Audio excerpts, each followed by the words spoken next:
Because why not? Good banner spear with our chicken. We don't have the chicken yet. Okay, I'm not gonna sit here and yap for too long because we're gonna be ending up doing a lot of yappening anyway, so may as well just get right back into it.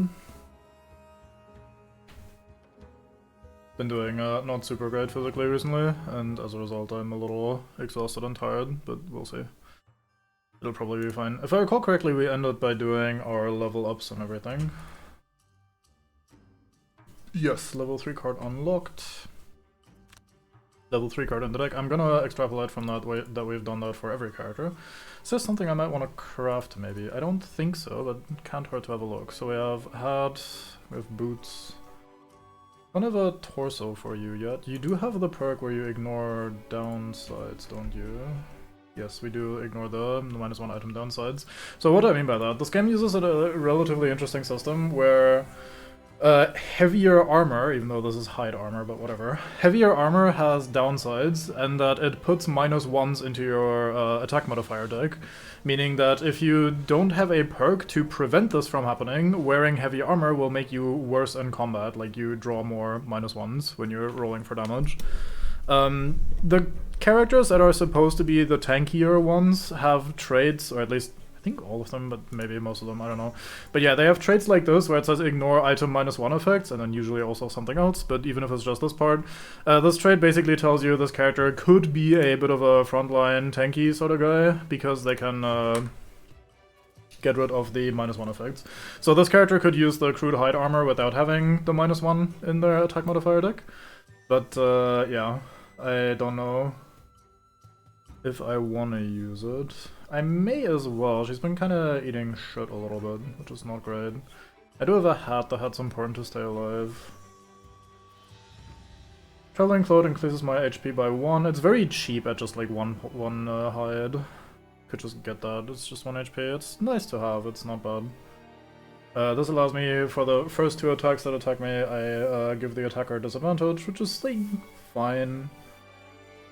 It's not great, but it's fine. We might be able to upgrade this later, but probably don't want to have the upgraded version on this character specifically, so it's a little bit of a waste of hide.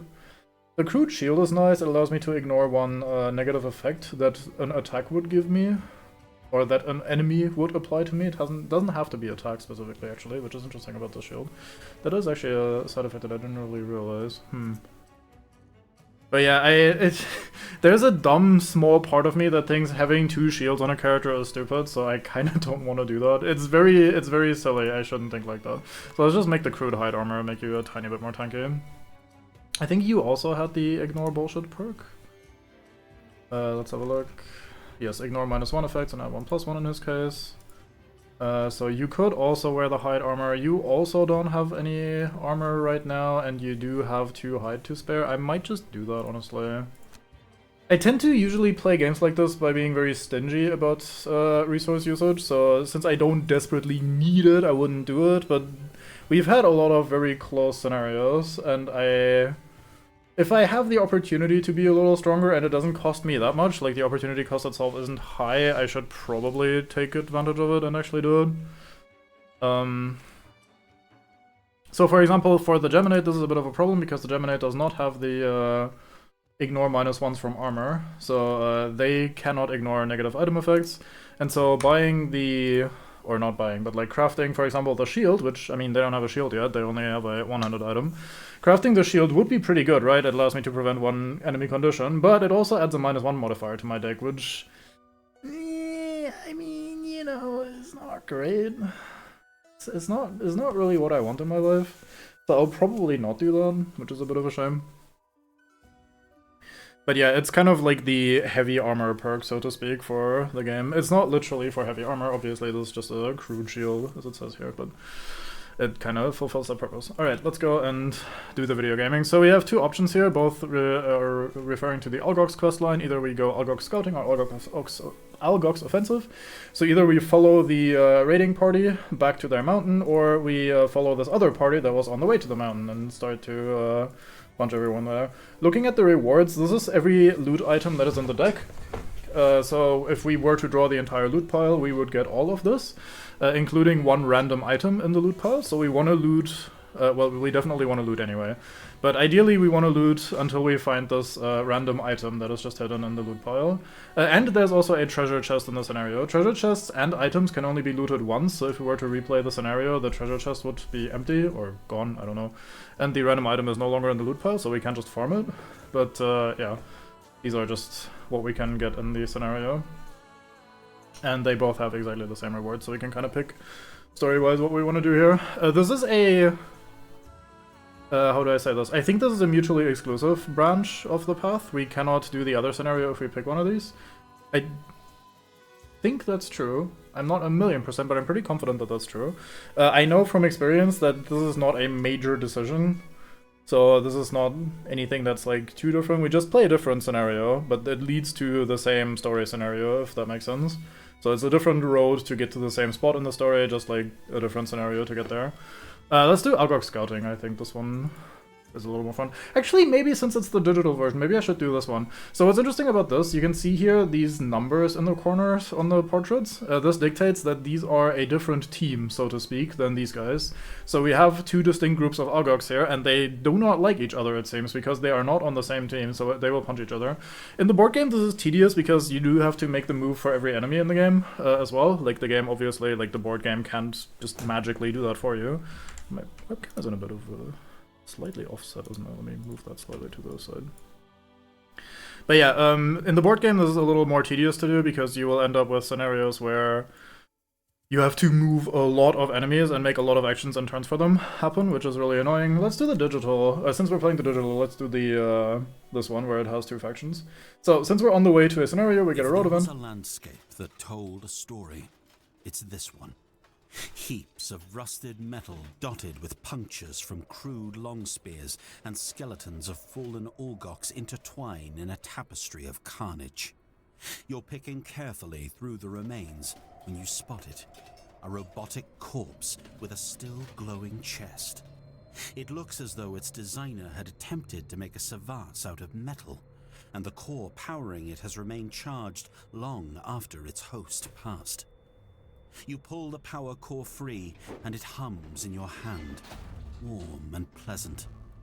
In a sea of death, this object beats on. Some good line here. Anyway, so we either get to destroy this. If it was made for these automatons, it has harmful power, destroy it, which is one of the dumbest things of all time, I think. Like, for magical items, you can always argue, oh, it's cursed, it's fucking weird shit. But this is clearly, like, technological in nature, it seems like, or at least that's the vibe I'm getting from it, given that it's a robotic corpse and, like, some sort of power core. That sounds very technological for me. And for technology, I think it's very obvious to say the, like, nature of it, whether it's good or bad, clearly depends on how it's used. Again, for magic, you can always argue, oh, there's some cursed shit, or it attracts demons or some shit, who knows. But since it's, like, a mechanical item, I think there's basically no reason to say, like, oh, it's made for enemies, so it is bad, must destroy. So obviously we keep this core, it may come in handy someday. You slip the core into your pocket. It makes you feel strong to carry it. Alive. Thump thump. You can hear it thrumming in your pocket. Yeah, I suppose. Now to decide what to use it for. So, we get a campaign achievement, which in the normal game would just be a little sticker that we got on our campaign board. We have a charged core on us. This can interact with other events or situations, basically. It is very good that we got this so early in the campaign, because if something comes up that wants the charged core, we now have it. You could theoretically draw the event that wants the charged core and not have it, but since we drew it so early, we will definitely have it by the time we need it, which is cool. And not something I've experienced before, which is nice. So, we're dealing with Archer elites, archers, guard elite, guard, and we're dealing with a priest elite, priest, and hound. Priests were the fuckers that had like 1 or 2 base armor, I think 2 for the elites and 1 for regular. So we do want to keep our anti-armor cards that we should still have in our decks from the last scenario. Do I have Tip of the Spear in here? I do not have Tip of the Spear in here. Haha, see, good thing I double checked.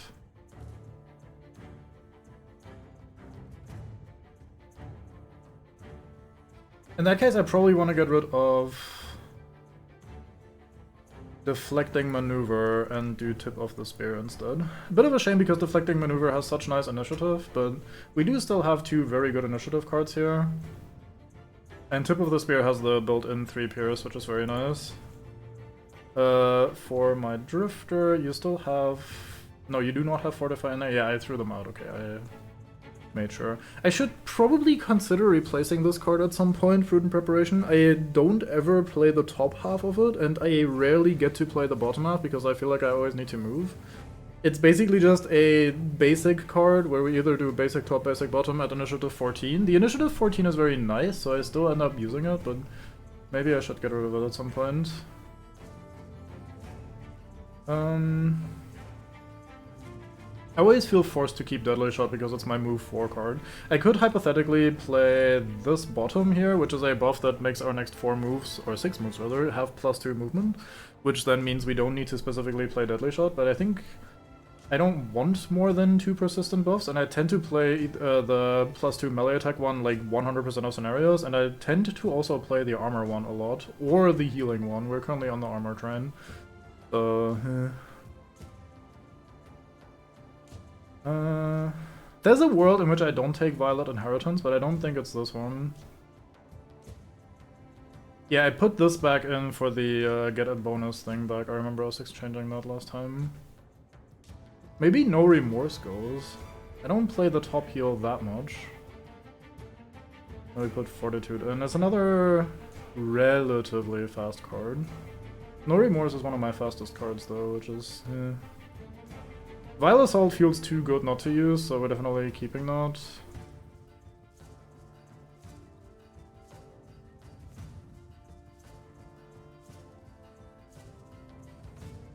I mean, it could also be Draining Arrows, but it is one of my few movement cards.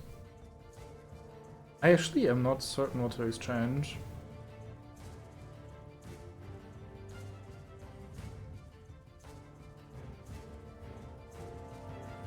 Let's take out No Remorse and see if we will feel the lack of top action healing.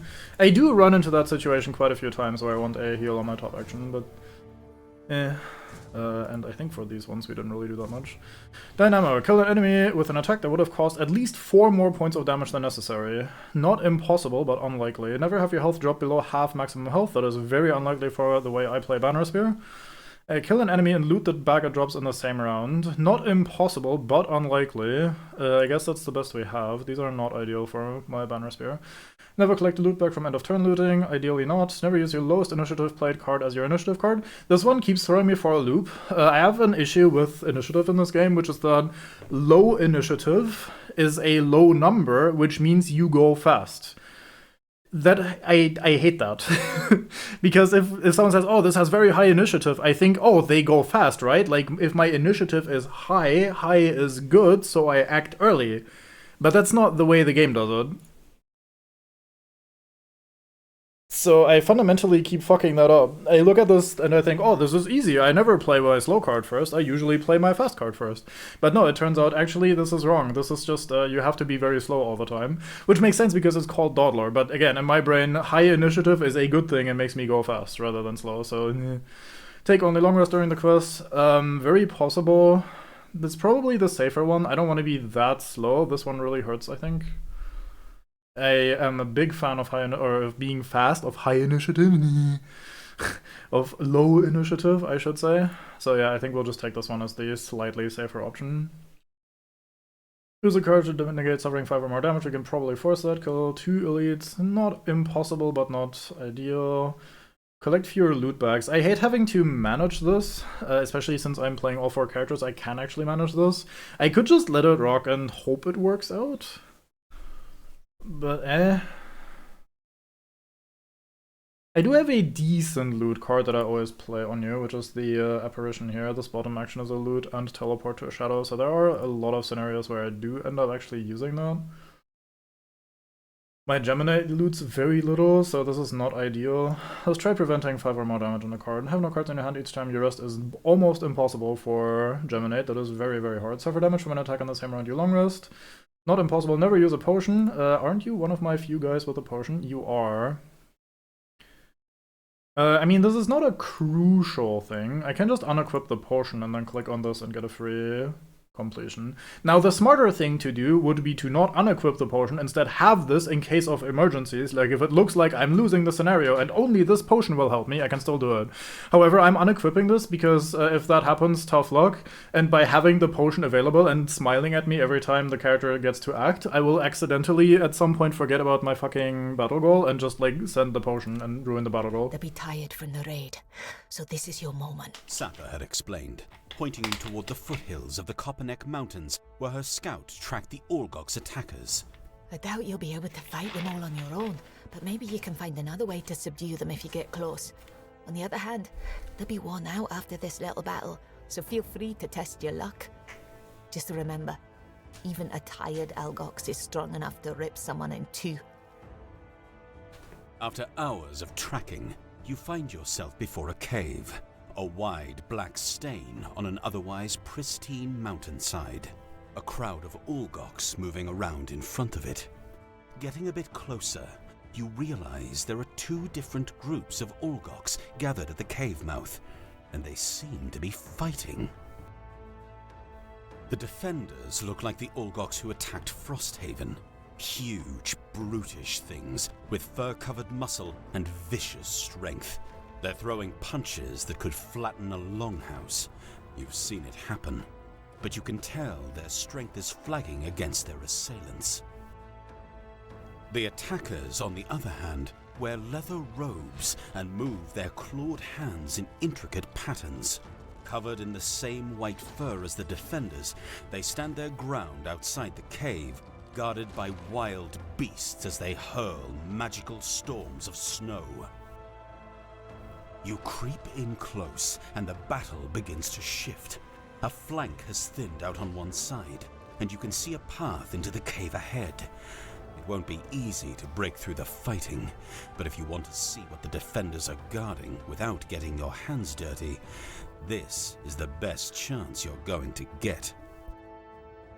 I do think this is an interesting setup, because it immediately introduces us to the fact that there are two different factions of Algoks, and they don't fuck with each other. Like, one being, like, shamans, more sorcery sort of guys, and the others being, like, the more brute archery contest guys that we've been dealing with. There are priests among the brutish archery priest faction, I suppose, usually. So it's not that clean of a split. They do have all types of units on both sides, I think, but it's kind of neat. Also, I do like the logic of, oh, they'll be exhausted from the battle. Mate, we were also exhausted from the battle, and we did rest to recover, so why wouldn't they have rested to recover? That plan is not necessarily good, because they had the same time to rest that we did. Right, Doc? Hello, hello. It's frosting time.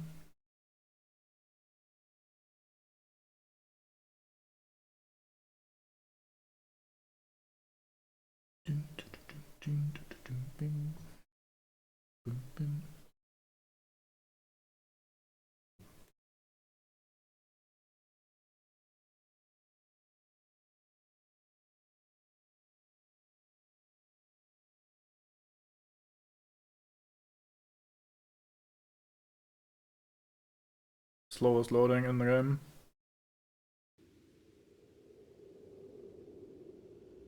Round 1. Fight! So this is a little annoying. We have these as our starting hexes. We have two guys here, and a bunch of dogs here, and a dog here. And then we have this group over here. So this is one faction, and this is the other faction. Like, these two are one faction, and this clump in the middle here is the other faction. It's pretty annoying in the sense that I do need to find a way to maneuver this without drawing attention from everybody. But with the way this is positioned, yeah. Good luck. Okay, let me look at your masteries again. So you want to do 3 AoE, 3 attacks. Like 3 3-hit AoE attacks. That is pretty hard. This is keep a banner alive for the entire scenario. We're not even playing a banner, so... Oh yeah, we were just Spear. We were musing last time. That's kind of funny. Could try for that. I'm not playing enough thingies to do that or that, so these are not happening. Place or remove at least one shadow each round. So I think this one is not impossible, but it is pretty hard. I think it's a little easier later when we have a card that just places a shadow. We don't have that yet. I think that's a level 4 card, maybe. Yeah, we do get a card that as a bottom action just places a shadow to bridge the turns where we don't get to place one manually from combat. Or automatically from combat, rather, so we can do one manually. But yeah, this is probably not happening, and this is lose at least one ability card each round. If anything, we're gonna do that in like some sort of boss scenario where we don't need to last very long. But it is a pretty decent one to do as well. It's relatively easy to set up. The thing about masteries is that as long as you win the scenario, you don't need to survive. You just get to complete this. You just need to complete the mission. So as long as the character is alive, I play a lost card. Then the character dies. If I then like go 10 more turns, it doesn't matter. If I win the mission and they played a lost card every turn, they were alive. Then I still get the mastery. So this one is actually not that difficult. I just need to play it in a scenario where they don't need to be alive for that long, and I then very likely still win, pretty much regardless of how quickly this guy burns out. I wish it was a little easier to distinguish between which of these are which faction. They do have differently colored health bars, but it's a little subtle with the way the opacity is so low. So it's a little harder to see than I would like, but such is life in the zone. I'm gonna try to be a little greedy. I would like to be a little slow here, so I can maybe set up for the AoE shenanigans. This has potential to work out, depending on what cards they draw, because these are a lot of enemies in one room. So I might hypothetically be able to get 1 or 2 of these attacks into 3 enemies already, which would be very nice. I don't know what to play, though, in terms of my own cards here to make that happen. Let's start with the characters that are a little easier. So I'm gonna activate the 2 buffs on the Drifter as always. It's gonna be a long scenario, so we're playing Call of the Abyss and some other card. We will probably just do... oh yeah, I'm not playing the move 3 with Dark anymore. I'm playing something else currently. I really don't have a bottom action then. At all. I guess I could maybe try poisoning someone if it happens to work out. And then for you, we could start in range to be a little bit more flexible.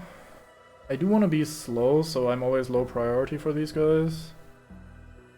I don't want to play... I mean, we could try to send it with playing a lost card each turn already, but I don't think it's a good idea.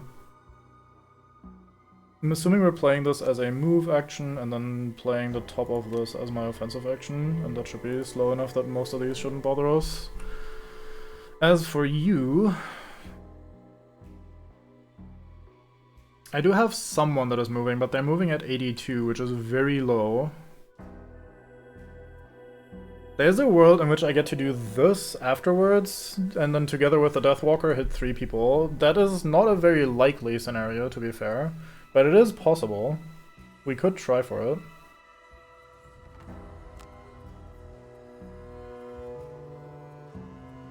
I would like to not waste one of my better movement cards for that.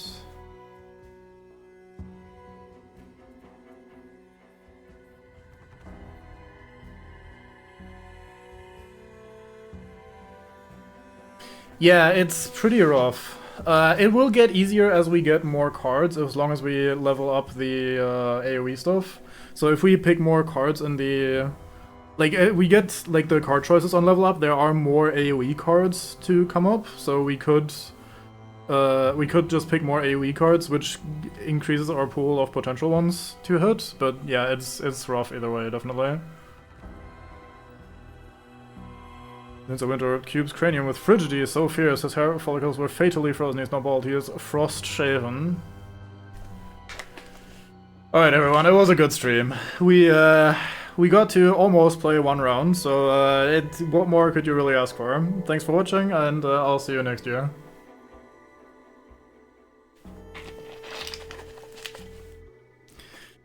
Alright, Nestron. Hello, hello. Fuck me. Yeah, so I need some sort of movement, or I can do 1 step and a pull, which is pretty risky as well. How much does this pull? At range 3, I pull 2 tiles.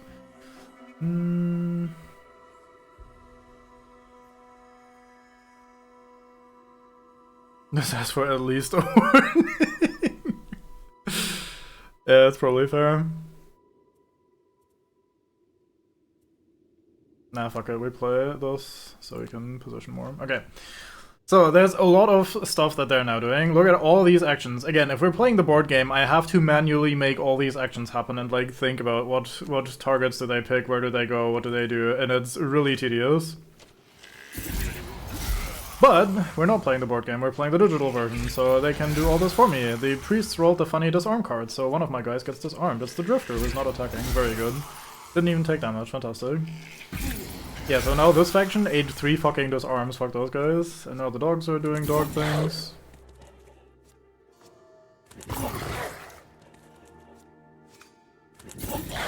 I'm not getting my triple AoE most likely. Yeah, you guys are doing range shit as well today, which is extra annoying for them. Dog did not die. Good luck, dog. Still did not die. Very good. For the dog. Dog is now dead. Goodbye, this dog.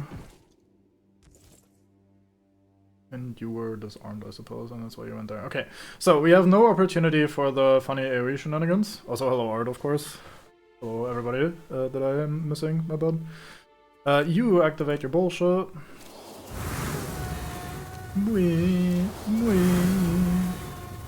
Endor. You. Oh yeah, I have a poll on you as well. Can I create a scenario where we do actually get our AoE thing? Let's see, we go 1, 2, 3. Here, you go 1, 2, 3, and then this guy pulls this guy over to this tile. I can do that. There's a chest here that I need as well. I'm not even paying enough attention to that. Yeah, we can actually possibly make this happen, so I need to move not much further. That is actually not in range, I need to go 1 further. Correct? Right, that is not in range. 1, 2, 3, 4, 5, yeah, okay.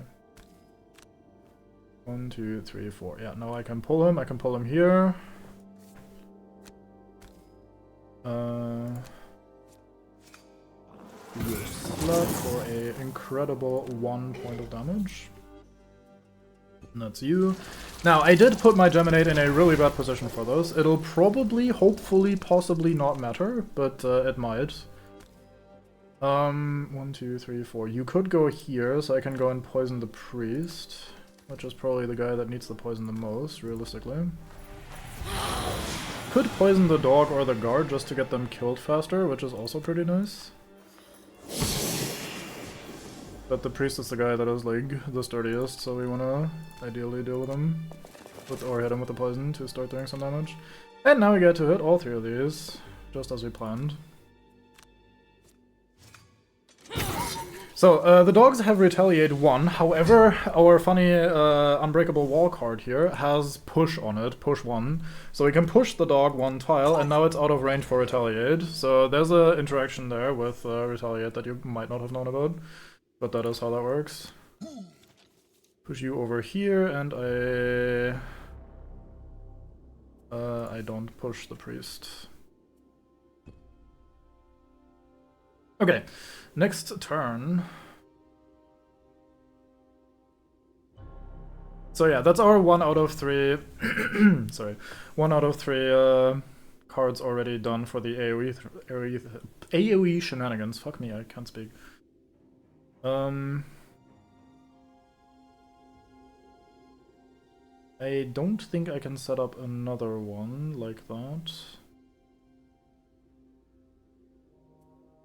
What's this pattern again? Oh yeah, this one. These are a lot of enemies, so it's not impossible that we find a way to do more of that sort of shenanigans while we're in this room. My big fear are these 3 archers back here, by the way. These guys are very bad. They hit very hard, as archers do, and getting in there means I suddenly have attention from everybody. So there's a world where I just try to stick to the left side of the room, grab my chest, kill these guys, and then have these guys duke it out for a little bit, and then start killing the archers a little later.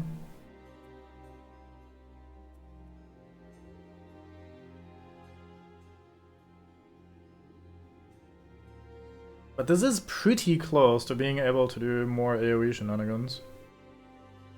If I set this up right.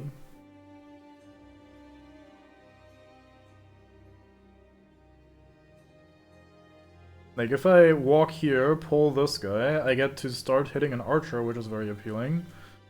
And I hit all 3 of these with an AoE, assuming they're still fine at that point. All I need is to somehow have someone else in a position to do that with me, which is very unlikely. I would need to play this. But if I play that, I don't have a pull.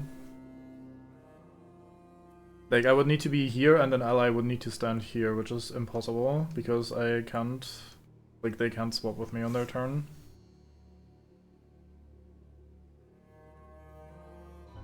Some big thinking going on, trying to set this up somehow.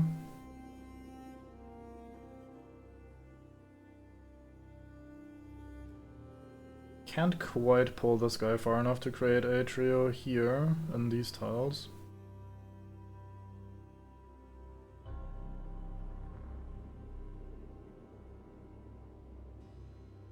Can't pull far enough to get this guy here.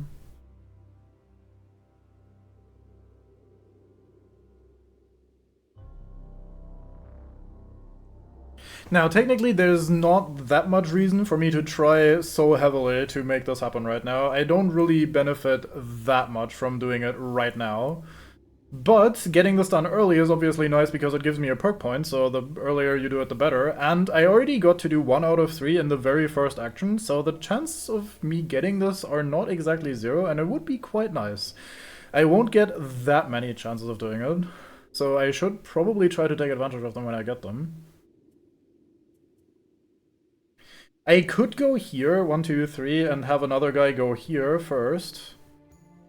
And then I could hit all 3 of these with Let Them Come, which is probably... actually, these are both pretty hard. Let Them Come and Resolve Colors. Why not with the Dog, Guard, and Priest above you?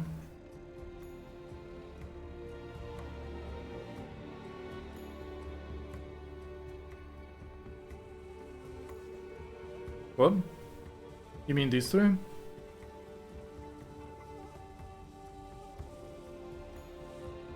Oh yeah, I would need to only need the Geminate to be here, for example, and then I can stand here and do all 3 of these. Yes, that is actually pretty good. My Geminate cannot act that fast, it is at 14 at the earliest. So I need to be here with somebody. Nobody is, like, faster than 10, right? No. So I would need to do these 2, starting on 21. So I can go here, pull you to this tile, and then Resolve Courage these 3, if someone is standing in this specific spot. So someone needs to be before 21 and go there. In my specific case, this is probably you? I don't really want to be even closer in there with the Deathwalker. I think she's just gonna die. Although I do have a challenge to burn a card to, like, bin 5 damage.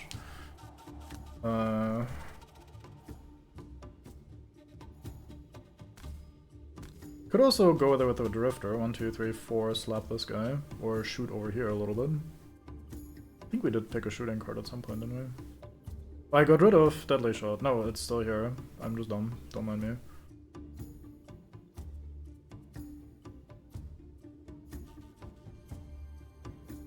Your turn would be rather bad if I force you to be fast and go here. I think I'd benefit more from you being able to go here and slap this priest afterwards. Maybe slap this guy.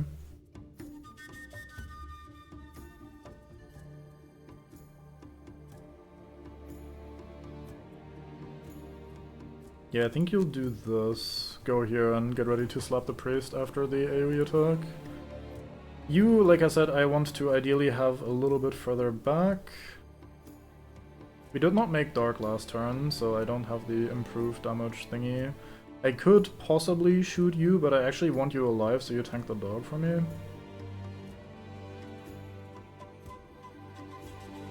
Can probably just play, whatchamacallit, Forceful Spirits, and tag 2 of these that we're AoEing, so they start dying. And I get shadows from them afterwards. I don't think I'm gonna be eclipsing this room, so I could also play around the idea of you getting to the treasure chest after this. So we could do this, which means at this point my Geminate has to be the one to go here, which is probably fine. Although you are in melee, which makes me a little bit less excited to be there.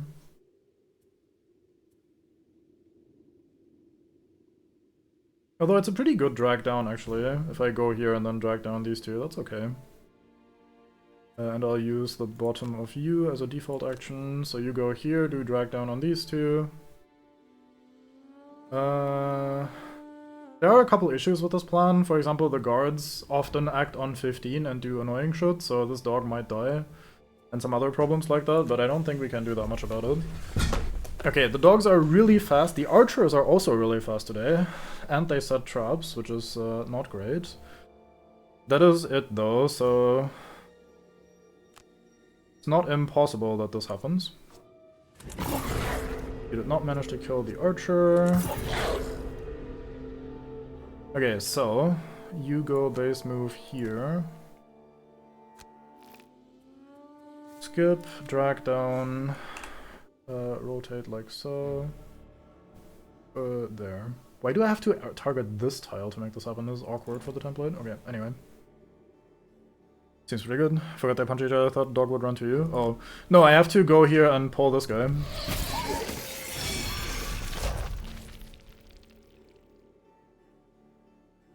Push? What do you mean push?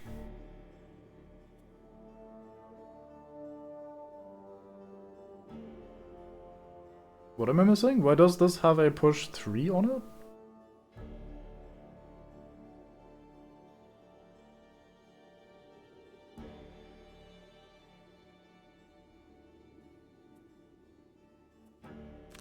Oh, I drew the attack modifier that had push 3 on it.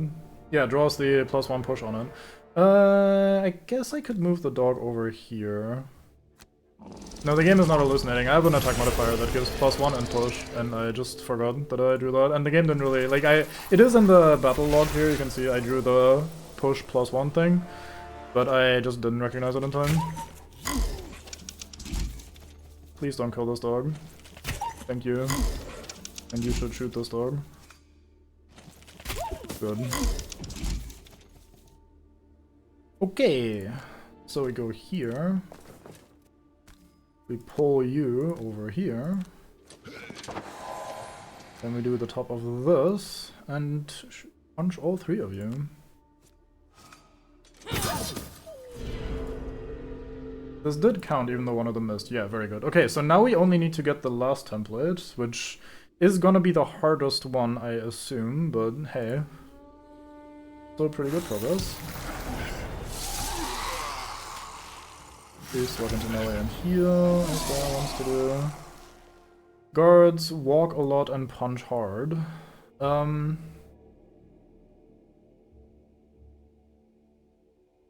Geminade was before the priest, so this guy will go here and punch me.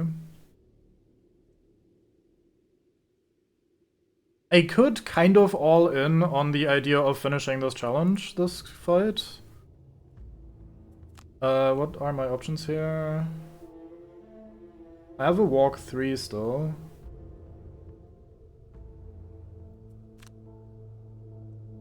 So if I go here with my Deathwalker, which she can do this turn because we have the move 4, I could go here and tank the 4 damage attack from this guy for right now, but then he doesn't leave his spot, and then all I have to do next turn is move the Banner Spear here with her move 3 card, and then we have our last template right there. That is pretty appealing, even though I was planning on getting this treasure chest. It's a little risky to send my poor 8 health Deathwalker into certain demise. I think you balls in, let them come. Yeah, I balls in anyway, always. Okay, and then we shoot this guy for 2, and let's shoot... Oh, I picked Black Barrage, I didn't pick the fucking multi-shot attack, I'm stupid, whoops. Well, I guess we're shooting just this guy then. Nice, we get a kill, we get a shadow, let's move that over here, so we can start working on these archers. Let's use the shoes to loot this tile. Yoink. Well, we find the item immediately, interesting. We loot the rejuvenating charm even. Can I inspect you from here as well, or is that not in the cards? That is not in the cards. Okay, well, I guess we'll not find out for now. Oh well. But yeah, so she's gonna eat 1 slap for 4 damage on paper, which becomes 5. Now here's the problem. I don't see my battle goal. I do think I clicked on the don't, like, burn a card to ignore 5 damage thing, right? We did pick that, didn't we? Oh yeah, there it is. Now the UI shows up while I'm mousing over this. Strange. So I could just burn a card in the first room, in the first cycle, to get this done. That is pretty tempting. 5 damage is also overall high enough that it is probably just straight up worth doing that regardless. I don't love burning Shadow Step because its initiative is so nice and high. But I do think we'll do it just to get the battle goal out of the way as well. Oh, here's my... yeah, so Rejuvenating Charm. Now I can see the item by mousing over it here. Whenever you lose a card to negate damage, recover one of your discarded cards and gain regeneration. So we can get one of our dropped cards back into our hand. I'm tempted to take the move 4 card here, even though I'm not actively... No, I probably want to recover... Oh, I need to confirm that I'm activating the ability, and then now I can pick one of the discarded cards. Whoops. Yeah, so this is one of the things that is a little awkward, because it doesn't show it being in one of these slots. I think I'm supposed to be able to say, yeah, I will put this on instead of whatever else it is. I thought this was a headpiece, but it might be a consumable item, I don't know. But regardless, it's not in my equipped part, but yeah, you do equip it, or have the option, rather, to equip it immediately when you find treasure. Which is pretty neat. I could instead take the move 3 and poison rather than move 4. That is probably a little nicer. Because I'm not playing the top half of Eclipse anyway today. And discard hits this guy for +2. Nice, good roll. And then it's my D-Rifter, who is here to start punching armored guys. So we go here. And then we slap you for 5 on paper, which is 6, very nice. Okay, and now we play our fastest card at 24, which is not that much. And we need to have a move 3 at least. Should I click on move 4 just for safety measures? I don't really benefit from the heal right now. This has heal 1 regen written on it as well for the move.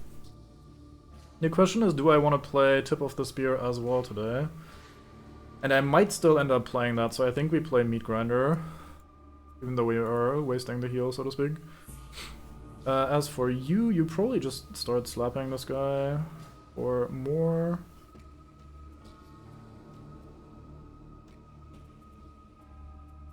I will need to start recovering some of your charges at some point. Can you find shoes on the ground, you immediately step into them? Yeah, optionally, if you want to, I'm pretty sure. I don't think it's mandatory.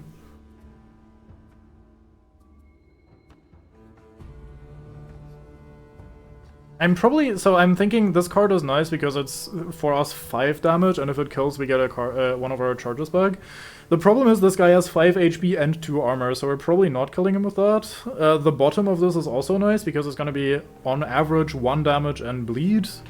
And then I can go combine it with the top of this one here to get one of my charges back and slap him for another 4.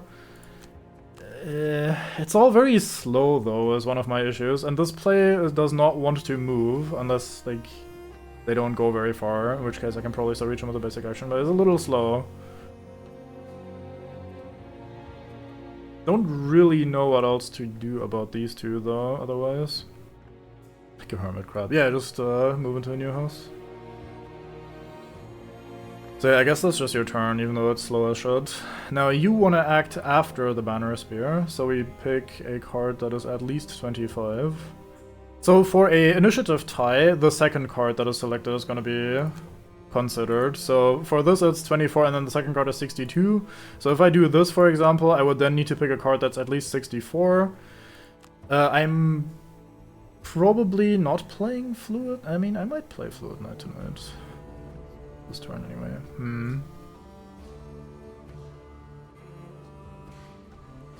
But yeah, I'm not gonna risk that. I'm just gonna click on one of the cards that is slightly slower anyway, to make sure the game doesn't screw me over. And then I could still play Fluid Knight. Or I can just like do this too, shoot some people a little bit and then leave. because we are leaving.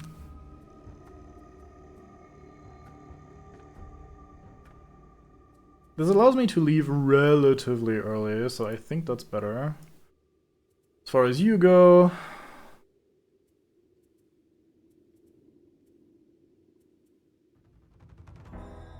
Oh yeah, I can give myself Pierce too, I forgot.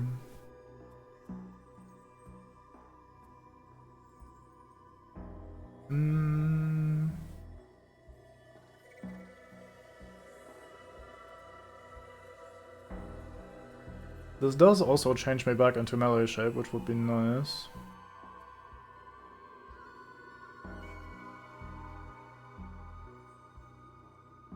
I want to be here and then hit these two. Because this card has push 1 on it, and I could push them into their own trap with that.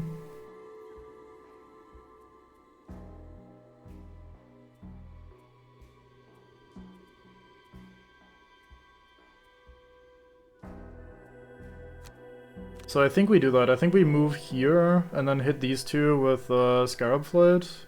Oh, actually, these I move here rather, and then hit them on 3 and 4, which is these two distances. And then these both get pushed 1 into the trap for some extra damage as well. So yeah, I think that's our turn. It's not fantastic. We might actually end up taking a bit more of a beating in this room than I wanted to, but hey, we're getting the mastery done. Because these guys are just guarding today, which means they have retaliate 2, so my banner spear will hurt herself for 2, which is a little annoying. But yeah, everything else is working out. So we go 1, 2, 3 over here. I get to heal someone. I guess I'll heal myself because haha funny. And it's funny because I am literally removing this heal from me in a moment. And that is all 3 of these guys being hit. And as long as we win the scenario, we have completed the mastery, which is nice. Okay, so these are all poisoned. Am I gonna take a lot of damage today? You're being shot for a lot from these guys. You're not being shot by these guys, though. So do I want to click on my you have 2 armor today? I think I do. I'm gonna be shot a lot, so may as well. Attack 4 with 2 targets is actually like fucking cursed, man. Fucking archers. Okay, so we used our once per scenario thing to give ourselves 2 armor, so she gets shot a little bit less. Now you go over here, and then on range 3 and 4 are these two, which will then be hit by a Scarab Flight and pushed into their own traps. Is there a reason I went here? Could I not have been here? Oh yeah, I couldn't. I could have been here though. And also taken this loot. Whoops. Oh well. So yeah, we're hitting these two. Is that correct? Should I be hitting these two instead? I really do want to get rid of the archery contest. So yeah, I think these two are the better targets. Okay, one of you is being pushed. It is this one. Yeah, so you go here. Why can't I pick this? Did I draw the push card again? I did draw the push attack modifier again. What the hell? I could have one of them go through both traps then and actually kill him. I don't think I want to do that though. I can push you here though, so that these are in your range. That's probably a little better.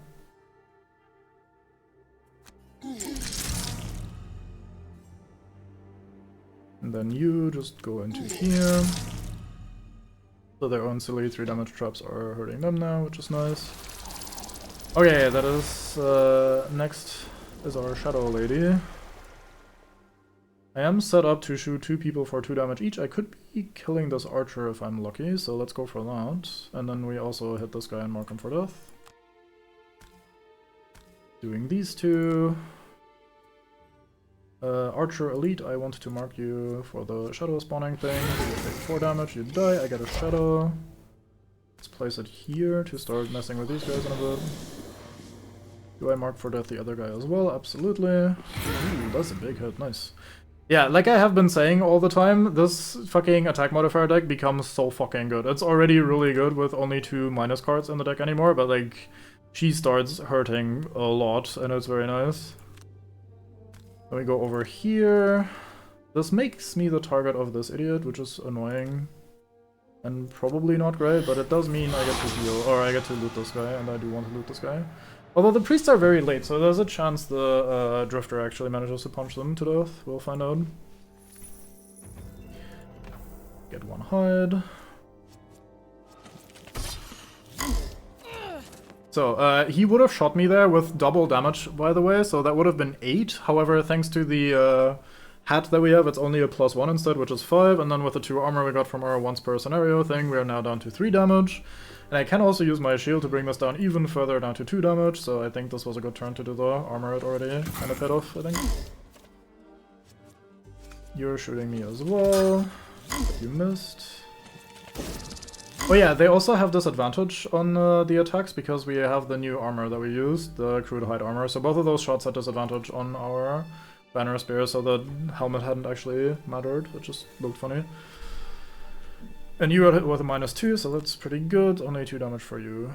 Very, very nice. So now that you have poison on you, it is actually not that unlikely that you will die in one slap.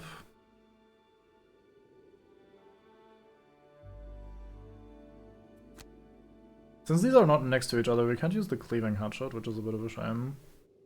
I really would like this guy to die, because he's gonna hit my Deathwalker, and I'm not a fan of that. I think it's a little safer to do 2 attacks rather than just 1, even if they're a little weaker. So there's 1 damage here, and a bleed, which is another guaranteed 1 damage. Then we hit you for nothing! Yay!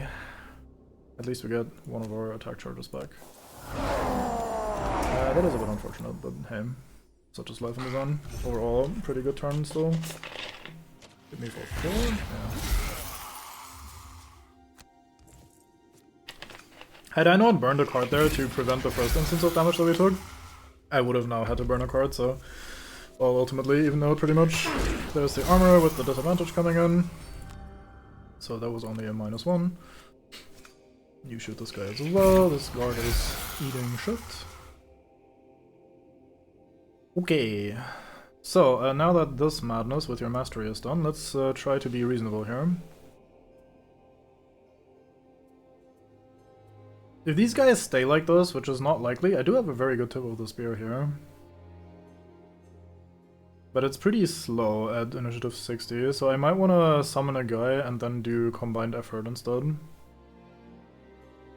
To start making one of these guys bleed. Not even sure which one yet, actually.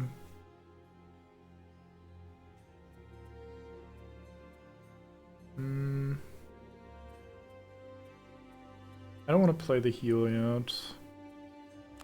But yeah, I think we just summon our guard and then hit this guy for 3 and a bleed. Summon our guard, I mean summon the reinforcement guy. Someone does still need to end you.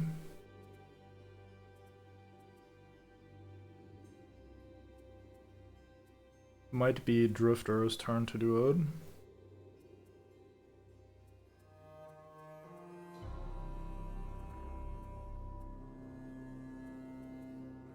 Probably hit him with a basic attack. Could be very greedy and go for Violent Inheritance. If I draw a -1, it's not enough then, which is a little lame.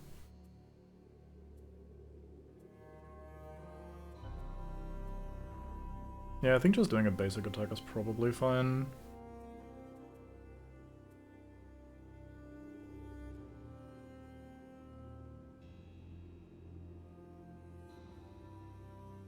I might still get to do that this cycle, the AoE thingy up top there.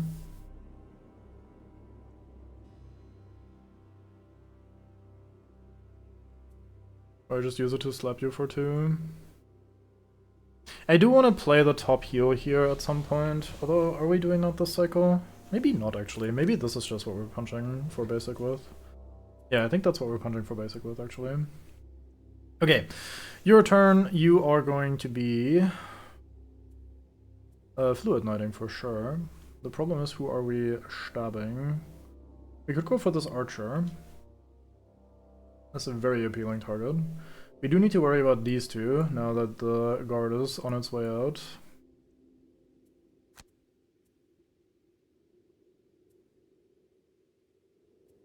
I think for my bottom action I'll just walk towards the chest maybe. Could deal 3 guaranteed damage to someone with Restless Spirits, but I don't think it's that useful. I think I'll just click on this and I'll either move a shadow or I'll default walk towards the treasure.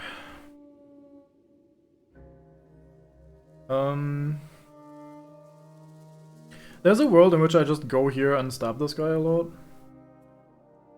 Or stab him with a disarm. That has a failsafe built in. If Fluid Knight doesn't kill the archer, I can then do that with you. So I think that's fine. This will also transform me back, so I can do one more ranged action, and then transform back and do another melee action. Yeah, I think this is fine.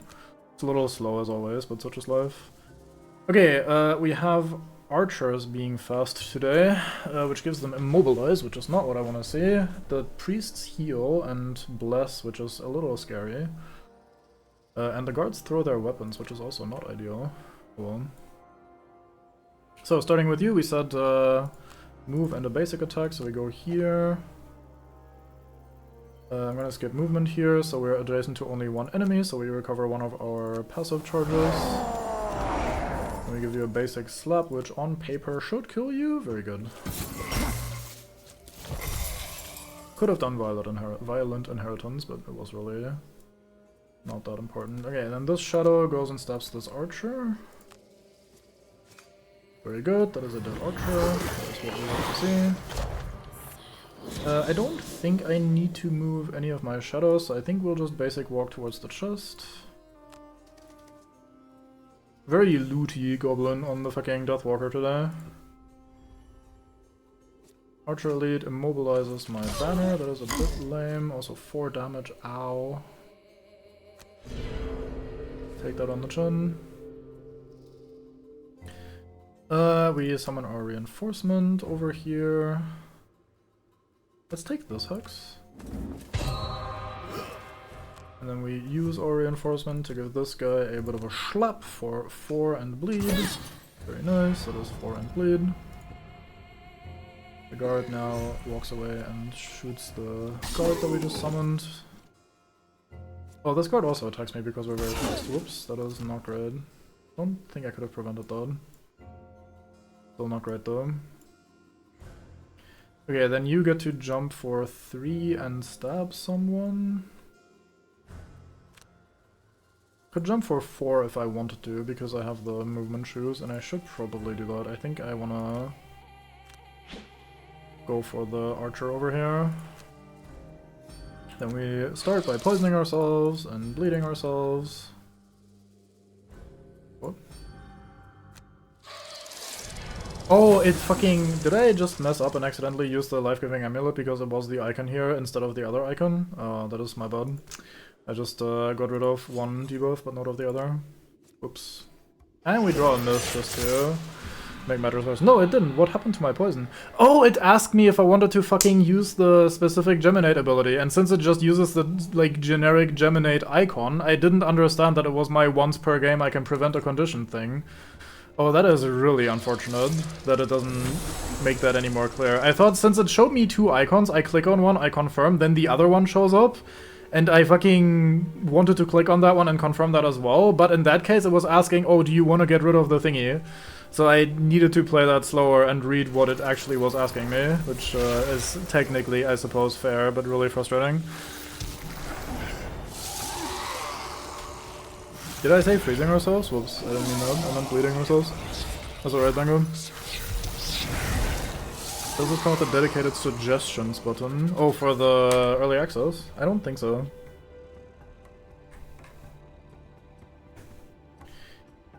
Okay, what are we doing here? I think it's time for you to leave and heal, maybe. Short-term memory. I don't know what I'm saying, I'm streaming, so it's up to you to figure it out.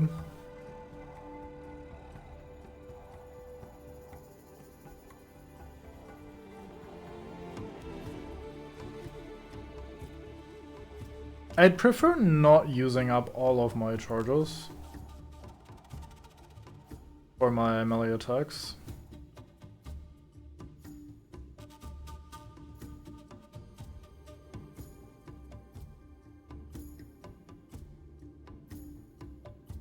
We're relatively healthy though, and I don't really have anything else to play other than just punch guy for a little bit. What are you playing today? You're probably playing shoot guy for a little bit, and then grabbing the chest.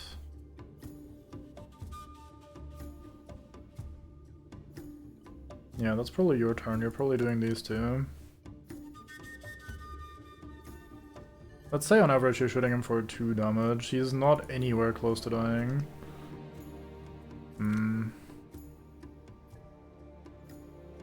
Feels like a bit of a waste to try and punch this guy with my current situation. I might go here and punch this guy instead.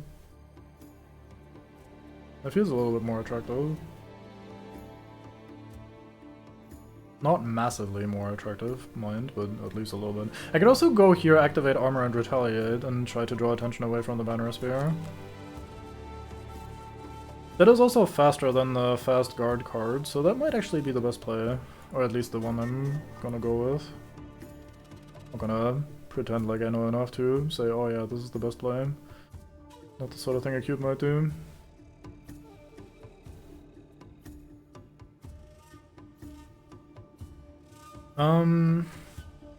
What do I do for you? I don't want to burn any of these top actions, so I think we're doing a default attack only, which is not great. This bottom does poison myself, but it's not that bad, I don't think.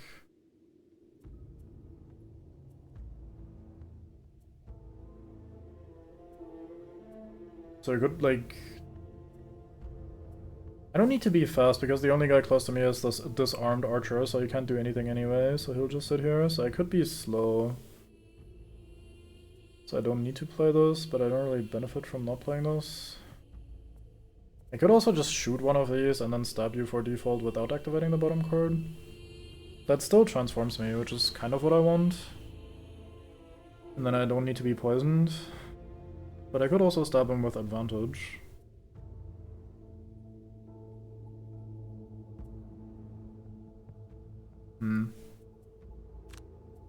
The thing is, this is only attack 2. This guy has 2 armor built in. Like, it's probably not doing anything. It might though. Fuck it, let's just do that then. And then we punch for basic with this card. I think picking this is a little bit more flexible. Because we might... I mean, I don't know. I really don't want to deviate from this plan, so... Okay, you were cursing a lot today. That is unfortunate because I'm still close enough that I'm gonna get hit by the AoE. Ow.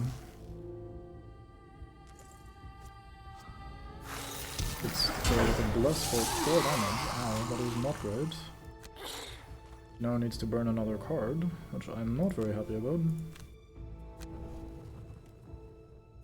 I get to recover a card, which does not matter at all. Actually, it does sort of matter, because I get to pick a card that I don't want to burn in case I short rest. I don't plan on short resting, in fairness, but this does prevent me from burning that card in a short rest if that was to happen. And I do get my regen, so... Soon there are no rooms after this one? What a funny assumption to make. I don't know why I gave you that idea. Given that there are at least 2 rooms after this one. Okay, what's the guard doing? The guard wants to walk far and hit for 4. I'm suddenly a lot less interested in leaving these priests alive for a little bit longer, because they are so fucking obnoxious.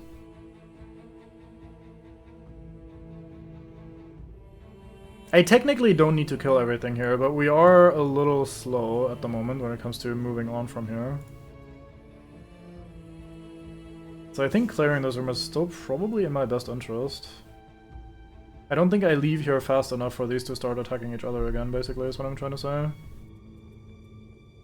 The archer is shooting very hard today, but it is very late in the turn order. But killing these is so difficult.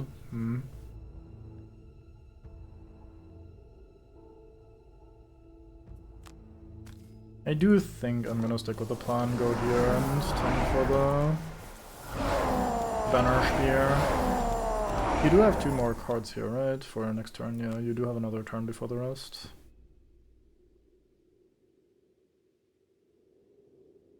Okay, I think we're sticking with your plan, so we're shooting this guy for not a lot. to another push. I'm drawing these fucking pushes like crazy. I mean, I may as well push you a little further just in case. Then we give you a basic slap. Double damage, but me brittle. That is probably okay. So normally I'd just be able to say no to the brittle once per game because we would have our funny ability, but because of the UI blunder earlier, I got rid of our funny ability, so we can't do that anymore. We shoot this guy for a bit of damage and a curse. Bonk. That's how it feels to be cursed, idiot. Hope you enjoy it.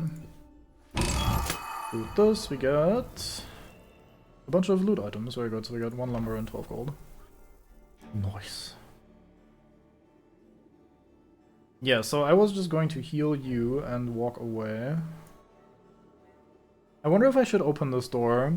That's gonna sound like lunacy, especially given that we're very close to, like, all long resting and we're not done with this room yet.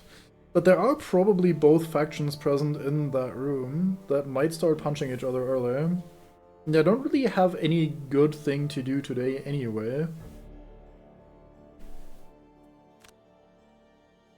I'm gonna do it just for fun. Let's find out how You that duck idea and is. weave, winding your way through the battle, dodging arcane blasts and enormous Olgok's fists. But you manage to sneak through without losing your head. Unfortunately, there are many more Olgoks standing in your way. So my plan has failed catastrophically. There's only one faction of enemies in here.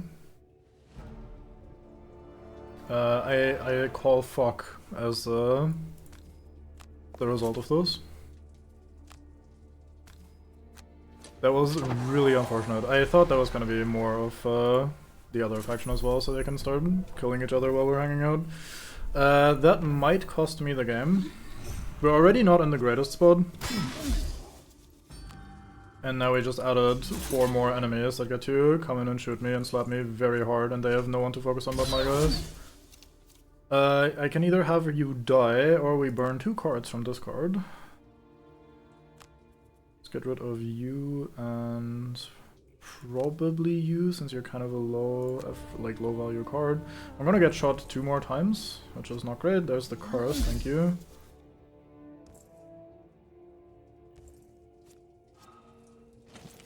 You have line of sight on that? You are shitting me. How do you have line of sight on that? 1 tiny pixel of this hex from the leftmost pixel of that hex. Jesus Christ. Okay, well, guess there go 2 more cards.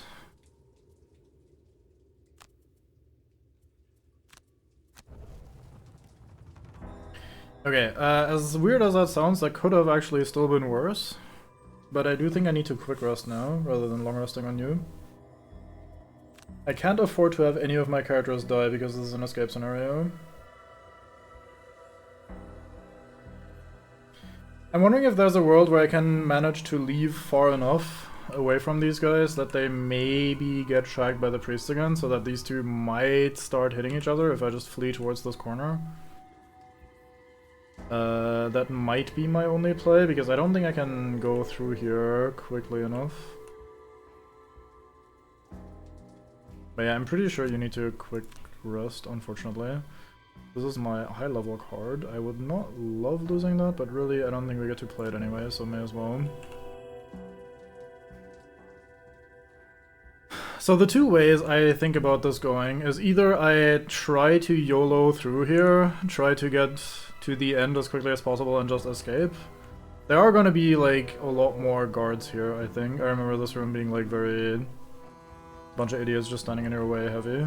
And I don't have that many good ways of getting through that sort of thing.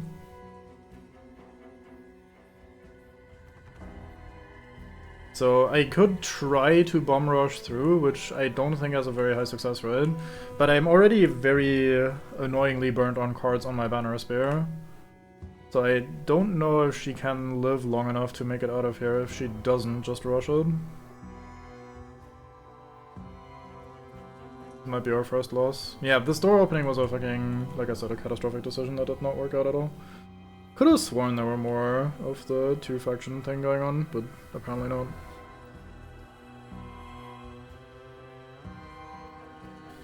What do I do here?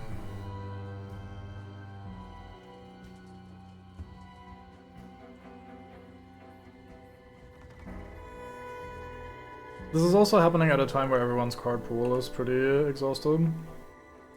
I definitely need to get out of line of sight of these archers, so we're definitely moving today.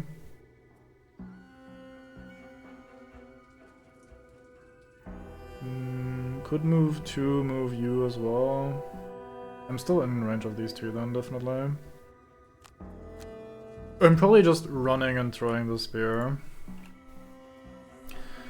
You do have one more turn. You're also still relatively alive and well. Relatively being the operative word here.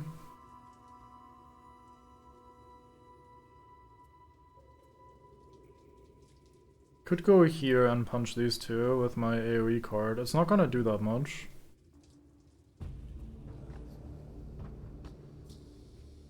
I do think I need to create a scenario where these two start punching this guy again. They are technically currently basically as close to them as they are to me.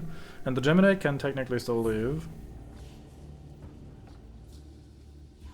So that's not impossible, but like, these two are also gonna be hitting me a lot and it's not great.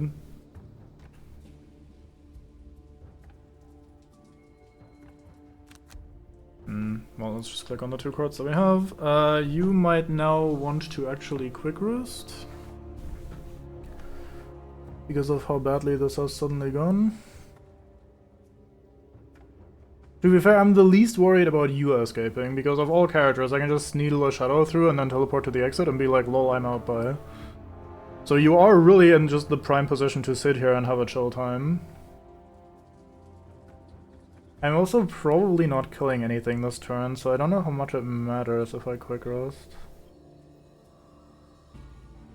Could maybe kill this guy with my Geminate and Deathwalker together if I quick roast.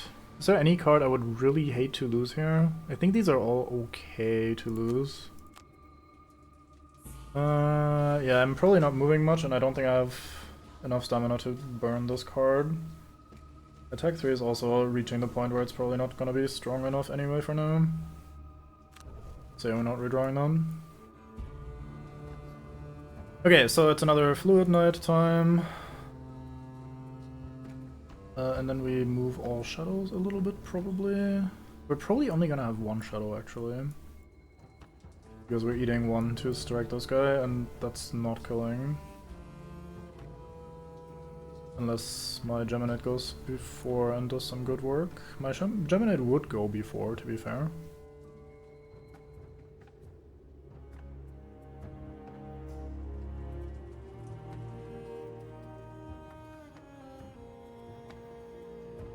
My Geminate definitely goes before.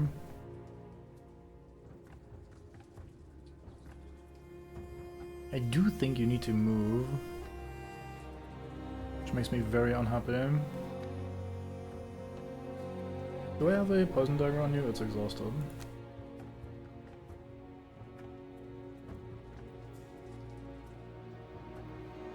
I think this is what we're doing. So you do go first, so there is a world where we get another shadow from this. But I'm probably still just gonna stick with move one shadow for 5, because that seems like the most likely thing to actually have happen. Priests are fast, but they only heal today. Archers don't move but shoot very hard, which is fine because I'm not gonna be there, but the guards also hit very hard today, which is absolutely not fine. Okay, I will not be creating a scenario where you're gonna go for the archers, that is not happening. So all of the guards are gonna go for my guys, so I need to try and get rid of them.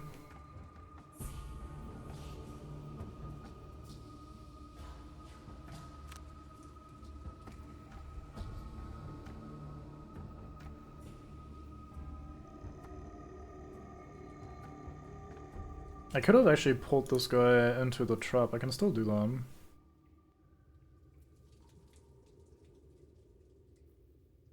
And then just give him a basic slap. That is not very protecting my banner spear though. I guess it depends on what you're doing. What are you doing again? Moving and hitting.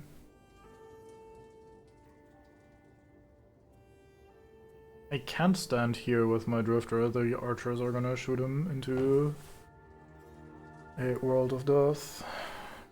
The trap is only 3 damage. That's pretty good. It's just 3 damage for free. Yeah, fuck it, let's risk it. I think I do have to play a little risky anyway. I think we're too far behind to play safe and steady, so to speak. Got a curse. She ate like 4 curses, it feels like, so she probably was always going to draw 1 there.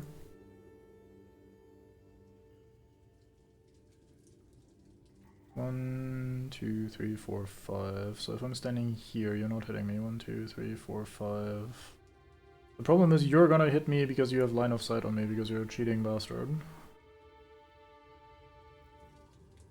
So you're gonna be hitting the banner spear, and she's on average going to die. That is not great.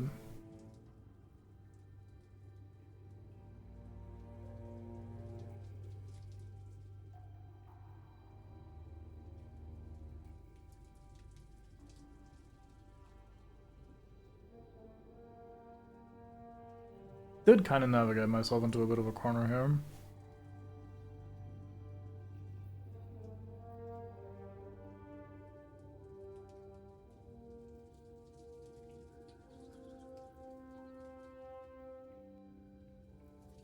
How does this look again? I could go here and hit all of these with Hornet Stingers. But then I have to tank both of these archers, and I don't think I can afford that.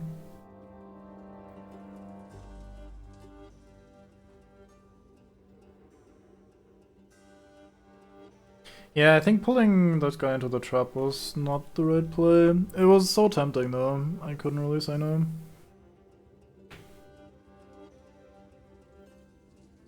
But yeah, my banner spear is always gonna get punched very hard today as a result. I think I just have to accept that. I don't think I have a way of preventing it. So you do a little stabbing.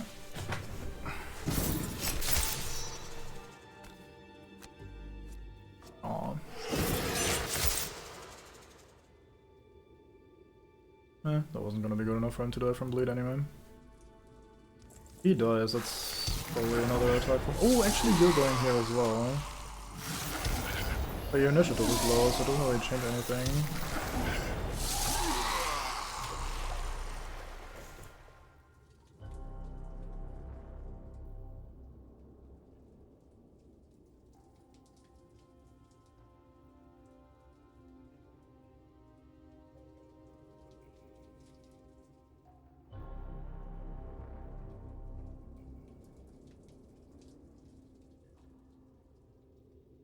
I don't think it will matter sadly, because these two are still the fastest. Like my Banner Spear and my Geminate are the two that are gonna be hit by these two.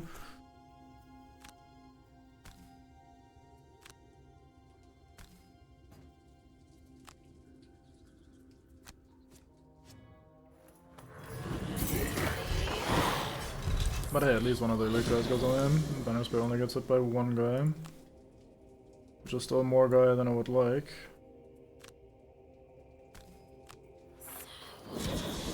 But better than the worst case scenario. Okay, I could have you walk here as well, but I really don't want you to get fucking shot by both of these archers, man. You're just gonna get hit for 6, 5, 6, and 5 if I do them. And you don't survive that, I don't think. I don't think anybody survives that reasonably.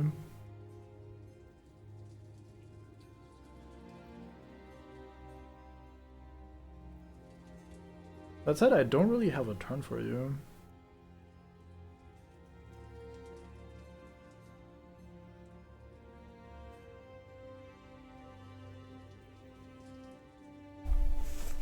Let me try something.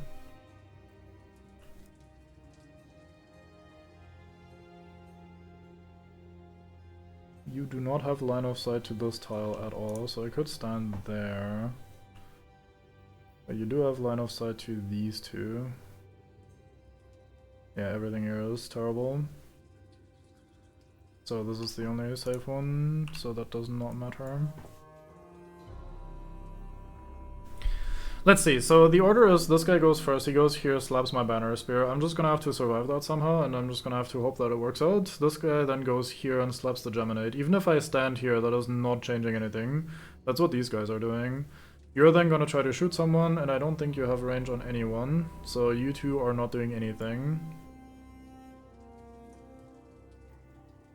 And I think that's the turn so far. I have no good option of preventing this from happening. I don't mind this happening all that much, although it looks very scary, in fairness, given that he's brittle. But yeah, I literally can't prevent that without getting shot a lot.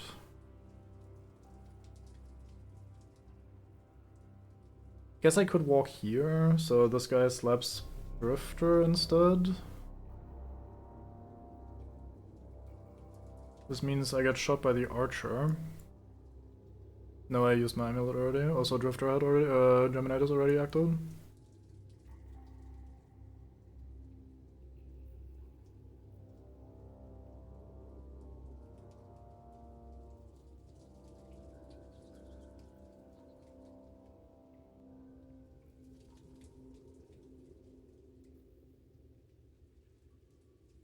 I don't know what I'm doing with these three over here. I'm not killing them, I'm pretty sure. But I don't know if I'm gonna get all of you to the exit. If I'm not killing everything. I need to somehow go here so that these two start fighting each other.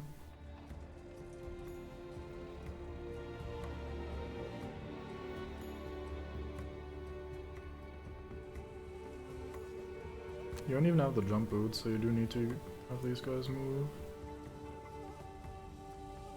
Like, I mean, this guy is gonna be here. These are always gonna be blocking to a degree. I'm wondering if I'm going here. So I have a line past them. It's always gonna be too far anyway, though.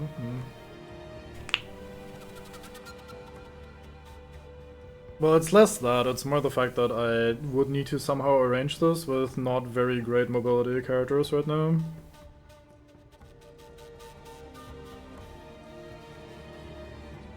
Geminate is long resting next turn.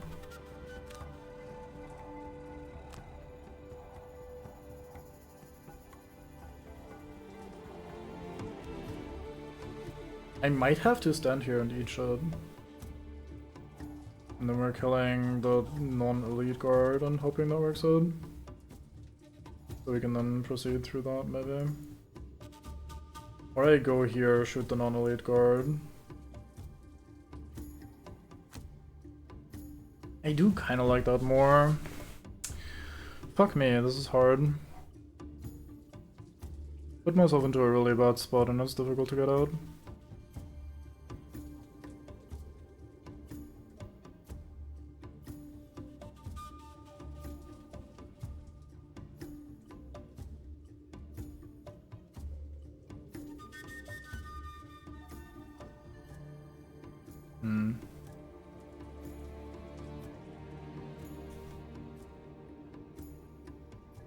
Sorry for humming and hawing so long, if that's upsetting you.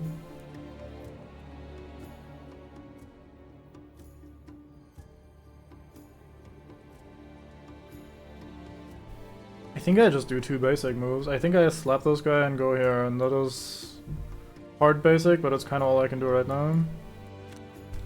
Because I think the archers are too strong for me to tank. So I just have to accept that this turn just kind of sucks ass.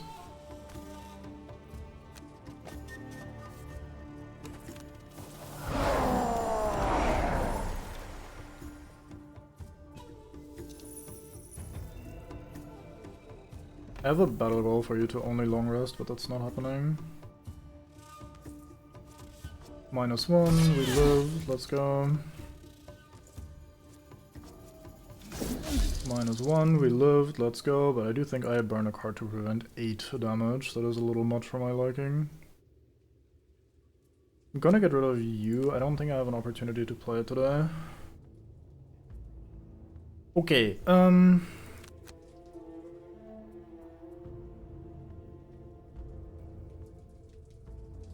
Can I get in this turn? Probably not.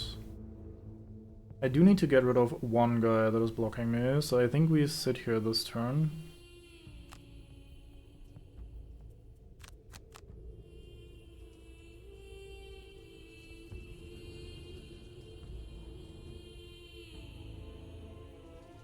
I would really like to long rest. I don't think I can afford to.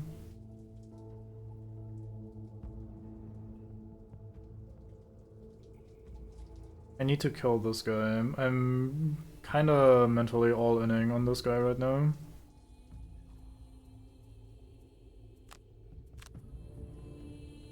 That is a shame, but what can you do? So my plan is we're burning through this guy and then we're running up here and seeing how this like goes on with life, I guess. How this makes life happen or not, maybe. Okay, so another problem I have is that since I only have Fluid Knight currently, I actually don't get to do much with my Deathwalker.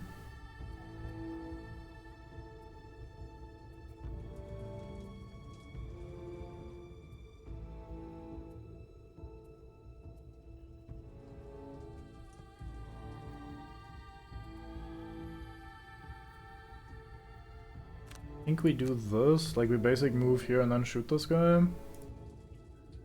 You need to long rest, unfortunately, because you need to change shape and you can't do that in short rest.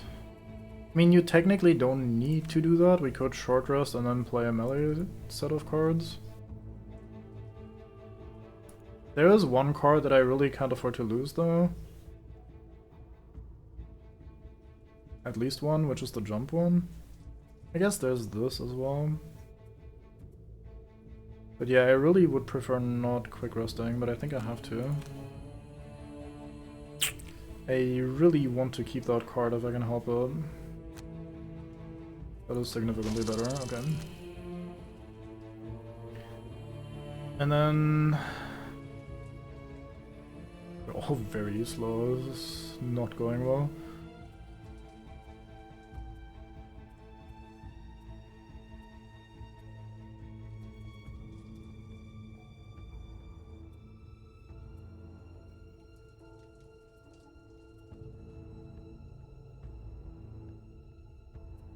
Yeah, I do need to play the jump card this turn to get into the right spot.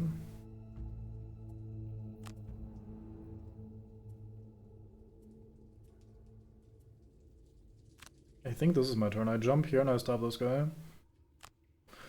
Well, let's hope this works out. We get immobilized by the priests acting on initiative 8. Thank you, game. That is so nice of you. Very cool. So every single bit of plan that I had is now in the bin. Very good.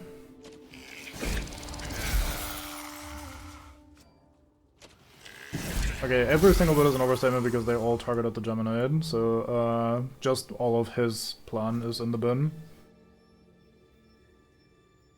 Nah, not at initiative 14. 14 is faster than the fastest guard card. He was always gonna be the target, guaranteed. They literally could not have done anything else. This leaves me with a problem. Do I now start stabbing this guy instead?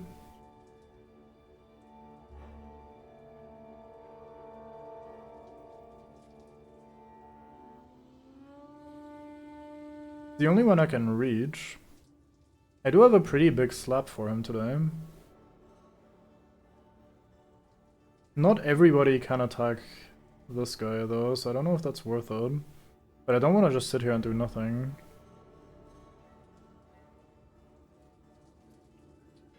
I mean, I'm just gonna click on the cards that I can play actually for good.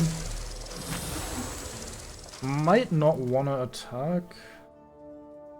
If I get a push, that would be great though. So one of the reasons why I thought maybe I don't want to attack is because I could get the do double damage but be brittle, and I do not want that in my life currently. Do I still go all in on killing that guy?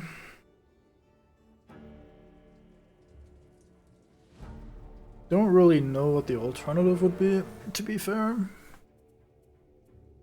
He shoots so fucking hard, man, these goddamn archers.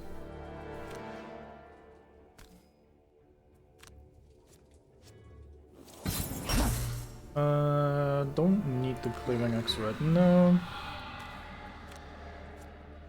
Ooh. That is not enough to kill you, but it is a very good start.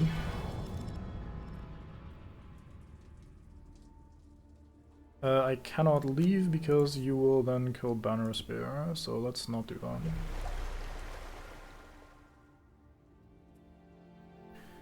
that. We move here. We shoot you, which on average wins. Or kills the guy, rather, I should say. Very good. Another shadow over here. It's your turn. Okay, you now no longer have a target.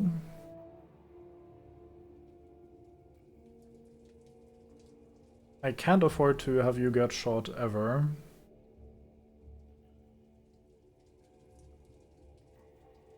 I can technically prevent that from happening.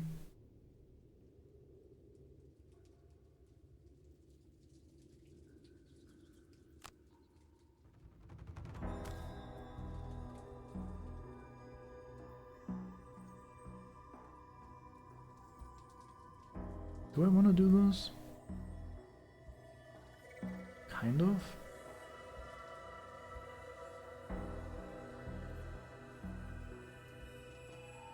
I could also go here and move you here. But that makes my other card much worse. I don't even know if I want to hit this guy with the bleed thingy. He's gonna slap my Geminate.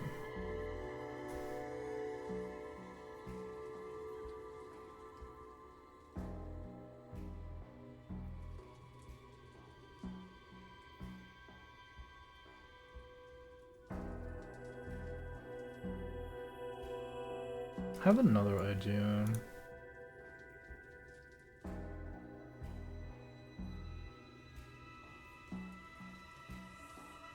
I think that's fine, let's do that.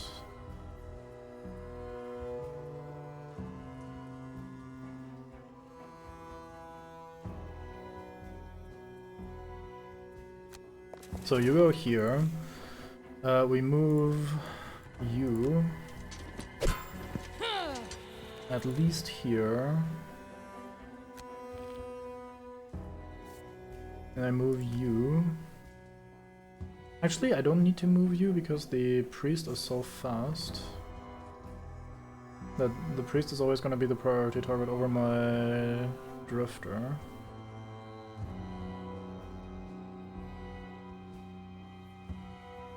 I guess you could stay there. That's probably better. Okay, and then we do this. Give you a little bit of pain. You deserve, asshole. Wait, you couldn't shoot that guy? Oh, the range 3 only today. Whoops.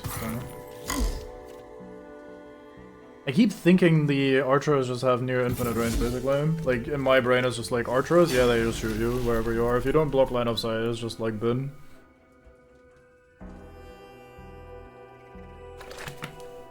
Now, the next problem. Banner Spear needs to long rest here, so she gets to live as long as possible. I need to long rest with her every time just to stall out the game. Because she has very few turns left. So her long resting makes her pass for a turn, which means you don't play a card, which means you live longer, just in terms of like staying on the board for more total amount of time spent. So another issue I now have is that my funny you do big melee damage thing has only one more charge left. So my drifter is about to stop doing damage to people, which is not great.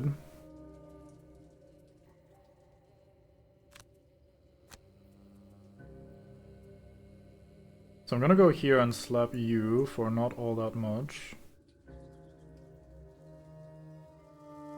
4, I think. If I draw a double, that'd be lovely, but it's very unlikely. You're gonna get shot quite a bit, which, if you get immobilized, that would be really bad, but let's not assume the ever worst, or like the absolute worst, or otherwise we will probably never win.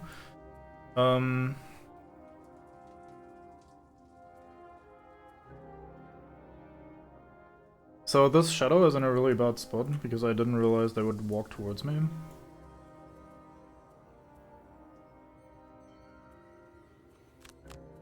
But I think we might still be able to get this guy dead today. Which would be lovely. I kind of would like to be slower than my drifter, but 20 is a nice number for speed. Yeah, 34 lets them get this card and this card in first, so I would prefer not having this happen.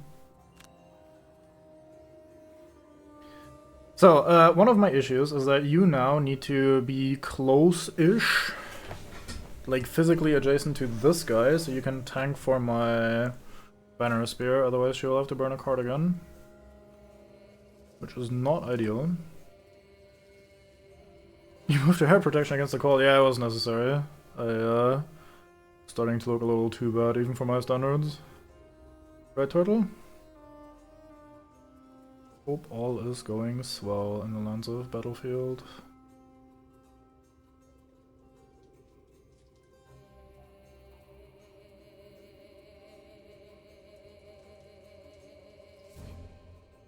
I'm having severe troubles with changing shape recently. It's a common experience for a cube, to be fair, but it's not great. He doesn't need to do or eat that much damage, in fairness.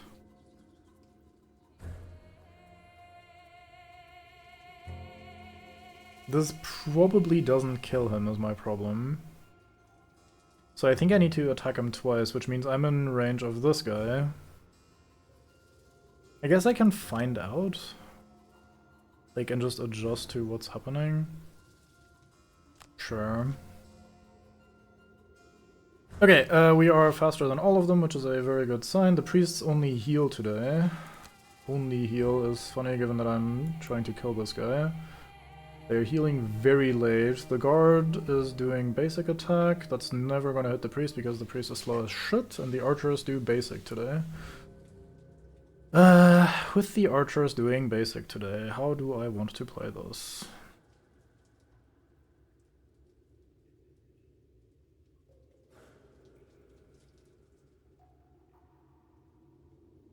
See, the issue is now that it turns out my banner spear is not being attacked today, I don't need to tank for it, so I could leave. But if I leave, I also don't do the transformation I need to transform, so I can play more cards.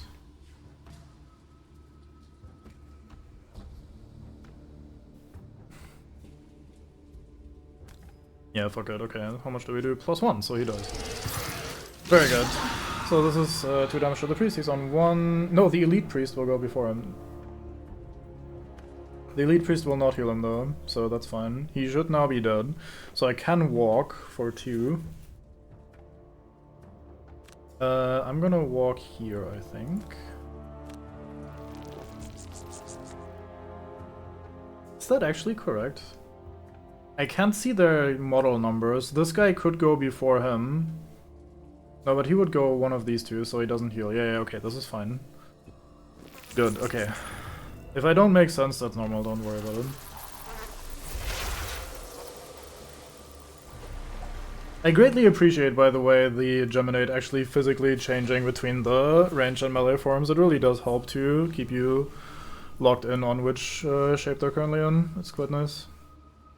Okay, now we're pulling a maneuver you guys have not seen coming, which is we're gonna teleport over here. Which is on paper very much not where you want your Deathwalker to be in the enemy backline, physically present at not any health, so to what to speak of. But we're gonna stab this guy for a 3, which becomes a -1, only one of 2 remaining in my attack modifier deck. Fantastic. The reason we do this is this gives a chance for the Drifter to actually kill this guy. Now, the chance just went very low, given that we low rolled on the attack modifier. But it is not 0, so there's a chance. I'm gonna be standing here, unfortunately, because I would prefer standing here in theory, so I bother both of these. But that's not happening, because I need to stand only adjacent to one guy, so we get one of our active bonuses back. So now when we slap this guy, my buff is still in play. Oh, we drew a +1, that's right. I could use the axe here to do 2 damage to the archer. I think I'm gonna do that. Oh, that was for the shadow. Yeah, okay, whatever. Don't the archers move anyway? Yes, but if I stand here, the archer would need to move 2 tiles all the way over here, and then he's very close to all the other shit that's happening down here, which would be great. And I would really prefer that. I also want to be as close as possible to the door and move on with my life, so being 1 tile closer to it, to being able to go around these guys, is better than being 1 tile further away. However, he died, so it went, like, it all worked out in the end, basically.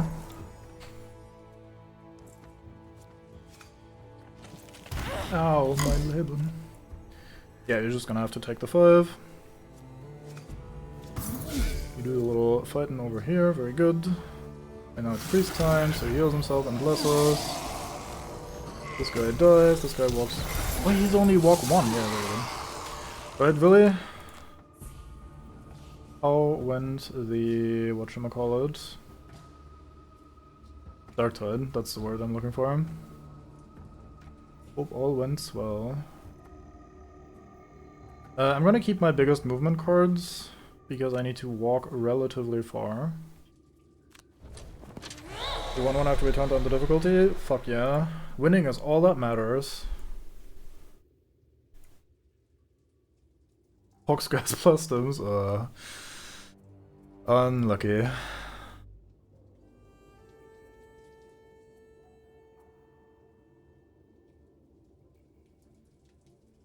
So from here I can probably ignore these two, like the priests here. Like, if I don't stand next to these guys, it should all be fine. I will have to stand next to them a little bit in this case, which is a little awkward and not what I want in my life, like I just said, but we can probably make it work. I'm also gonna heal myself, so that's also nice. So it's all kind of nice. I'm gonna act on 25, which is slightly higher than I would like to on the guy that I don't want to tank, but it's probably okay. I think this archer needs to be in the bin, though. Because this room is also gonna have a lot of Satan in it, and I don't think I can afford to deal with that while I'm also having the archer shoot me in the ass all the time. So I think we do need to get in there and get this man out of here. I don't have any more of my funny recover a charge cards remaining, so we're probably just gonna shoot him and walk next to him to make his life a little annoying.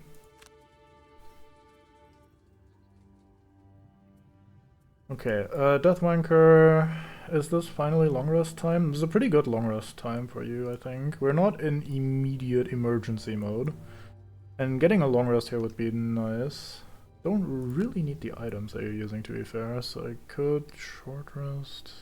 Nah, I want to be in control of which card I'm burning and everything. Okay, you...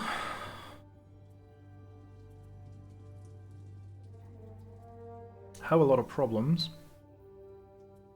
Don't think I can fix any of them that easily.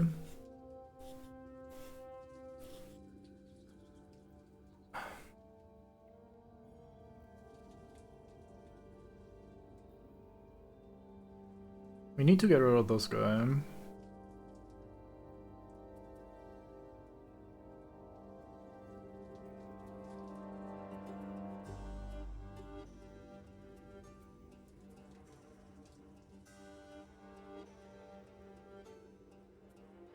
I also want to stay in ranged mode, I think.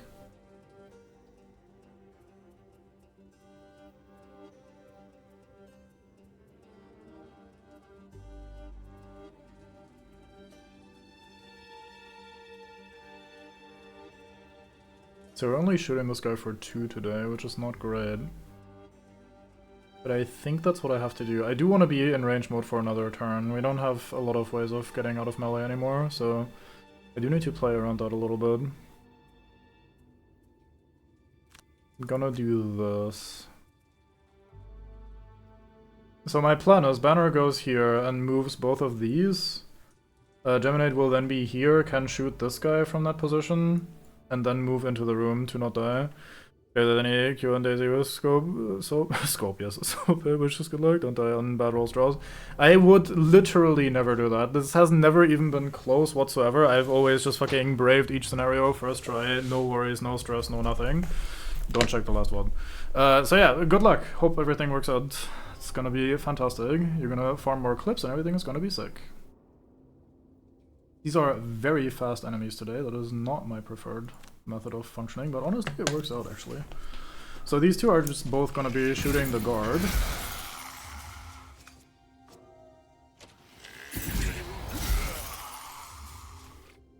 And now the guard can't attack, so even if I happen to end my turn next to him, which I won't, but if I happened to, it would still work out, which is nice. I'm gonna get a move 2 from my banner. You are not moving today, so you're gonna shoot me with disadvantage for 6 space, which is a very large number. Not my favorite number in the known universe. But yeah, let's give you a shoot. We get a regen that's not gonna stay us unless you happen to miss, which would be fantastic. And then we're just gonna give the...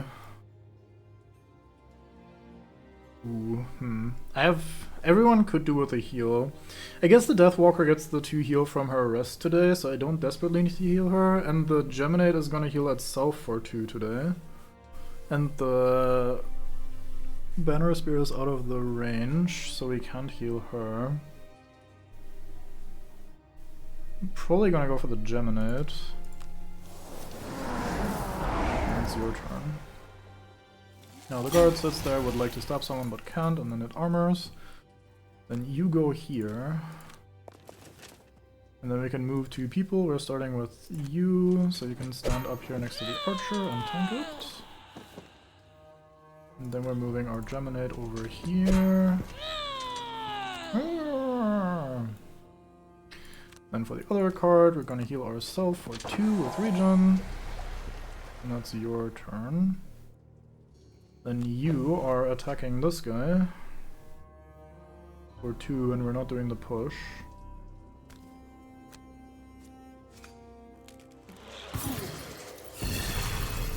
Let's get push, we move here, which heals us for another 2. Okay. And then the archer shoots turtle for every damage in the video game. Oh, they drew a curse. Nice. Actually sick. Very, very good. I did put a bunch of curses into their deck, in fairness. So, deserved and stuff. Ooh, I kind of want to keep Dark Fog to move one of my shadows where it needs to be. I think I removed Black Barrage. We still have the other card that does basically the same shit but slightly better, so it's probably fine to do that. Okay, for the Banner Spear, we need you to just move as far as you can. So there's 1, 2, 3, 4. One of these needs to be open by the time it's your turn. Your turn is very late, in fairness, so good luck. D-Rifter. I have 2 charges on my, if this kills a guy, we get a charge back. 2 charges and another thing. Remember playing Gloomhaven with Rent, who was absolutely in love with just stacking as many curses in the enemy deck as possible. It is very fun. Like, it's slow rolling. At the start you're like, yeah, curses, they don't do nothing. And then like 5 turns later when there's 8 curses in the enemy deck and suddenly no one hits anything anymore, it's fantastic. Especially if you have somehow a source of disadvantage for the enemies. It ends up paying off very well.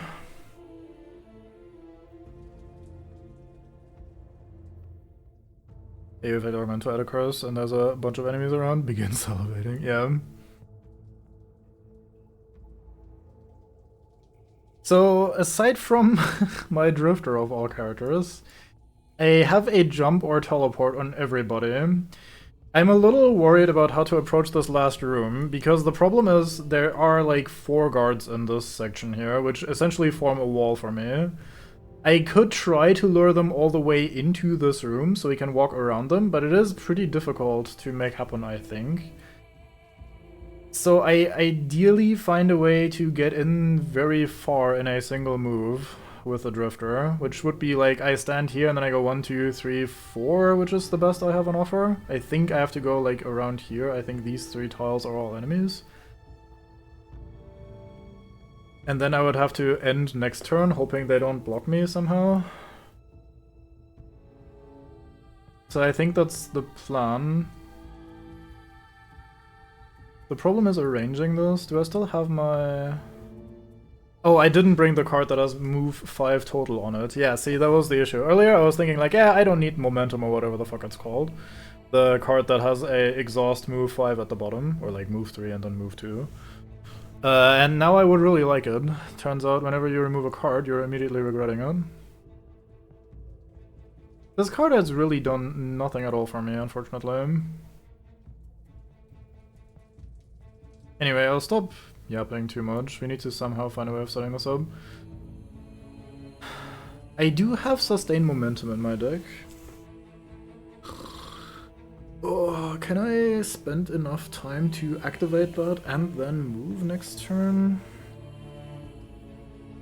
Like, do I have enough turns left to do all that?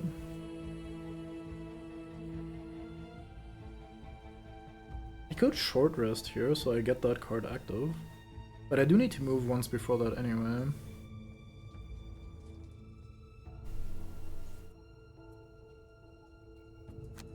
Just gonna bonk this guy and move a little bit, and then hope that that's enough. Okay, you. For you, I want to move all of my shadows and I want to stab you, so we're playing Fluid Knight and Deadbolt. This tile should be vacant because Drifter should be moving.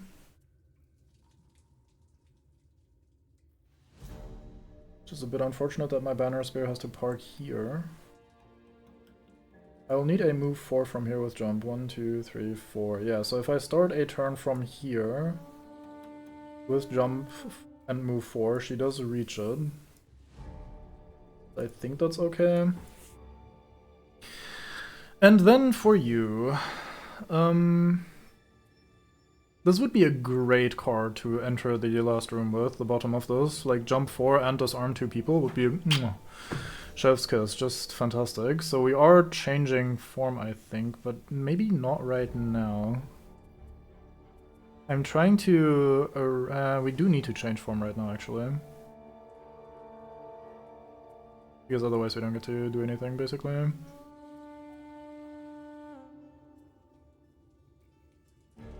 I only have top action change forms, so it's one of these two. Wait, no, I'm talking shit. I have a bottom action change form as well. But basically, I would like to do both of these actions, but I'm probably not.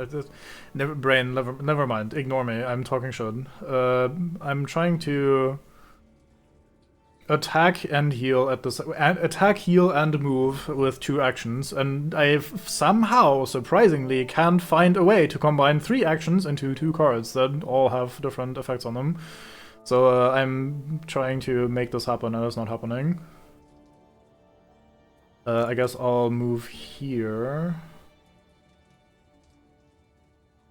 Or here, maybe. And just shoot him for a little bit. Yeah. Not a crab or Blinkblade. Hey, people don't know yet about the crab. Also, Blinkblade is, you know, not that many actions. Maybe I'm spoiled by crab life. Anyway, so Angry Hex is not what I want to see. That is very much not a card I really want to see today.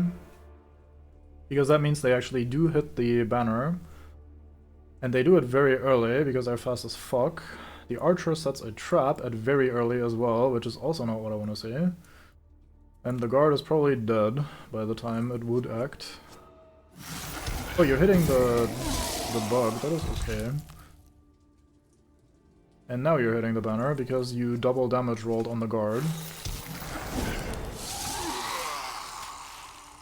Oh, you have the guaranteed, or not the guaranteed, you have the disadvantage from the armor, fantastic. Okay, so the guard is dying a little faster than I was hoping for, or the guard died, rather, I should say, a little faster than I was hoping for. So these are now attacking me again, which is not what I love. First carry, let's go, yeah. I don't think that trap matters. Fuck me. Here's the next question. Is there a world in which I don't attack the archer so that the archer can tank these 2 idiots for a little bit?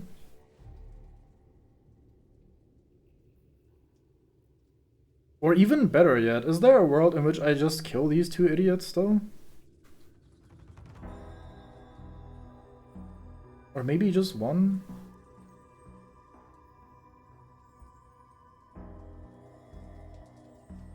Because now that the guard is dead and these are on my ass again, life is actually not great.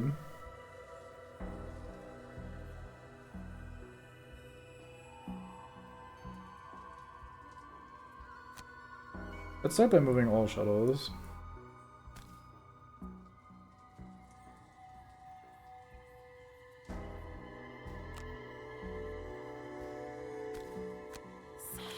So we're moving both of these up for the last room. Probably don't need both of these, but fuck it. Then we're moving one of these over here.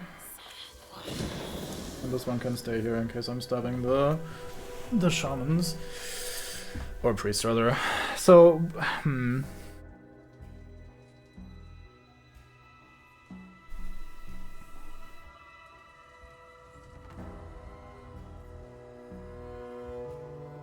I don't know why I didn't expect the archer to be fast enough to move away from my drifter, because now my drifter's turn is even worse than it was before. I probably don't need the drifter to punch this guy. I do have a lot of potential damage to inflict today, though. So I possibly can kill these.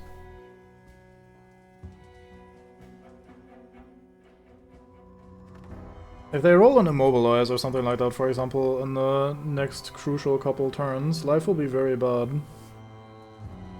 Now that they don't have a target anymore. I don't think there's a world in which I leave the archer alive, even if I'm planning on letting the priest and the archers do get out, or the archer, I guess, singular, do get out.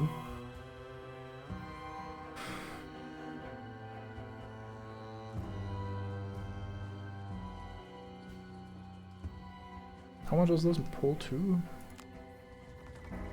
Pull 2. That by itself very likely kills the archer. Like 3 damage plus a guaranteed 3 damage from the trap. If he like jumps here and then pulls, that is a dead archer, most likely.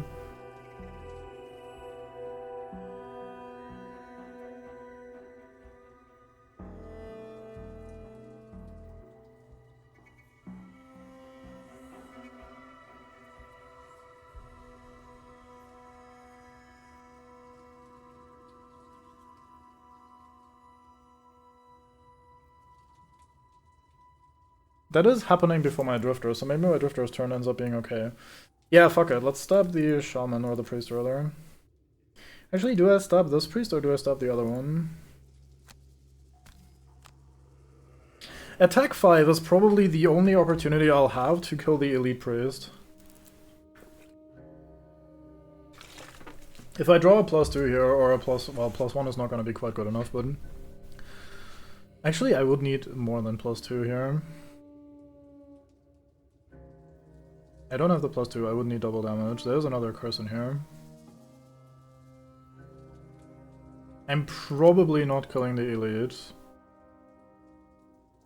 Why do the priests all have armor anyway? Because the game hates you. Not you specifically, just the player.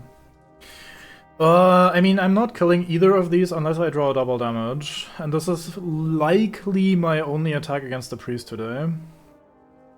So it probably does not matter whatsoever. So if I do roll the double damage, I'd rather kill the elite priest. Okay. Like, either way, I only kill on double damage, and if I don't kill, it doesn't matter which of these I stab. That's basically my thinking there, so I went with that. So I go here. Skip movement, then we attack this guy for 3. It's not quite good enough. You get pulled into the trap and not quite die, tragically. And then you hopefully end him. Thank you. Give me one last charge, or another last charge, I suppose, on my funny I do damage ability.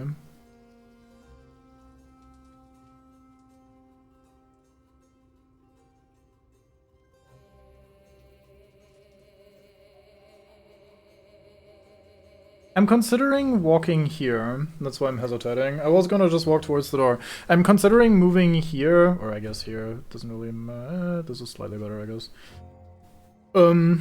So I can tank for the banner spear. I'm planning to short rest next turn on the drifter. Activate the momentum card and then hope that that gets me far enough. Deathwalker doesn't have that many cards left either is the problem, so if these guys happen to hit me very hard and very well, I will die on the Deathwalker.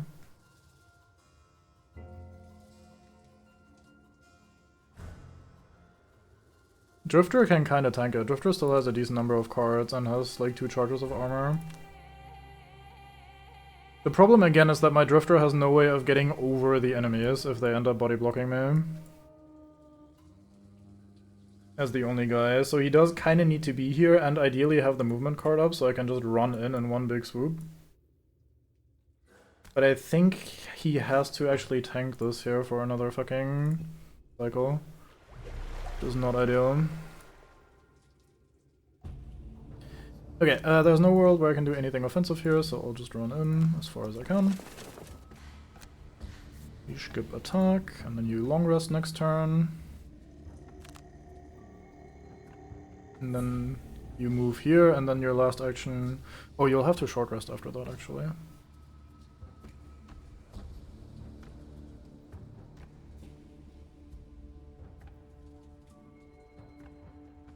Yeah, anyway, well, regardless, you're long resting this turn, so we'll figure it out afterwards. I am very tempted to have you long rest as well.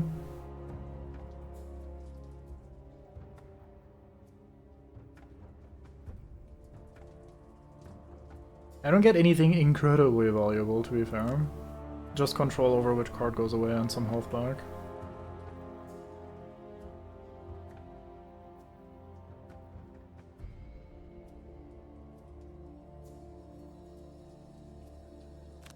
Ira's good. That's fine. I was worried about losing my funny movement card because that is what we're currently planning around. I'm gonna be slow on you today so that if anything's attacking, then they're gonna be targeting you because you're the closest to the enemy. And I'm gonna... Well, this is where I would like my top action heal from that card that we didn't bring. Second time that I was interested in playing it and can't.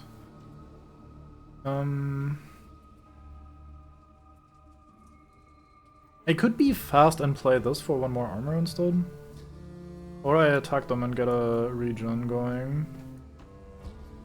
My regen is probably not long for this world. I'll just be fast. I mean, if they're doing either disarm or immobilize, I'm never faster than them anyway. They actually can't do that. But they do have 2 very strong attacks. With the fucking built-in pierce. Yeah, right, this guy has built-in pierce, so the armor isn't actually helping me. King hell.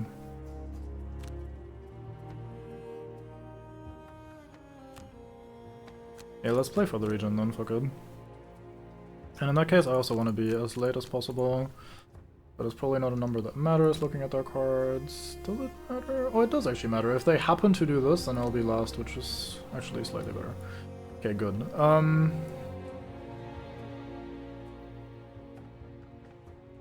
What am I doing with you?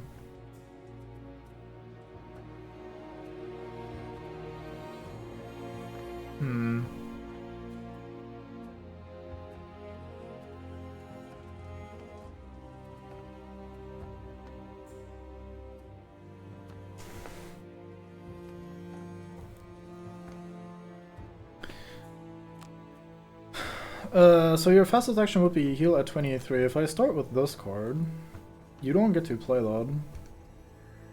If I stab you to death. It's pretty all in. If this goes wrong, you're burning another card. You do have 6 though, and that's not really... You don't really need that many more. Are you long resting? What are you doing today? I think you're long resting, yeah.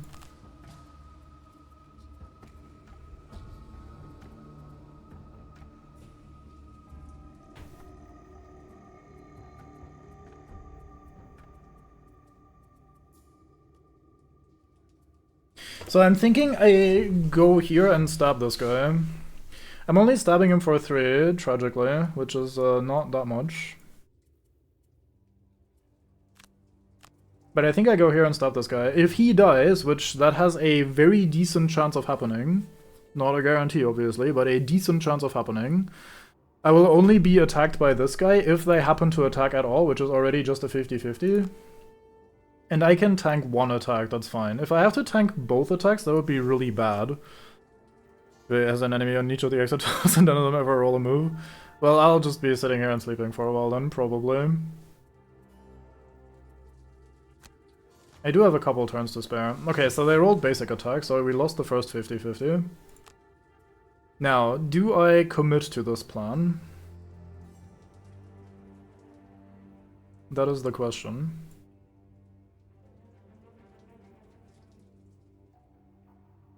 Four cards are success, 6 cards are failure. That is not great odds.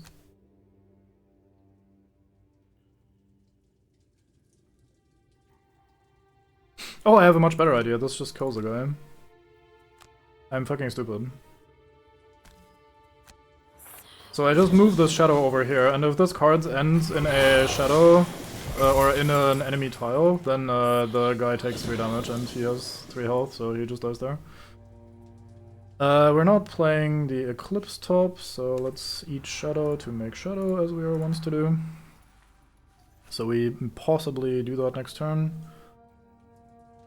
Slowly learning not to jinx things, hopefully you two can get there. Don't worry, Spectacles, no matter how hard you try, you could never be as bad as Art about that sort of shit. Art is a fucking artist when it comes to jinxing.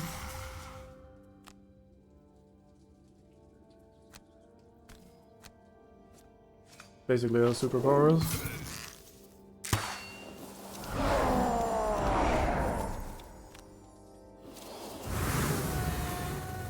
Okay, so my next moves now have +2 on each of them.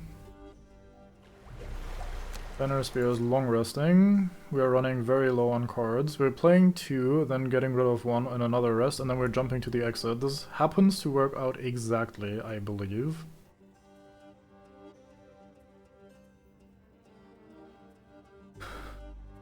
I believe.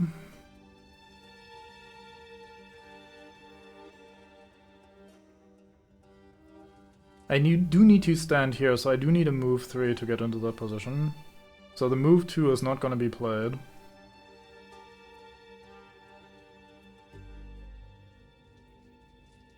So I can probably get rid of it, because I need to move 3 and another card, then I long rest. So I guarantee... Wait, no, I don't need to long rest, I could short rest as well, it doesn't matter at that point. But yeah, I need to play move 3 to get here. And then I whatever the fuck, and then next turn we use jump and we go 1, 2, 3, 4 and into the exit. Like 1, 2, 3, 4. That leaves me exactly on the card out of the game. Or out of the scenario. So you long rest. I wanted to start with this jump, this arm thingy. Is that what we're doing next turn? It probably is. This brings me 1, 2, 3, 4 maybe, if that's a thing I need to do. Or maybe 1, 2, 3, 4 and then disarmed. It really depends on where they stand, and I don't remember where they stand, so we'll have to figure that out. I can then possibly immobilize whomever the fuck. What would be my emergency card? I would not like to change shape if possible, so maybe we don't do the immobilize. So I'll burn a ranged card, because again, the plan is ideally to just not get into ranged form again. I'll burn this one, I guess. Okay, so regroup meat grinder, we walk here, and then we long rest or short rest, depending on how it goes. You can now move. How fast is Geminate today? At least 34, could be more if we want it to be.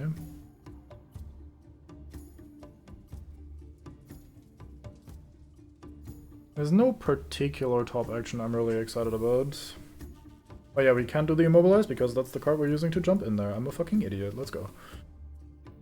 We could poison everyone, but that does nothing particularly valuable. I will do this though, so we're a little faster. So we're acting on 23 now.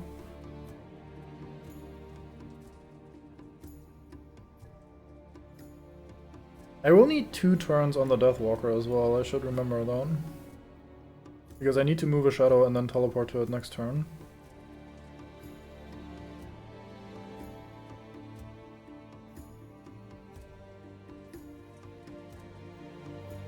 What's your second card? 34, that's pretty fast. So we can do like this, I guess.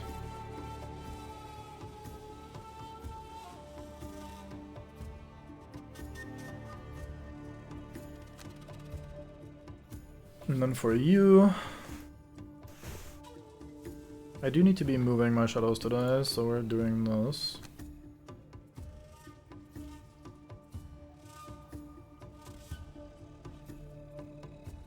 It's a little annoying, but I think I have to long rest after that. Or I short rest now, then I don't have to long rest next turn. The problem is, namely, that these are the 2 cards I want to play. One, or, well, whatever. The point is, this is the card that we're using to teleport to the shadow. And this would be the card I have to play this turn, which means I would then have to rest to get the card back.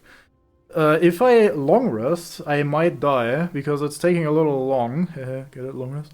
And if I do that, that'd not be great. So if I short rest now, I can't lose this 1 card that I really need to lose. Or need to not lose, rather. So I think we do this, which bins Eclipse, that's fine with me. So now I can just play, move a shadow for 5 tiles, that's fine, and then we're just shooting some guy maybe, we'll find out, and that's probably your turn.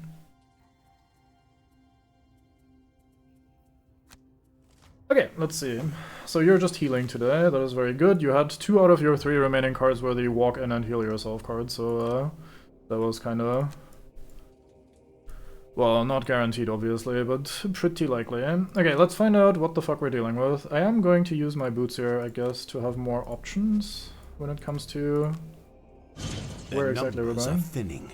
If you can just get past this line, you should be able to push through into the heart of this place.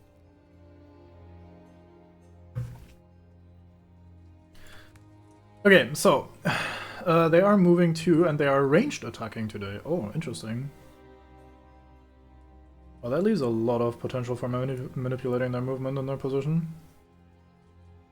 Bloody hell.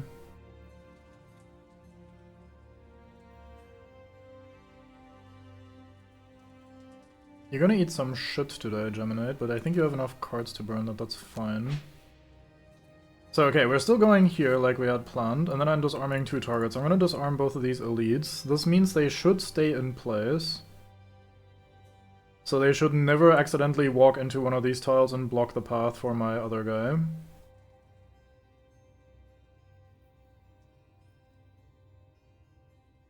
There is a world in which this guy goes here, which will then make my path very long for the Drifter.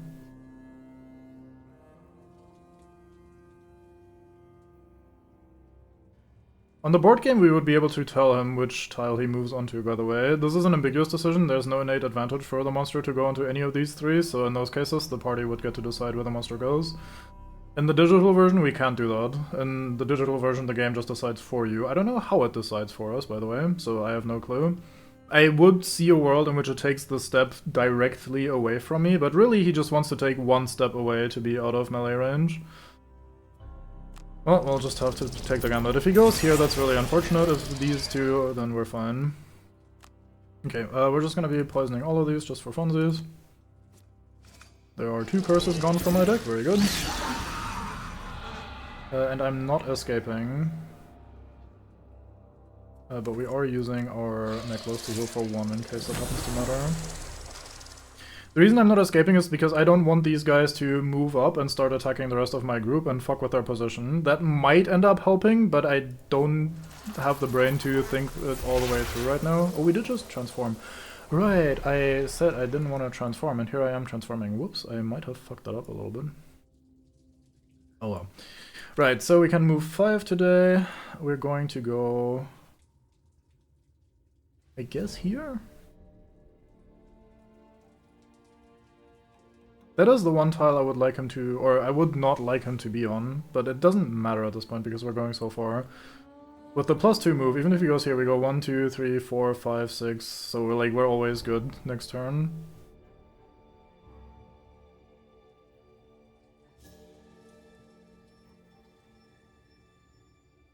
Yeah, fuck it. I'll just go here though.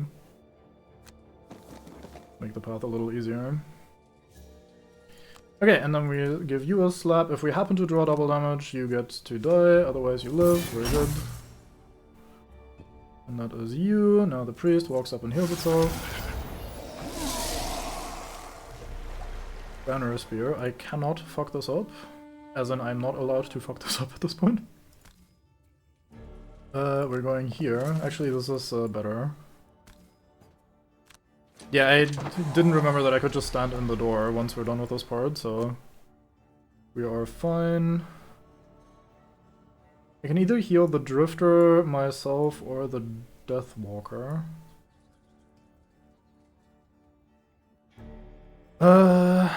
Drifter is not getting slapped this turn. He might get slapped next turn. Same for the Deathwalker. I think Drifter has more cards available still, so let's heal you.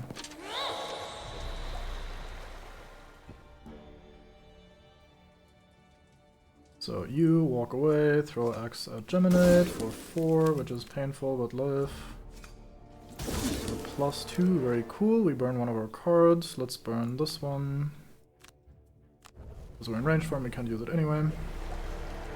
Okay, then we move one of our shadows 5 hexes. Making you go all the way over here. And for our other action, we're just shooting one of you.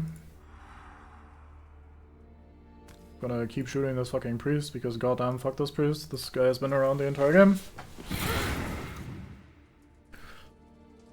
Okay, and that is your turn. So now, even if we were to short rest, and like it doesn't matter, we're always gonna be fine here.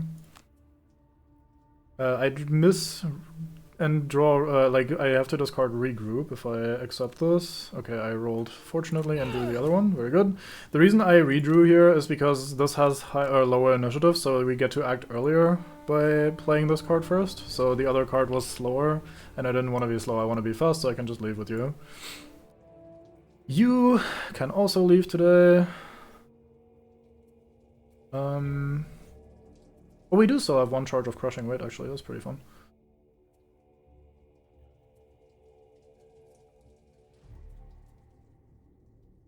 Don't think there's much of anything I need to be worried about with you, so I'll just play this. Deathwalker, we play the Teleport. And something. You are next to a shadow, there's a world in which you still die. You're not out of this yet, bitch! Yeah, fuck it, let's do that. So we teleport over here, and then we stab some guy with a shadow.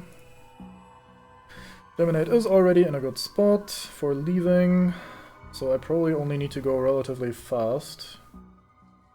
God, I fucking wish I hadn't gone into range form. I fucked that up completely.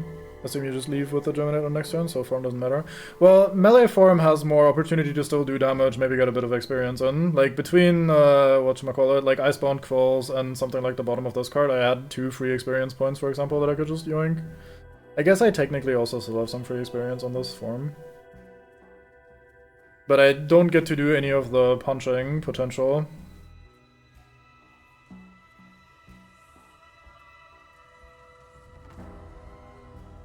But yeah, I'll just play both of these.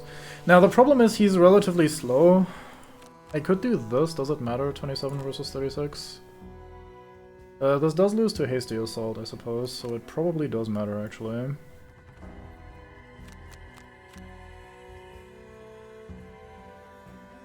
And then we click on this card because we can just use that bottom action for a free experience point.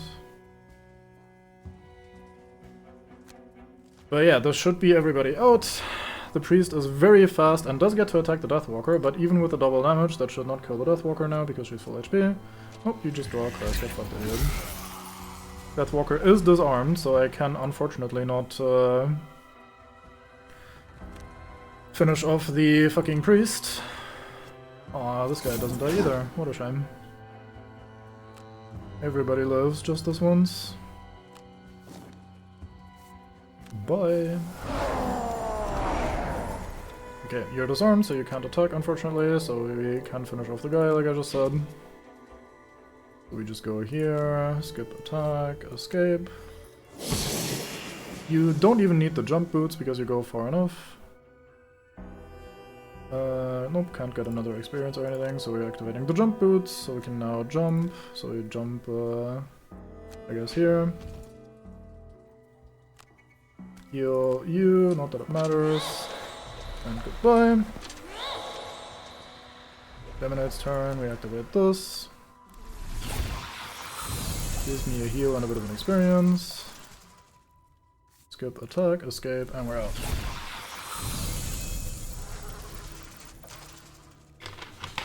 Goddamn. That did not end up as planned, let's say, but it did work out, so here we go. Actual easy. Yeah, it's funny because in hindsight we could have actually managed to finish off the priests and still get all of this shit going. But I think the fact that we managed to salvage the situation after the Banner Spear burned 4 cards in the first cycle is probably like good enough. Let's not get too greedy here with what we want as results. So, you did definitely not get this one done, you did not get this one done, which is a shame, but hey, not much you can do about that. This one we got very early, and this one was free with the way I did it, and we got the Mastery on the Banner Spear. That was one of the reasons why I really wanted to try and win this as well, rather than also going for battle goals and stuff. We left a ton of loot on the ground, which is a bit of a shame, because this is a very good scenario to get a bunch of loot, given the bunch of corpses in the first room. But yeah, we got the Mastery, so I wanted to full send it to try and get the W, and we did, which is nice. Yeah, basically no loot. Like, this is not a lot of loot. 1 an herb, very good. A lot of damage done by the Drifter. Didn't feel like they did that much at the end of the day. But everybody else also pulled their weight, like those are really good. So got the random item, so nice. Yeah, that was really lucky because it was the very first pile we looted. I would have sacrificed the random item to get the Mastery done, to be fair, but yeah.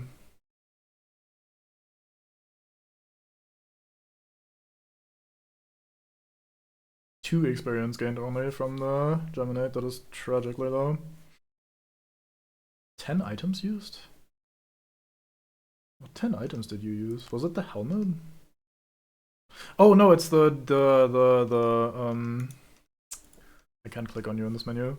The armor that we got, the one that gives disadvantage on the next 2 attacks, which automatically activates, and we long rested and then that happened once more, so that is 4 uses right there, for example. And the helmet as well. Once inside the cave, the sounds of battle soften, the thick ice-covered walls dampening the roars. As you look back, however, a single large figure stumbles back from the fray and calls to you. Warm bloods, The Olgox says. It's one of the brawler Olgox, a fighter as tall as a horse, but one of its arms is hanging loose by its side, and the fur on its stomach is matted with blood. all our enemies come to fall upon our heads, eh? Your look of confusion prompts the creature to speak further. The snow speakers He growls and gestures outside. invaded our home. They have killed many, He looms over you, even from a distance. but perhaps you can help us fight back. Until a second ago, you didn't even realize Olgox could speak your language, and yet here one stands, asking for your help. He moves his massive bulk to the side and waves a hand toward his dead comrades. They kill us because we are ice speakers. He taps himself on the chest as he says this, wincing slightly. The creature, despite his great size, is made somehow smaller by the gesture. You can help us. The offer is bizarre, certainly, but there's an advantage to be had here. Sather charged you to find a way to help stop the attacks, and it would seem one has presented itself. If you help this group defend their home from these snow speakers, you may be able to make peace with the victors. It's slow going at first, The Olgox explains its situation further through laboured breath. It seems this place, Snowscorn Mountain, holds religious significance to the Olgox clans. Both factions want control of it, but because of the animosity, only one can occupy it. When the resident Ice Speakers returned, battle-weary from their attack on Frosthaven, the Snow Speakers seized the opportunity and launched an invasion to take back the mountain. You're not sure which side you should take in this whole thing, but you know this information is valuable, so you follow this creature further into the cave, wondering whether this is what Sether had in mind. So yeah, we met a guy that can actually talk to us and is willing to talk to us, and maybe we can diplomacy our way to success. That's definitely gonna go well. We missed out, by the way, by going for this scenario rather than the other one. I think in the other one, as you approach the mountain, there's a battle raging and someone calls someone an ice pisser because they're like the ice speakers and whatever, so they're like fighting each other and like yelling at each other a little. So we got the inferior dialogue, I suppose, but hey, this is also a fun road. Each hero in the party gains perk marks. New mandatory quest unlocked, Heart of Ice. So this is a bit unfortunate because this was a mandatory link, I think? Yeah, and the game does not inform us of this in advance. You look like the people we were attacking earlier. Maybe you can help us. It's definitely an ambitious play. Man was not in a position to do much arguing, I reckon, so, you know, and it's still like win-win, I suppose, if we end up making some sort of peace happen. So yeah, we are now in the follow-up scenario, Heart of Ice. This is going to be our last one for the day, if we even succeed at this. Choose a battle goal for each hero. We're going to be not needing as much armor pierce, I think. Actually, let me look at this. Guard Elite and Scout Elite. Scout we haven't met yet. So we're going to see those and be very happy. Very happy. I don't want all of my AoEs. I only brought all 3 of these AoEs because I thought we could get the challenge done, and then we did get the challenge done, so it's kind of cool that we got that. That's kind of nice. Let's bring a different card instead of that one, I think. I think we might be rallying Cry gamers, or pincer movement gamers.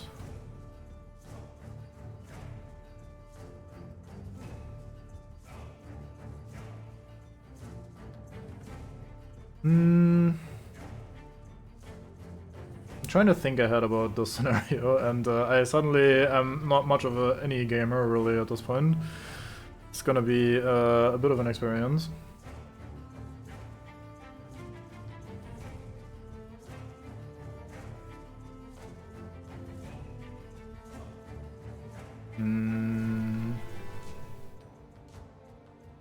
Let's try Rallying Cry. I don't think we're going to be placing the banner itself actually, but the card is still pretty decent. Okay, we have a perk for you, so we'll place one more -1 with an armor card instead. Very good. Not that we did get to use that very much.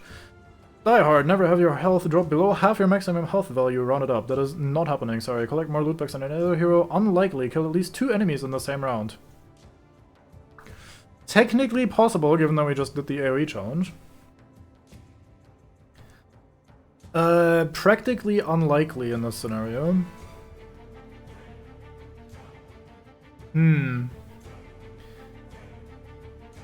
I guess there is a world where you coincidentally get the most loot marks. We could also try setting this up. We do still have some AoE in the deck, it's not nothing. It is pretty unlikely. Fuck it, let's try it, who cares? Okay. So, Teutel also got a perk point. Let's see. What are we doing with you? I think we're removing -1s and replacing them with +1s. That seems pretty good. Yeah, I think that's what we're choosing. Simple and straightforward. Never use a potion, you don't have one, so that'd be a freebie. Never exit a room with loot bags in it.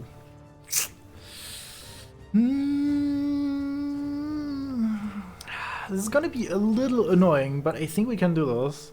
It's gonna be annoying though. But I think we can do this. This is 2 perk marks. 2 perk marks is not bad. We want that. And you didn't, ding ding, did you? Unlucky. End quest at maximum health. Not impossible. Add 2 cards to your lost pile before your first rest. Hard for my Deathwalker build. Because we don't have that many lost cards. The problem with these challenges is that this card, for example, which is a lost permanent effect, this only gets lost when we remove the card from the game. So when we activate the effect, it's not in my lost pile, it's in my active effects area. So only when we deactivate this buff does it go into the lost pile. So practically we don't have that many lost cards that we play. We do have a couple, and they're not terrible. This might also be an Eclipse game, so it might even be, like, reasonable. That is actually... I'm talking myself into doing this. I think we're doing this. Okay, and then you lose a card to negate 2 or less damage from an attack. That is very easy to do. Kill an enemy attacked by any one of your allies earlier in the same round. Form a long rest while at maximum health after you've already suffered damage. These two are reasonably doable. Let's take this one. I think this is actually... maybe this is harder. I'm trying for the... I'm gonna try for the mastery here with you losing a card every turn. The battle is near. Sounds of it echo off the tunnel's icy walls. Metal crashing against stone. Thunder ripping the air. The chest-shaking howls of Olgox. Your breath is heavy as you follow your guide. Closer. Closer. And then you arrive. The central chamber opens like a cavernous maw. Ice and blood and bodies writhing in battle. In the center of the room hangs an enormous shard of pearlescent ice. And for a moment, you simply stare at it. The shard rotates slowly in the air, held aloft by some otherworldly means. Clearly, a great power does reign here. But the middle of battle is no time to stand around. The Olgox around you are locked in bitter combat. Spells shooting out with terrible quickness and heavy fists swinging. Your Olgox companion shakes off his injuries and steps forward. From the cheers that rise from the combatants when he enters the room, you gather he must be some sort of leader to the Ice Speakers. He concentrates, and a thick wall of ice collects on his fists, solidifying into jagged, brutal-looking gauntlets. His weapons ready, the chieftain tilts his head up and releases a howl so loud and terrible that it cools the blood in your veins. Another terrifying howl tears through the air in response, and from the other side of the chamber, a blistering bolt of blue energy shoots out and crashes against the wall next to you. It's the Snowspeaker chieftain, standing almost a head taller than even your enormous companion. And she's wielding the snow itself as a weapon. Different recording for the last one. The two chiefs charge and crash near the center of the room, blasting open a gap in the battle. Both are clearly more skilled than the other fighters, and each moves with a surety gained from authority. Thunder cracks around the Snowspeaker, and the Ice Speaker bludgeons the air and ground with brutal strikes. But then, the sea of Olgox condenses back around you, all of them looking angry and suspicious. If you want to get to the main fight, you'll have to fight your way through these combatants first. Bit of awkward audio balancing there. So yeah, this intro does a little bit of awkward stuff because we're being introduced to these two duking it out. But as you will see here, I don't know why I didn't immediately click. As you will see here, once the thing finishes loading, we don't actually start with these two duking it out. We start in a side room, which is a little weird. His narrator was just moving to the center of the chamber where it echoes from. So true, yeah. Okay, or echoes more, rather, yeah. Since they do some percentage of damage to boss, if you mean by some percentage you mean half, then yes. But let's not worry about that just yet.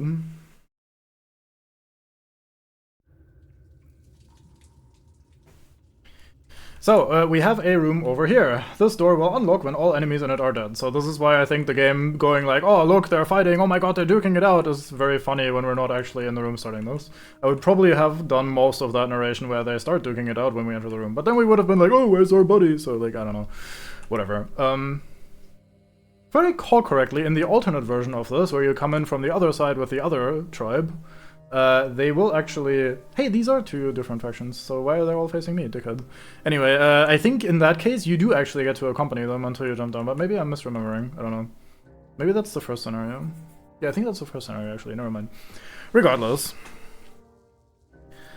Boy, howdy, we need to loot 9 bodies before leaving this room. Yeah, that's why I thought it was gonna be a little tricky. However, spoiler alert, once we enter this room, we're going nowhere else. This is a two-room scenario, which made me think is probably doable, even if it's a little annoying, especially for the start. I think I want you here. Okay, so, what do we have? We have guard, elite, guard, guard, guard, guard, and we have scout, scout, scout, scout, scout, scout, scout. I actually think I want to group up over here, like so. So much as the inferior dialogue-wise. Yeah, but not like massively or whatever. Just like there's a line about snow pissers on the other one, or ice pissers, one of the two, I can't remember. And I think that's funny. And DK and I thought that was funny when we were reading it the first time. So it's not like significantly worse or anything.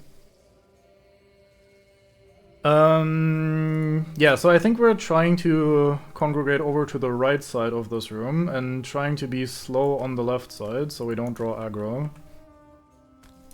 So the slower NPCs go here, or NPCs, yes, the slower characters go here, so these guys target the guards, which are likely faster. Unless they just double shoot, which they do sometimes.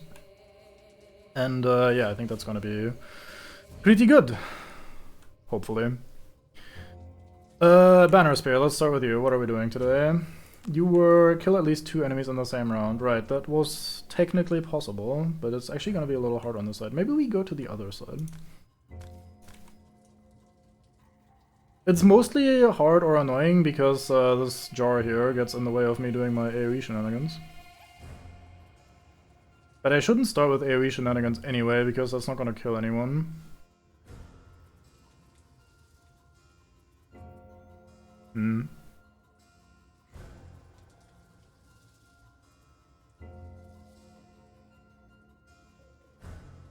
Could go here and pull this guy closer, or just in general set up for a pull of some flavor.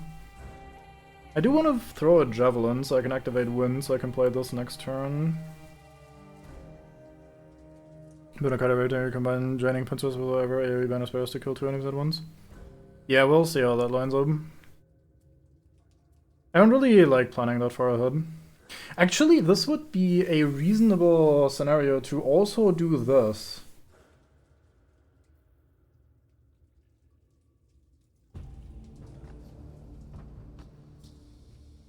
We did add the banner to our deck. Or the banner, I say. One of the 2 available banners. I guess we have 3 now with this one as well. I don't really like this one very much.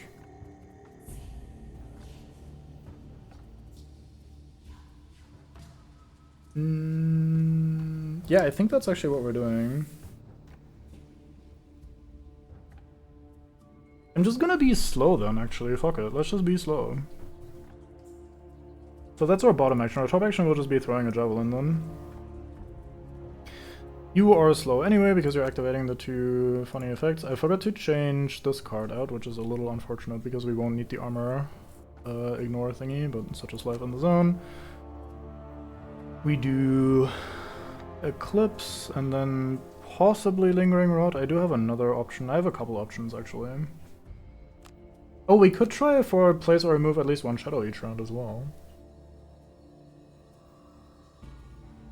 That is actually quite likely, to be fair. That is not a very difficult one.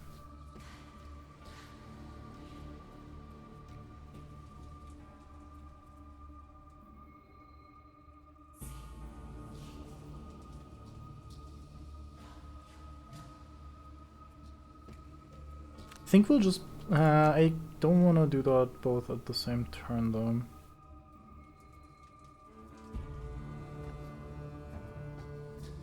So this card here, the bottom of it is my emergency. I need to play another lost card, or emergency, I need to place another shadow card. This bottom move 6 place a shadow is actually really strong. It's just very situationally useful, because you ideally don't want to just do that. I'm struggling to find a good bottom action as always. I guess I'll just move my shadows a little bit. That's probably fine. So I want to burn a card every turn. We have a lot of burn cards, so it shouldn't be that bad. Ideally, I don't change form, so I can do more useful things, I reckon.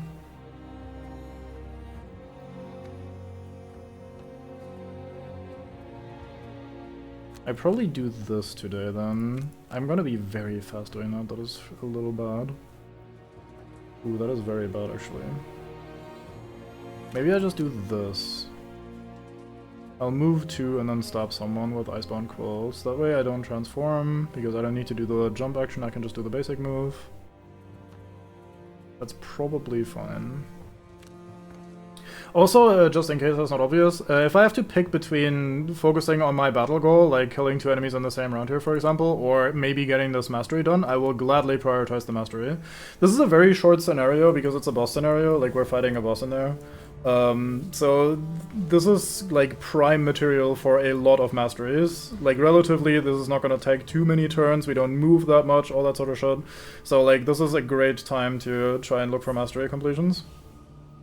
Okay, so they all go before me, which means most of these should be prioritizing the enemies. This guy's gonna shoot me, but everyone else... Hey, you had disadvantage anyway, I was confused there for a moment. I don't think anyone here does brittle. Is that true? I think that's true. So we take 1 from this. Big shot. Regular shot. Now it's guard time. I think the guards should very handily win this. Look at the damage. Not down.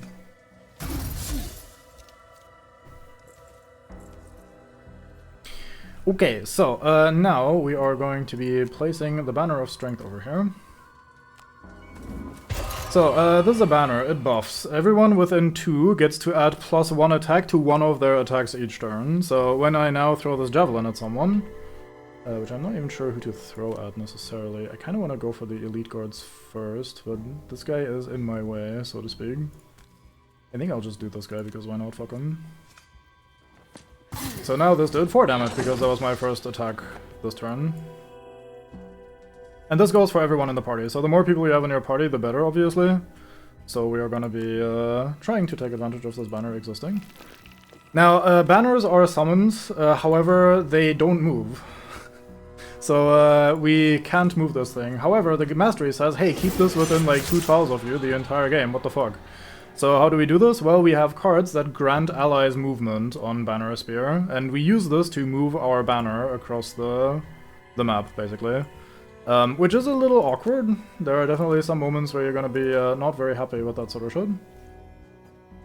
But it could be worse.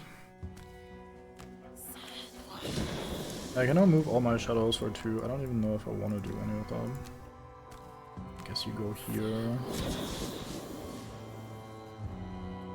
Yeah, I think the rest is fine, honestly. I don't want to eat any of these elements, so we're just good here. You activate your 2 bullshits.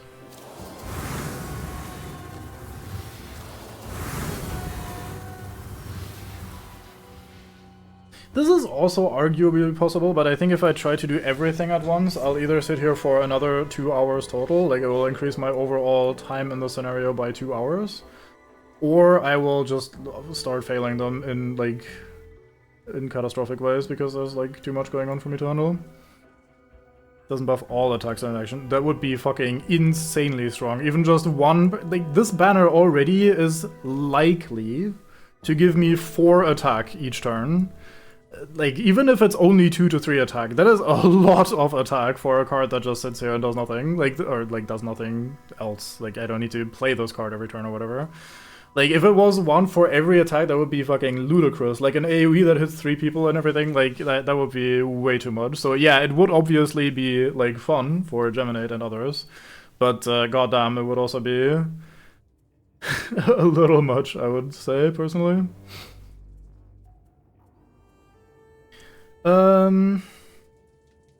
I do have wind, so I could eat the wind to do something with that.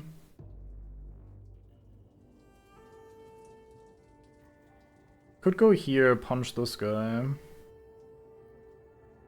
I'm gonna struggle a little with picking my initiative here. If I'm very fast, I get to act before them, but then everyone that can attack me will attack me, which is a bit like bit shit. If I'm slow, they will likely hit each other, but I can't prevent them from doing anything too nasty as well, so it's always gonna be a little messed up regardless. I'm probably gonna go slow again this turn.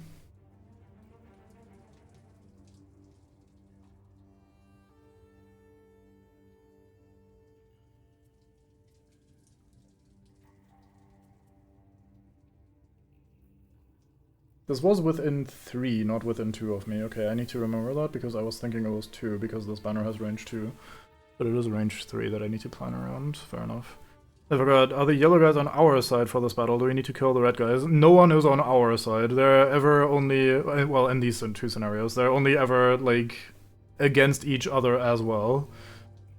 It sounds dumb for a game, but story-wise, you can't really blame them. They did just come to raid our town and fight us, and then they're in their home fighting off, like, Algox attacking them, like another tribe attacking them. They're in the middle of a heated battle where they're all killing each other, and then we pull up. Why would they not immediately start punching us? Like, it's, like, at least in the chaos of, like, this sort of battle, I think it makes sense for them to not be really, like, able, I guess, to parse all that and not, like, accidentally kill us either. Or not even accidentally, like, not fight us, I guess. I need to make up my fucking mind what I'm trying to do here. I've been yapping and not doing. I need to also start doing instead of just yapping. I think we'll play this with a basic move. This is gonna be my basic move, I think. We're gonna go here, we're gonna slap these tiles. Enemy if my enemy gets punched harder. You just went in, yeah, that as well. Okay, you can now go and punch people. Oh, and perform at least one move or attack ability each round. Yeah, okay, that was not happening. Ooh, you even... That's fucking crazy. That is hard. Anyway, I would like you to be within range 2 of the banner. So you should probably go here as my plan. So I'm gonna slap you with that. And do a move 4 to reach that. But again, we're going slow. As for you...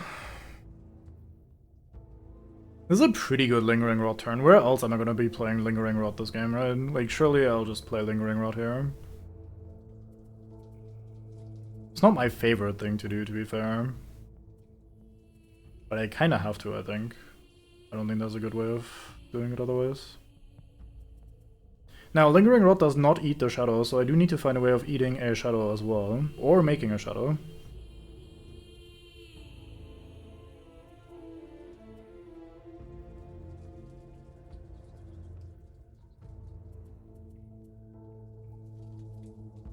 I'm just gonna do this, actually. I think that's fine. J Manate is planning to burn a card again today, naturally. You are the one guy that might want to go relatively fast, because these guys are already adjacent to you. Which card are we burning today?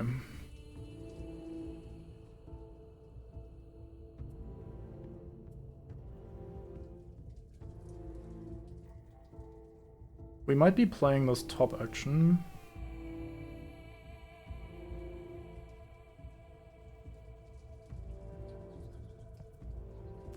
So we're transforming, and then for our bottom action we will...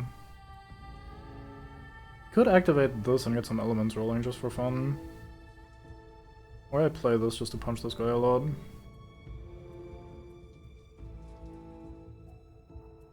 Some of these are not my favorite actions, I gotta say. To burn especially. Let's burn this one. Okay, they're all slightly slower than me. The scouts go looting today, which is fucking insanely stupid, and the guards are all gonna fucking kill all the scouts. Very good. One of the Argus is 1 HP, you're probably killed to make a shadow. Haha, it's funny you say that when we don't have Call of the Abyss active. We're gonna be attacking both of you, I think. I hate targeting this. It looks so awkward.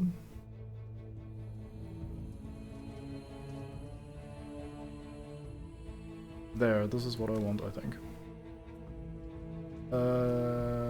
Banner of... This guy? Or more? Is that how that works? Yes, that is how that worked. Very good. And then we activate you, which blesses me and allows me to burn an element to create fire or light every turn. What is my action for tomorrow? Fire is an option. Fire is a good option. Light is a fine option. Fire is good. Let's do fire. So we end, we eat wind, we turn it into fire. Fire element created. This ranges me. The scouts only sit there and try to loot. There's nothing there. Guard kills this guy. Other guard kills the other guy. Or hits the other guy at least, I should say. There's some more murder going on. Whole lot of murder going on. They're all strengthened, so they're extra strong next turn. Did not manage to finish off the poisoned guy. Unlucky. Okay, so here's the Earth. I do.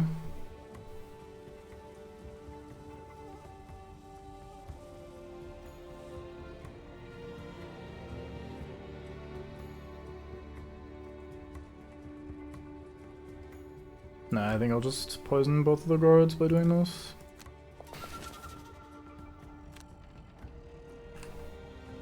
Like so, we get to pick which one of these we want to hurt extra hard. Let's take the elite guy. I really wish the UI for this was a little better. Like, maybe make me drag something, like a target on it, or make it, like, show this as a +1, or at least give it the attack symbol rather than the generic class symbol. Now, in fairness, this just all being the generic class symbol is very likely placeholder. Like, this is peak placeholder to just have all of the special effects just be the class symbol. So they are very, very, very, very likely changing this as the early access goes on. But, like, maybe make it more noticeably distinct what special effect you're using here. Not like for, not just the icon, but like, for an attack, make it pop up in the middle of the screen or something. Or, like, some sort of way of, you know, like, signifying, hey, this is something really importantly different. Oh, I was wondering what all these shields were. It's my funny ability where I roll a shield and then draw another card. It's here this attack modifier that we added to our deck. So we got one armor, drew a new card, got an armor, drew a new card, and then we drew the +1. This is why we, or +0, this is why we now have 2 shields here. We also hit this guy for a double, so that was nice. Yeah, I'm not using either of those. Okay, we are lingering rotting today, so we're doing this from your tile, I think. Attacking every single person in the video game. This is the scout. We don't need to worry about that guy too much. Let's start with you. You definitely take the banner of strength on the first guy.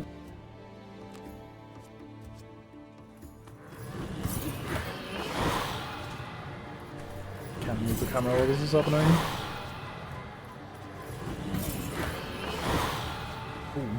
We get the double damage on the guy that does not need to die yet. That is a little bit tragic, to say the least.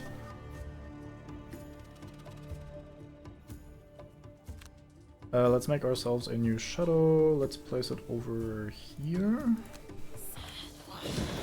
So now we did another shadow today. I could eat darkness to make new darkness. Are we using darkness tomorrow? Probably yes, because we can still play Forceful Spirits. Probably not a... There's probably a room there to place Forceful Spirits, so let's eat dark to make new dark, so we have that tomorrow.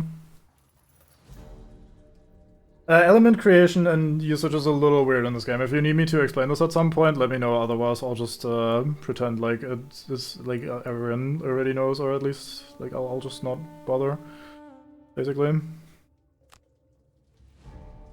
There's some weirdness to it, definitely.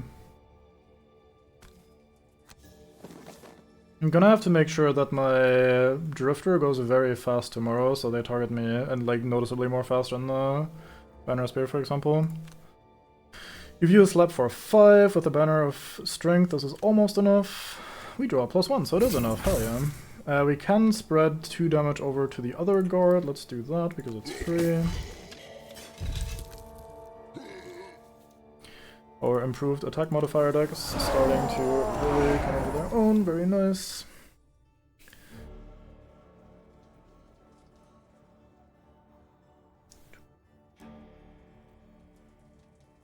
So these guys are gonna be fast. So I'm needing, or not fast. These guys are no longer kept busy by the scouts. So we will need to actually deal with these guys actively now. This might be the very rare set for the charge top action turn. Like, this might be the one time in my life where I actually do the top action of this card. Because this would be 6 damage, basically, guaranteed. Not literally guaranteed. And if it goes wrong, we can still, like, recover and do other shit. But it is very likely to do 6 damage to the, like, 2 damage to each of the guards. Which is pretty good.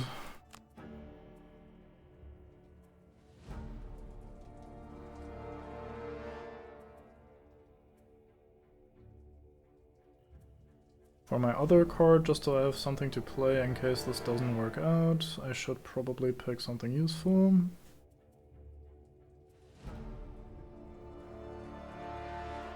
I could honestly just do this. I don't know where I'd move my banner to, though. I mean, I'll only use the... I don't want to use that, actually, never mind.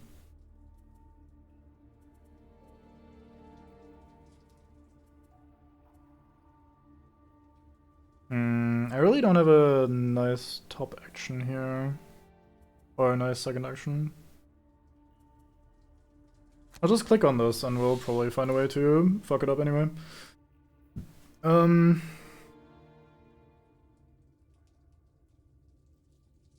So assuming my banner spear goes here and hits everybody with the funny haha, you take damage when you go next to me ability. What do you do then?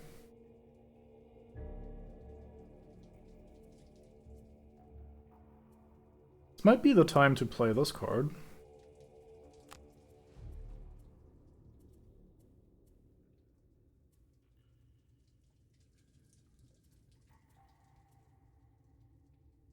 Maybe I should play the fucking momentum card more for the movement stuff, honestly. I keep looking at these cards and thinking, damn, if only I could move a little bit more. Like, it keeps happening to me, I don't know. I think we'll just do this. If we don't need to barrage something, we can go here, Violent Inheritance this guy, and suck up all the loot in the room, which is something we want to do ideally. As for you, we want to place or remove a shadow. We have played 2 lost cards, correct? Let me make double sure. Yes, we have 2 cards in our lost pile, so that is the battle goal done.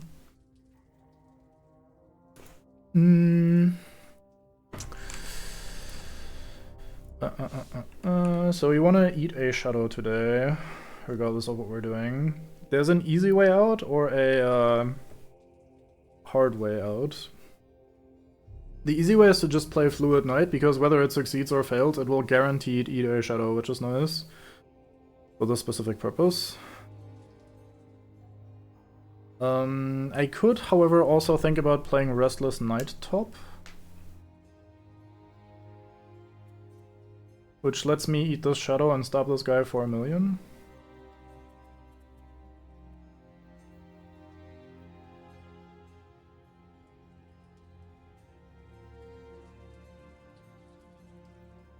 I think Fluid Knight is a little safer here. I was gonna play Forceful Spirits, actually. I'd need to be relatively late to do that. I would also need to find a way of making sure I do use a shadow then the same turn.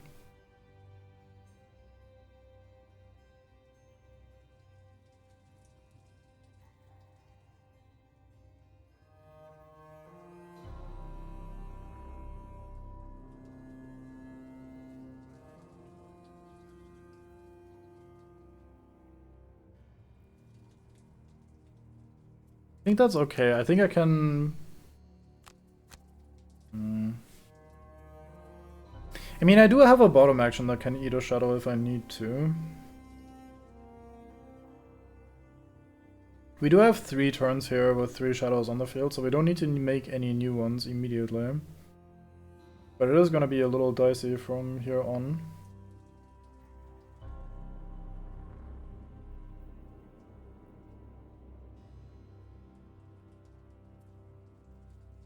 I think we're just playing these two. This is a really bad card to play if I happen to not be before, like if these guys don't move before me.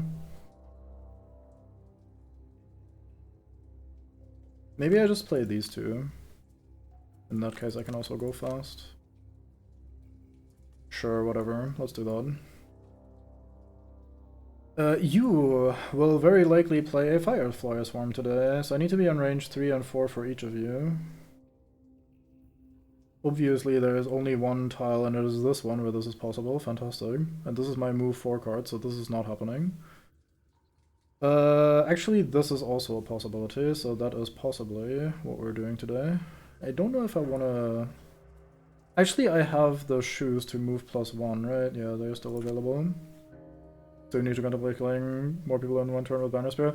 Like I said earlier, I am not prioritizing that over the Mastery. If it works out that the Mastery, that I like get the Mastery, that is more important to me.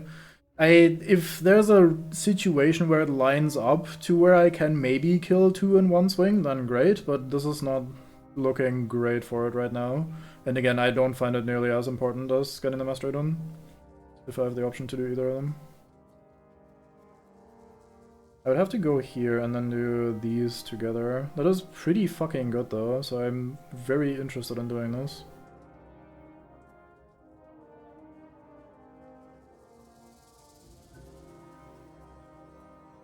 I might do the bottom as a basic move from that card and just use my shoes to go here then. Like go here and then I'm in the perfect range for that. There are 2 reasons for me doing that, actually. It's not just that I want to find a card that has a good basic, or that where I can just use a basic move without worrying. I am very worried about the bottom of this card because it has a loss symbol, so there's a chance I eventually look at this and go, oh yeah, I can just play this as my loss card, and it turns out, no, it's one of those buffs that only goes into the loss pile when it's used up, and then I fail the Mastery, which would be a bit of a shame to fail in that way.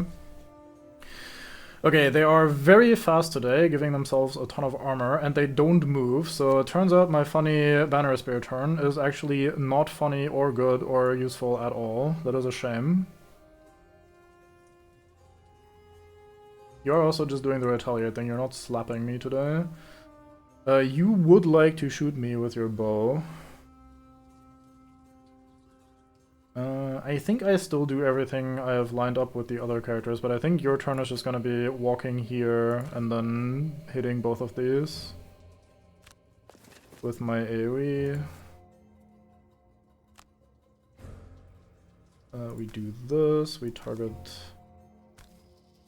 this guy with the stronger attack. I don't need to push anyone.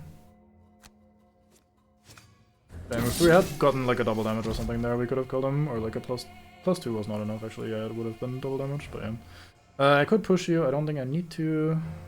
Do I have a reason to? I don't think so. Yeah, and that's you. Yoink. Yeah, so these all have 1 armor today, which makes my funny AoE attack a little bit less good, but they are all poisoned, which makes it feel a little bit less bad. So, all working out, I think, overall. I can guaranteed kill this guy with this bottom. I picked the wrong card. Fuck. Okay, good thing I noticed. Because I was about to fail the Mastery. I thought I picked the card where I can move a shadow and if it walks into a guy, it disappears and does 3 damage. I did not pick that card, it turns out. I picked a completely different card. I did set you up for a Violent Inheritance turn, didn't I? Yeah. Nah, you can't really get into a great spot for that anyway. What was your other card? Yeah, basic move.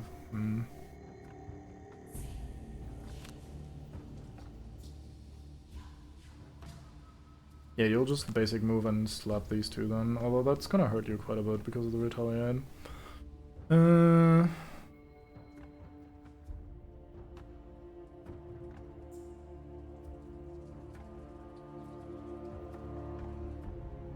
Yeah, I mean, I have to play Fluid Knight because I want to burn a Shadow today, so there's no other option.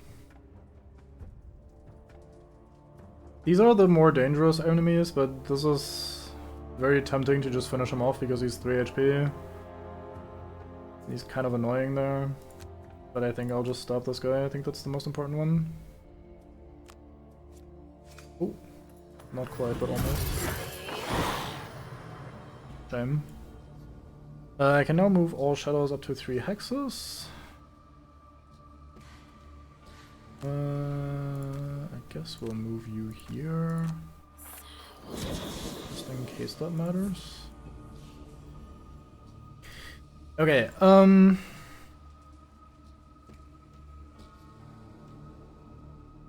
I guess this situation now means that I want to stand here instead. Then I don't have to use my shoes. I could even stand here. 1, 2, 3. No, this is too far. 1, 2, 3, 3, 4, right? Yeah, okay. So we do this, we eat fire, we attack all 3 of these. Game, would you kindly, thank you. That looks good. We attack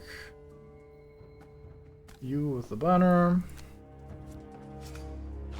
Of course, that's the guy that we miss, although... we could eat that darkness to make more fire or other funny effects happening. Are we using dark tomorrow?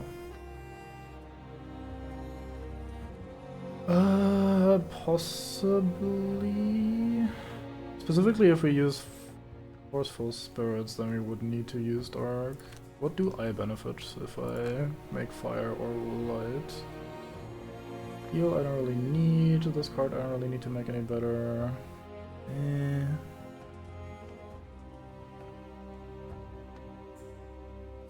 Funny Dragonfly Surge would be kinda nice. Don't really want to waste that card on one of these guys, to be fair. Either way, I think there's a decent likelihood that I'm gonna be using one of these elements over the other character. Okay, your turn. I think you basic move here and slap these. No, yes, no.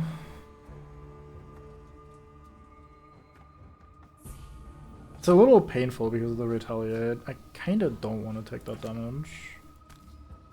Let's just go here and punch this guy for roughly enough. Okay, good.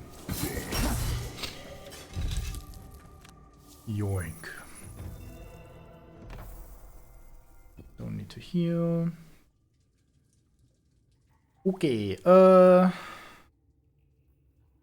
is where I need to pay attention.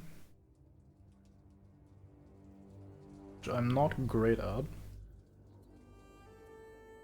We're in range 3 of the banner, so I can move out of the AoE of the buff banner, I just can't move too far out of the AoE of the buff banner. Funny, isn't it?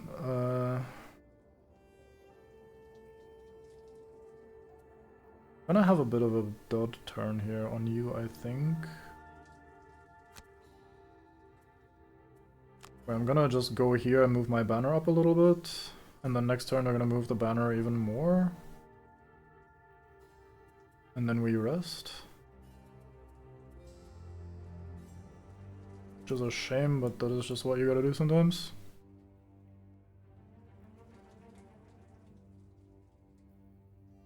I could do that while going here and looting this pile, so the Drifter maybe gets this challenge done. That would make sense to me. Let's play this as my offensive card, and then we just waddle over there with at least move 3. We can arrange this. This should give me 2 of my charges back. I only am missing 1. No, that's fine. And then you need to get rid of a shadow today. Or make a shadow today.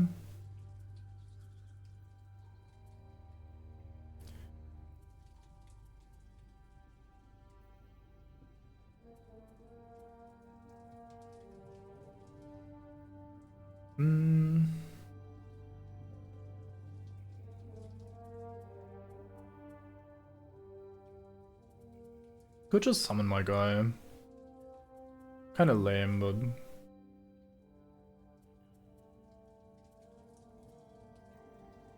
it's not terrible. Don't really move much.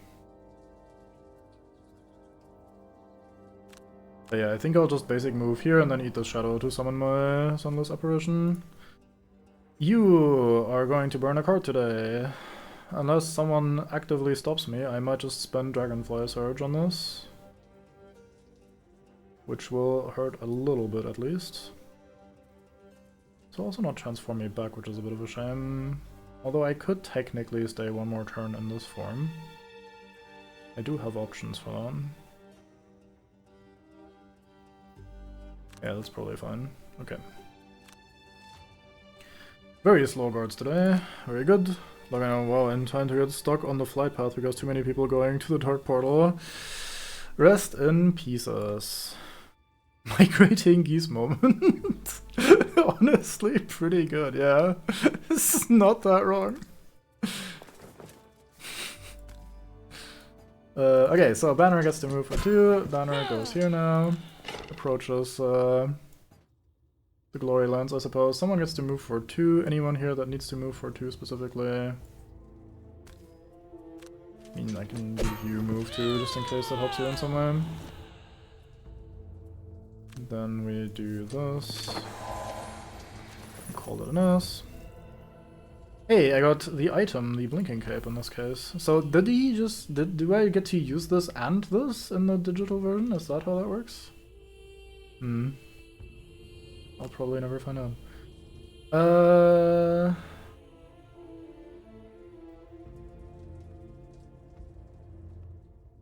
I think it's fine to be here. And get this charge back. We slap you for 3, which becomes 6. You do not get our charge back because you didn't die, obviously.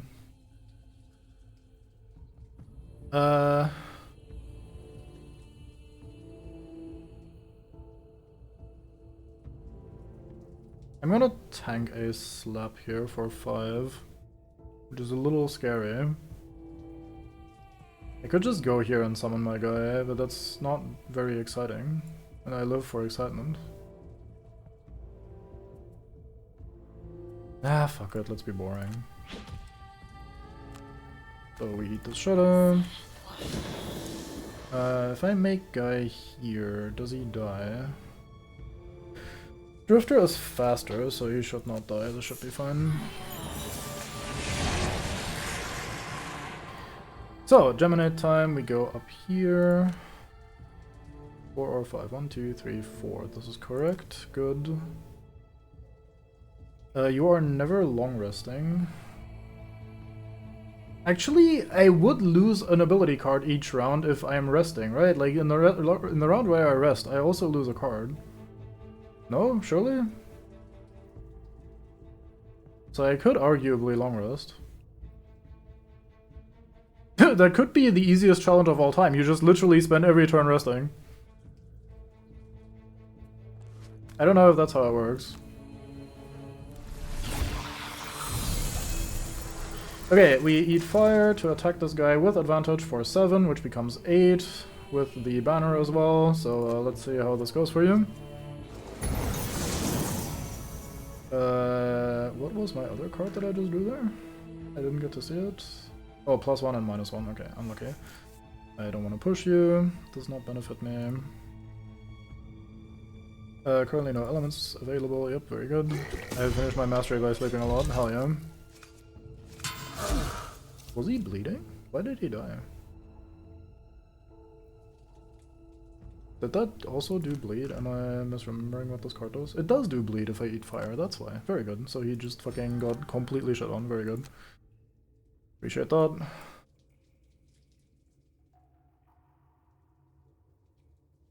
So if I move my banner 3 over here, it should still be in range of me. That should still be range 3 onto me, so that's what we're doing today. D-Rifter. Do draw again, cards still function weirdly with crit and or miss. Oh, you mean the, I don't think so. I think you just create 2 branches from the start. If you start the attack with advantage, you have like one branch will be whatever the fuck rolling, whatever happens there, and the other branch will be the other rolling and whatever the fuck happens there. At least that's how I always understood it. But I might also be wrong, because I am sometimes wrong, I think.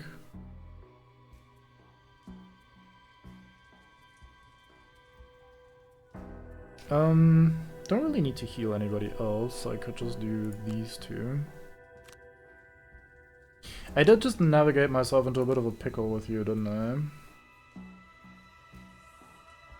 Because I'm realizing if this guy is dead, I can't use that card to get rid of the shadow. So we would have to play this then.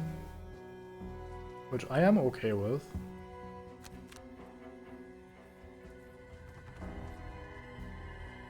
It's gonna be pretty hard to keep the make shadow and get rid of shadow cycle going, but we have like 3 more turns at least, so probably not gonna be enough, but hey. So for you then, what are we doing today with you? We're playing the bottom of this card, it turns out. That is not great. I could play the top of this card instead. That is slightly better. And that will also change form, so that's probably okay. Okay, that's not so bad. Let's see,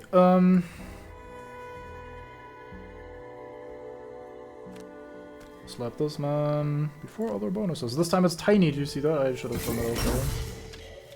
That was kind of funny. Might as well heal yourself for a little bit more while we're just standing here. Realizing. Wait, I just healed myself. I'm a fucking idiot. I wanted to go here and start looting this shit. I am a fucking goddamn moron. Okay, wait, I just fucked myself.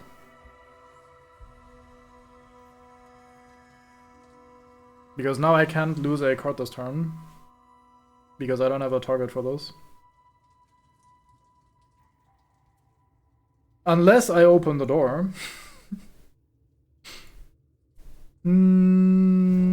Yeah, fuck it. Wait, I used boots earlier. When did I use the boots? No.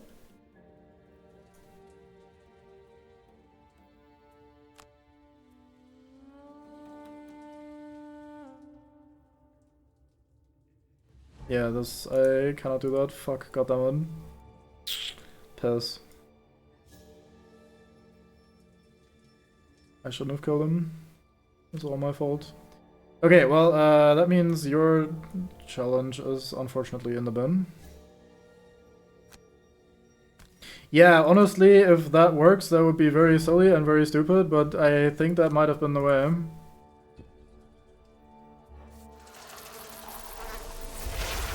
Unlucky. But it also means that in the future we can still do that.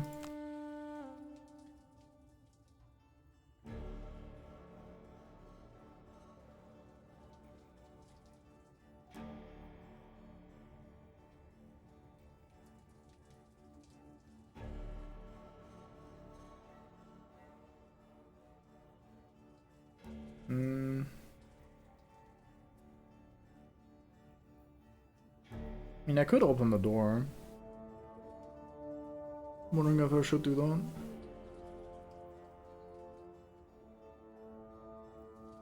This shadow back here is actually gonna be a pain in the ass. Well, only he can't leave the room with loot in it. He can go here and loot all of those next turn, or like whenever.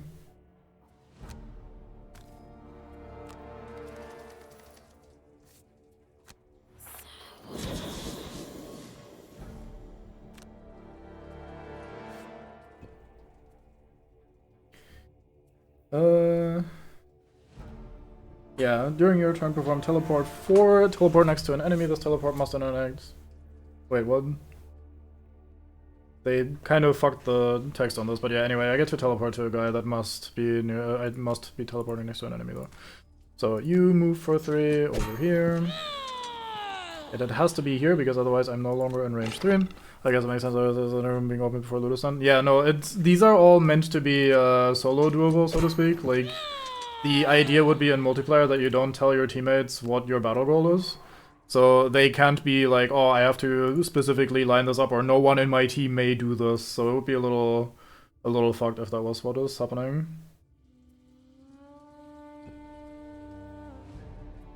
Okay, you are long resting, good for you. You are... Honestly, I think you're also long resting, man. Yeah, I don't want to be that guy, but I think you're just long resting, man.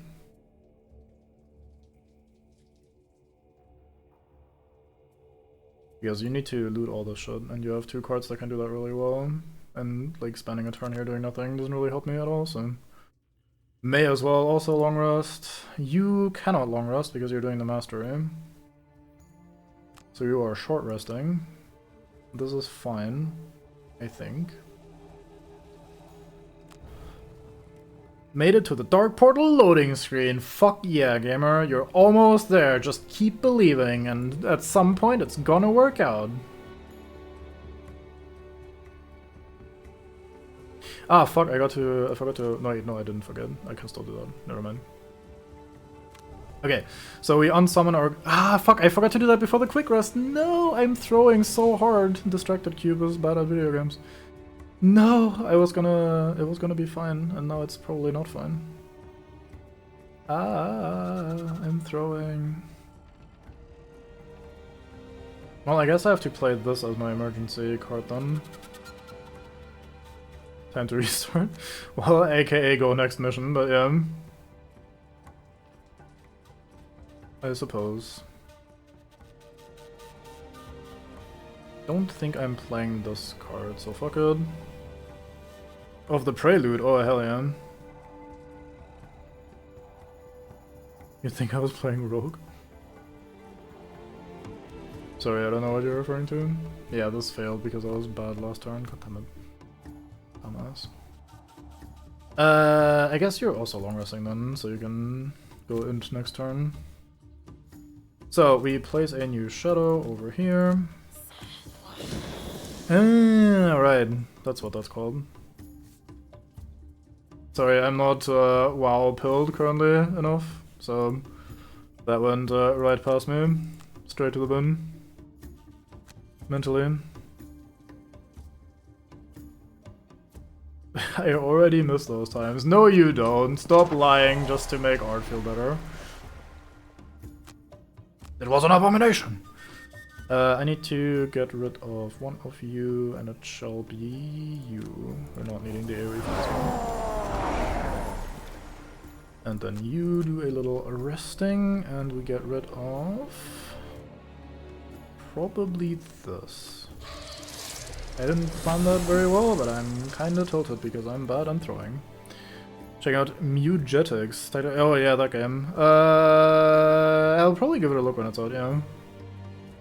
As in, at least actually like look at it. I'm not like, oh fuck yeah, it's gonna be sick, but it might be cool. We'll find out. I didn't play Bumbo either, for example, so I might not love it all that much. We'll find out. Oh, I only have one move 4 card, eh? This is not ideal. Guess we're doing this to move 4.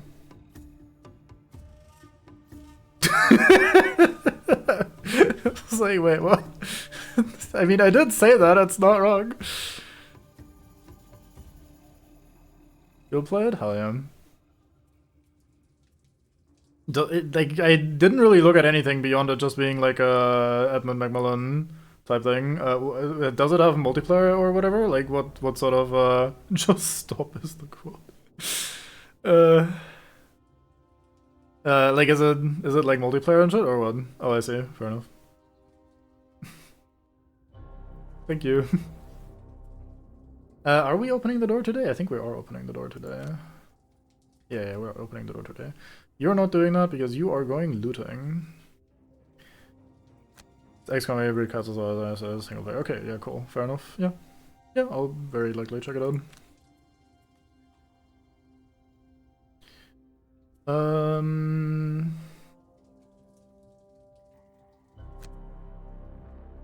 Okay, Geminate, I need you to enter the room before my Shadow's turn. Thank fuck is not displaying the emote in the quote. Yeah. It will when the bot spits it out. So, well, I guess it depends on how the emote is spelled, actually. Where the fuck? You joined early. Yeah, it's lowercase, so it's spelled in a way where the bot will not spit it out correctly.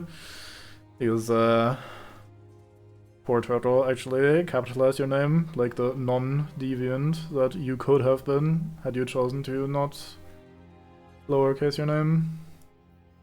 Okay, how do I int this? Yeah, don't worry, I'll fix it when I'm fixing the other quote as well.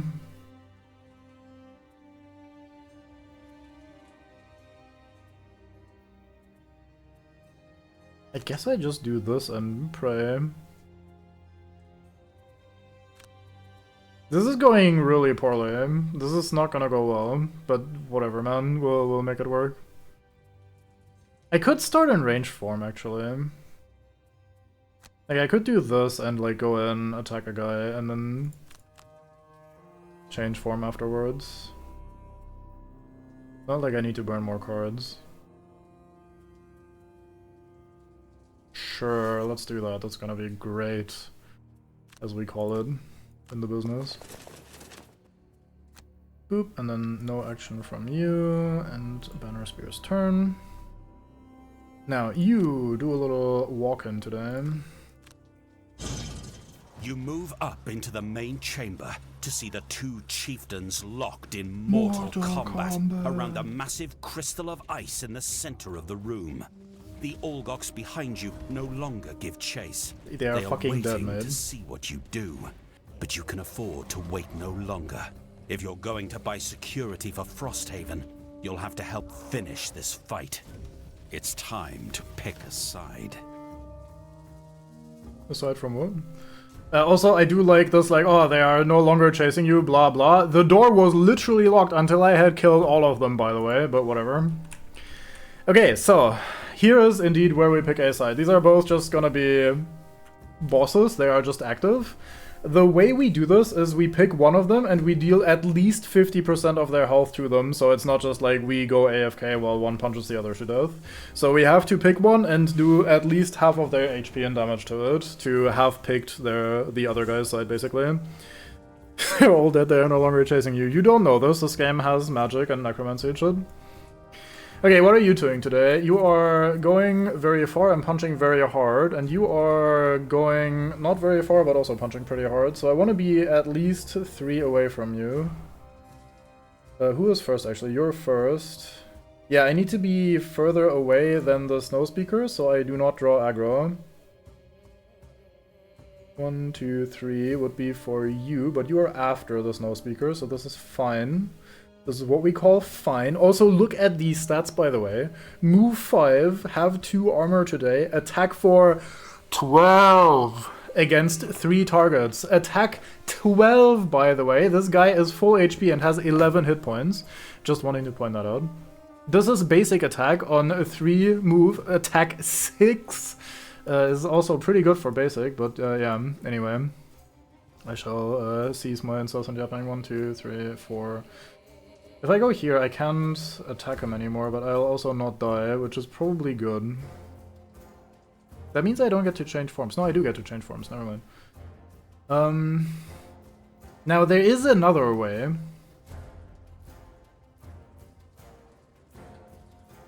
So the snow speakers are trying to commit a genocide, but the ice speakers tried to kill our guys, but also our guys messed up their ancestral side or something. So our guys went and fucked with some ancestry shit, and then Algox in general started attacking us. Before it was like live and let live. Like they didn't really give a shit, we didn't really do anything to them. Now we show up here, and we find out these 2 tribes are just at war with each other. Like, this is not because of us. It's also not one of them being the aggressor. They're both, like, both of these factions have people inside of them that are like, these guys need to die. They have, like, there's a religious schism happening because of some bullshit that's currently happening with this crystal, among other things. So, yeah, there's, like, everyone hates everyone here, basically. I've made it to Outlands, but there are no NPCs here. That does not sound normal. You should probably get that checked out. Anyway, so what I was saying is I have another plan, because I'm such a cunning rogue. I will go over here and hide behind the enemy. Get it? Rogue, because like rogues do that sort of shit. I can now no longer attack the guy because I'm too far away, but I will not get punched for... I lied. I will get punched for 12 actually, because he has multi-target, so he'll just go here and kill me to death.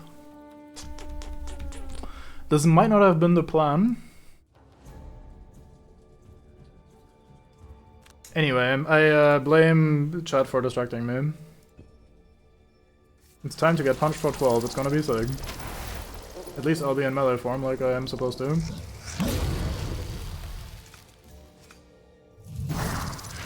So I think we burn a card here.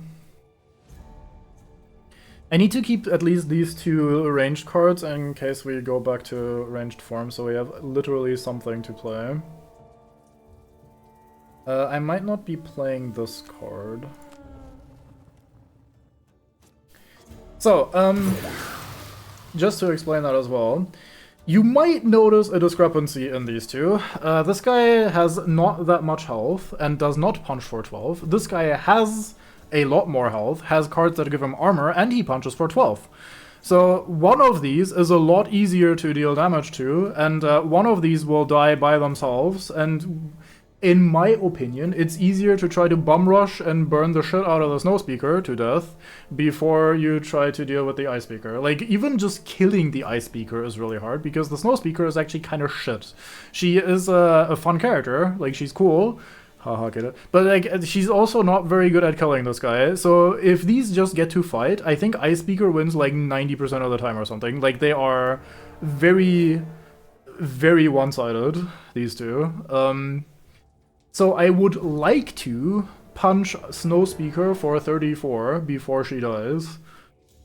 However, given that we already started with her eating 12, this might not happen, but I think I will go for Snow Speaker. Not for story reasons, not because we already hung out with this guy or anything like that, but purely for the fact that I think I cannot kill this guy if I try to. Especially not without her also killing me, because these guys have AoE attacks and all that sort of fun stuff, which will make life really annoying, so yeah.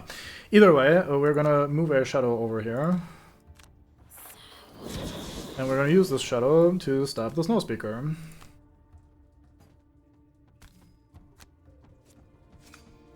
So there's 5 out of 34.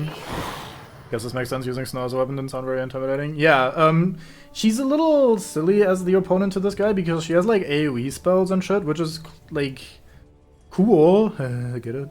But it's like you're in a duel to the death against like I melee single target punch the shit out of you guy, who is also tanky, and like you're just not winning that. Like, nice try, I appreciate the effort, but it's not happening. Also, goddamn, look at all this loot. Delicious. We love loot. Okay, next turno. I am going to need to find a way to move this banner into a position where it can do something for me. I'm gonna have to go here.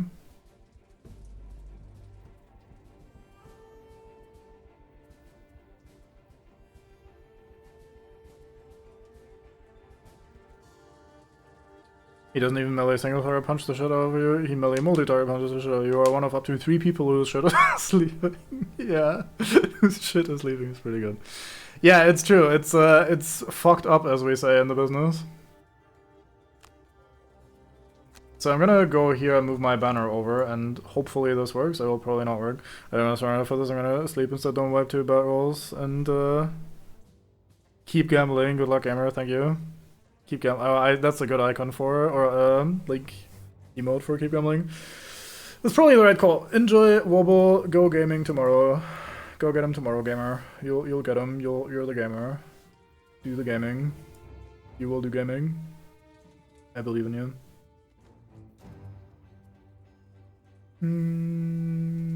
So I kind of need to do the move 4 card here because I need to move 4 at least. 1, 2, 3, 4. Oh god, I'm gonna be so late to this battle because of the dumb challenges. I am currently in the process of losing the scenario to trying to do too many challenges at once. Like, I made this a little too hard for myself, I think, by trying to do all of the everything in the same game. Is it better to activate sustained momentum? I don't think so. I might have to be very long-lasting here. Although this might not last very long even if I try. This means I show up in 3 turns. This means I show up in 2 turns, probably, so I think that's fine. I'll just accept that I'm not doing anything, most likely. You move shadow for 4. 1, 2, 3, 4. This removes the shadow, which is nice. That is what we want. And then I can Black Barrage you for a little bit as well. Yeah. And then you are in a little bit of a pickle. So these guys are also immune to a shit ton of things. So Snow Speaker is immune to Wound, Poison, Disarm, Stun, and Curse. And Frost Boy or Ice Boy is immune to Wound, Immobilize, Disarm, Stun, Muddle, and Curse. So he's actually, you can actually poison him, interesting. Yeah, so I'm not very good with these immunity icons yet, so I'll have to double check here and there.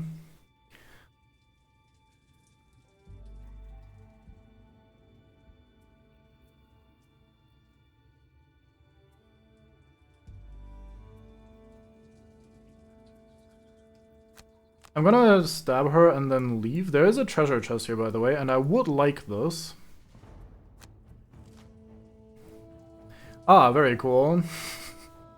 Okay, these both get to act really early because they're both initiative 11. Punchy Man is unfortunately first. Maybe fortunately first. You could argue either way here. So he's gonna do the same fucking shit and just punch her and me for roughly 1 million. He punches me for 1 million plus 1, which is pretty funny.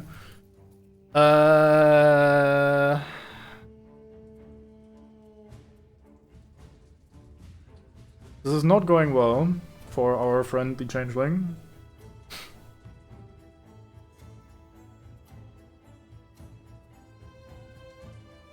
Can't disarm you anyway, let's just get rid of this card. Why not? And now you target 2 people with attack 7 plus push, so now he's suddenly in the door. Now you might be thinking, oh my god, what the fuck, help, when you see him suddenly in the door. And you're not wrong, that is a reasonable reaction to this exact situation. However, you gotta also consider that now at least he's punching my guys instead of the Snow Speaker, so technically this buys me more time to actually do damage. But at least the discard card return would go great. Yeah, shame we had that 1 dot round. That was a bit unfortunate. So I'm now in a bit of a pickle. But I think it's fine. If she dies, that's actually not the end of the world for me. Oops, I wanna... Is it Eating Dark? I think it is Eating Dark. Yeah, okay, good. So I shoot her for 4, very good. And then we move this shadow into here. This does 3 damage to her as well. We're up to 12 out of 34. Boss monsters including being pretty underwhelming. This man is very amusing by contrast. Yeah, so they kind of struggled with a couple problems, which makes sense. One of them being that with bosses, you often manage to create like large combinations of extra damage and shit to just make them like explode, basically. Like boss fights didn't get to exist very long, which is a bit of a shame. This game also gives them a lot of like unique actions, and this goes for all bosses, not just these two, which is fun but also pretty unfortunate because sometimes you have these guys just be borderline impossible to deal with. Like, sometimes they're just insanely strong, and other times, you know, like, other times they don't draw their good cards, so they kind of just, like, sit there. Actually, kind of a big deal, yeah. Also that, yeah, Brittle. Yeah, the thing is, like, even without Brittle, though, if you just have the boss there as your target... Okay, let me not fuck this up this time. The game asked me, do I want to prevent poison? And I say no to this. Do I want to prevent bleed? And I say no to this, which is a little annoying to have to manually do. You're immune to poison reset, right? Yeah. Okay. -1 is not what I want to say, sorry Mr. Geminite, but that is shit! We now cleanse ourselves of the debuffs. And I think we go here-ish. I am not transforming back, so being in that spot is actually not great. I can consume the wind to make an element like fire and light. I don't have a turn next turn though, so I don't know if I am going to be doing that. I generally don't have many turns coming up anymore on the chat.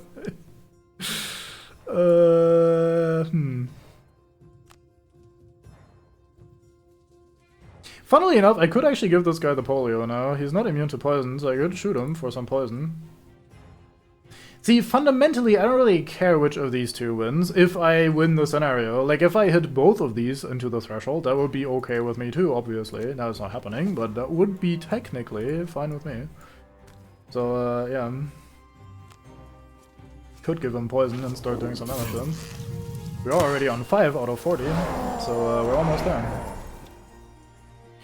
Round 9. Fight!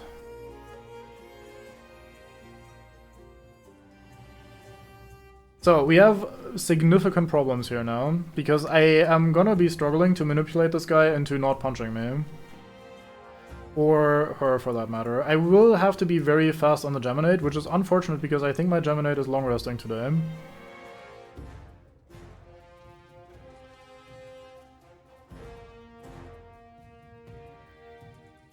I don't want to punch in the banner. That is honestly one of my least big fears right now, because I feel like we're currently not winning the scenario, which is making me care a little less about the Master Is. I think we're starting with a short rest on you.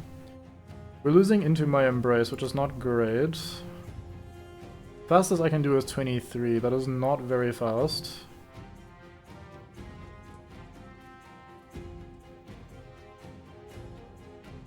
I'm tempted to just all in with the Geminate. Like, just go here and try to do as much damage as I can before he disappears.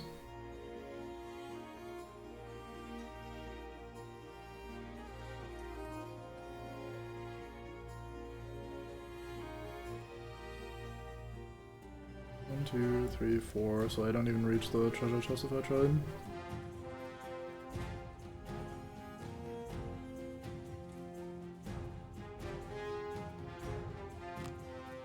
Yeah, I think we're just inting on the Snow Speaker and hoping it works out. You don't have a jump card, so this guy that is currently blocking the hallway is going to be a significant problem of mine.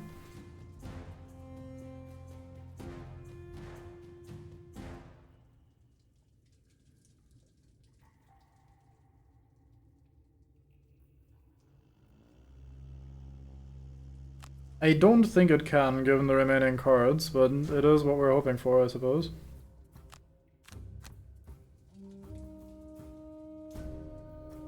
You are immune to bleed, are you? Yeah.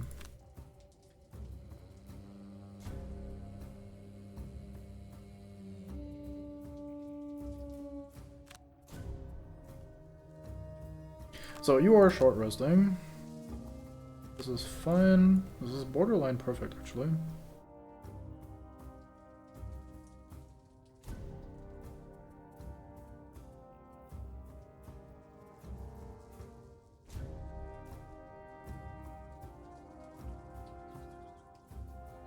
One, 2, 3, 4. Oh yeah, right. I don't have that card anymore.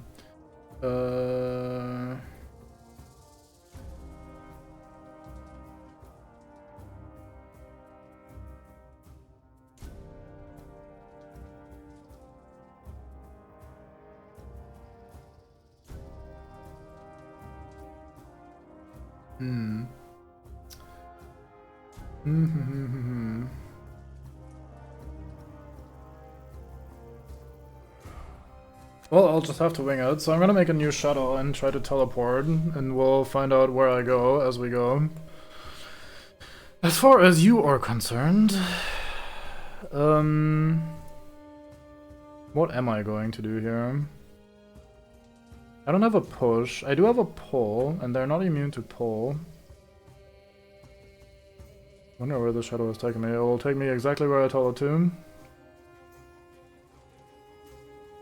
I'm just gonna try to be reasonably fast and keep my options open, I guess. I don't really have a strong turn regardless. Okay, you're doing strong shit. You're pushing this guy even further.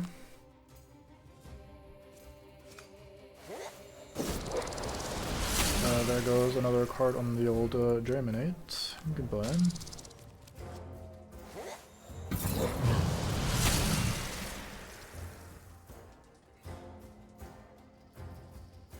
This is not my favorite situation.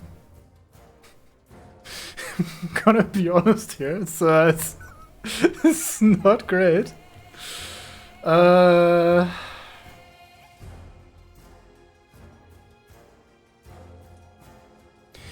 See, if I give up the mastery with a funny banner, which I think I'm okay with, I do have some pretty decent options here. Snowballing, I see what you're doing there, and I hate it. See, he's slow today, so we can, like, leave into this room and make life a little better. But I do have to give up the fucking banner. You could also look at this from a different angle and say, hey, this banner is actually tanking him today, so we could just punch him a lot today. Snowspeaker push immobilize range attack is the only way I could see it winning against Vanilla Ice. He's immune to immobilize, so it is literally just a push. And he moves 4 and she pushes 2, so she cannot keep him away long term. It is not happening. But yeah, we are now in a world where it might actually be better for me to punch the Ice Speaker given the situation here.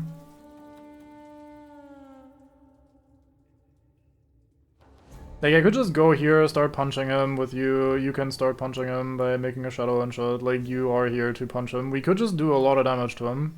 And you are now in a position to actually get the treasure chest, funnily enough.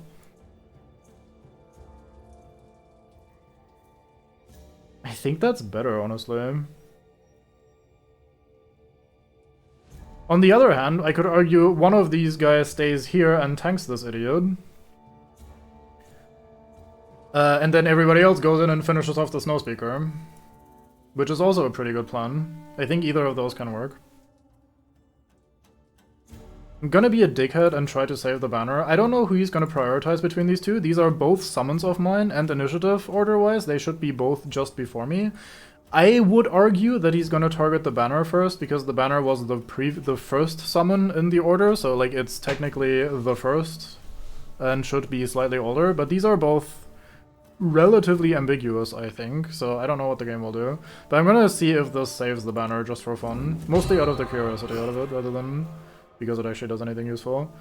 I'm gonna also teleport over here and pretend that my banner is going to survive.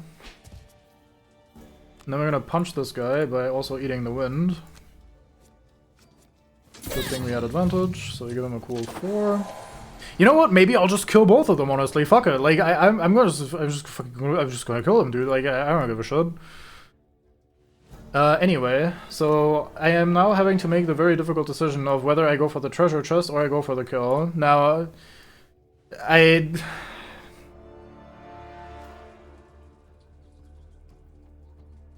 should not go for the treasure chest in this case. I think we're in not the greatest spot of all time. To phrase it in a generous sort of manner. And we're doing difficult enough stuff that just finishing the scenario is definitely the better play. Anyway, let's see what's in this chest.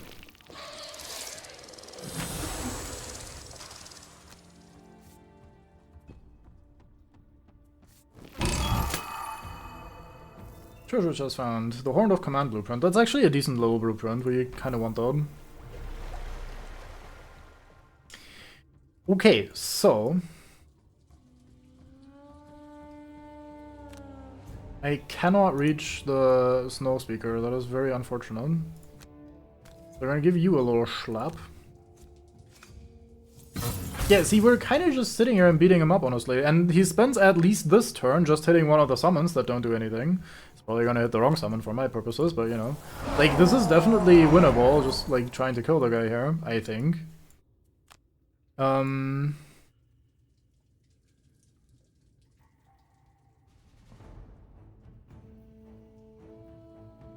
But I think we'll try for the Snowspeaker.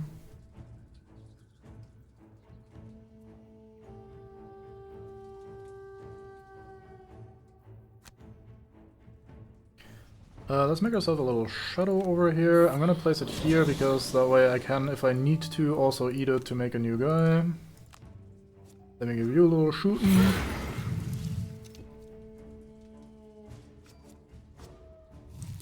Yeah, there's the banner done. Yep, that makes sense. That is also how I would have interpreted the rules. Fair enough. Yeah, you play the only 2 cards you have available right now. You go in and try and commit murder.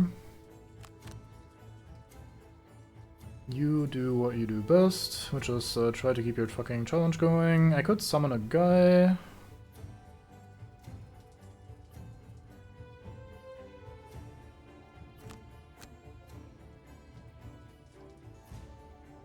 Oh, because of the treasure chest, yeah, fair enough. It felt like I didn't even do that bit very well, but I'll take it, I guess. You can definitely make that bit a lot funnier. And then we have Geminate over here, who is stuck in melee form and he has only ranged cards. Basically literally, or almost literally. So I have 2 more turns roughly. You are both very slow today, but you're both doing very strong shit. So this is some of the stuff that they can do. A special one on this guy is I punch someone for 13 with stun. 13 plus stun is very mean, to say the least. Like, that is fucked up. Now, the boss is immune to stun, so she don't give a fuck. The other guy does, like the Snowspeaker, does a ranged AoE attack, which also inflicts model, which is also pretty mean. So if you're doing, like, any summoner sort of shit, like you're playing the Bone Shaper or something like that, your minions are not gonna have a great time overall. They're gonna get fucking pushed, they're gonna get model, AoE, bullshit storm. Do you get stunned even if you burn a card? Yes, absolutely, it is a status effect. You don't prevent those by dropping a card. So, we go here and we attempt commit murder.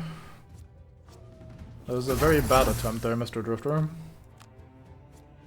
That was a slightly better attempt there, Mr. Drifter. Now, she's immune to everything, it feels like, so we're not gonna get either of the poison or the thing. I could reposition my reinforcement, but I'm not doing that. Now, thankfully, Banner Spear is just about the perfect tank for this motherfucker, because she gets to summon this guy and her banner. Both of these are in initiative before her, so unless he draws the multi-strike attack, he will literally sit there and just, like, punch one of the summon for 1 billion damage. And, I mean, who cares? Like, it's just the summon, I don't really give a shit. Which is a little silly. The weird thing about this game is anyone who's come from your conventional pen and paper D&D-esque things has to discard the mental baggage of miss equals miss. Yeah, that is a little weird about the way status effects are still being applied while missing the attack. It's more like the damage is 0, you didn't actually miss, is how you should probably read that. Like, I don't know, you didn't manage to harm them physically, but there's a little cut on their little thumb, so they're now bleeding, even though, like, the damage, like, it wasn't deep enough to actually hurt them. Don't think about that too hard. Regardless, it's always gonna be a little silly, so who knows. I am now considering whether I want to wander up here and try to get this guy killed faster, or I should stay down here and continue tanking this guy. I feel like I'm staying down here and continuing to tank this guy.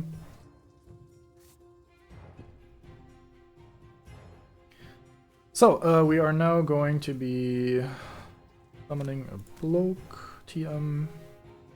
Actually, I could.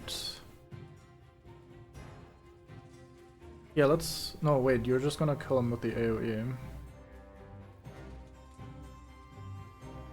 I'm trying to find a position where I can stand to summon Guy and Guy not die. While also Guy focusing on the Snowspeaker. I think I've found one. I'm not sure if this is actually correct, but we'll find out, I suppose.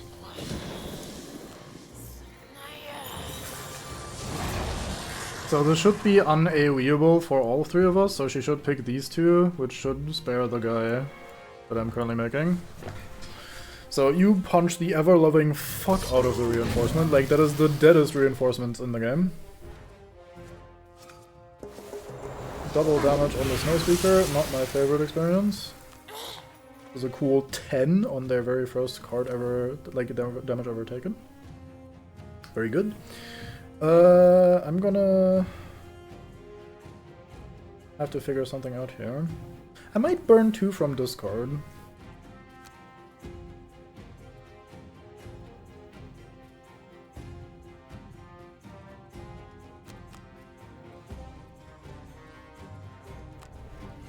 Because I do have a decent turn next turn. I will be muddled, which is a bit shit, but what can you do realistically? I'm probably burning... I don't have a top action if I do that, but this top action is terrible.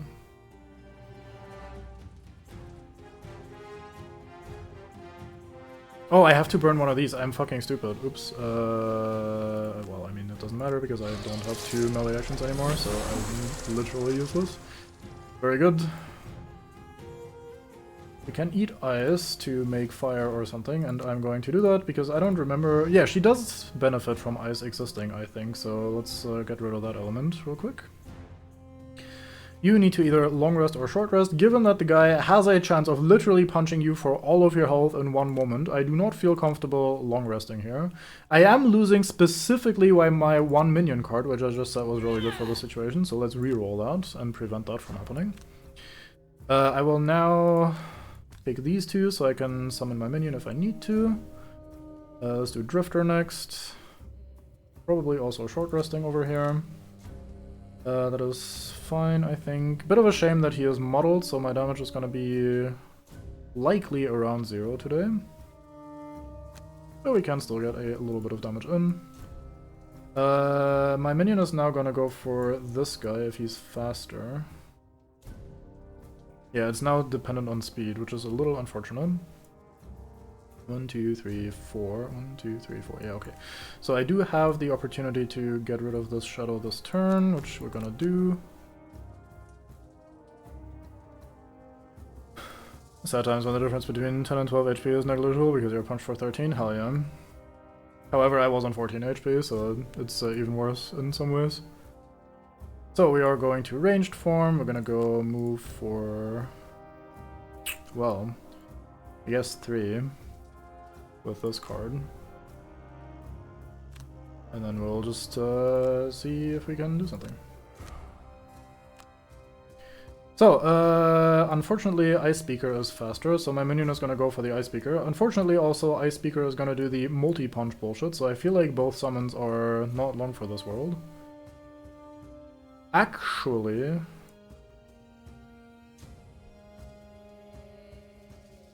yeah, no, I'm just fucked, I think.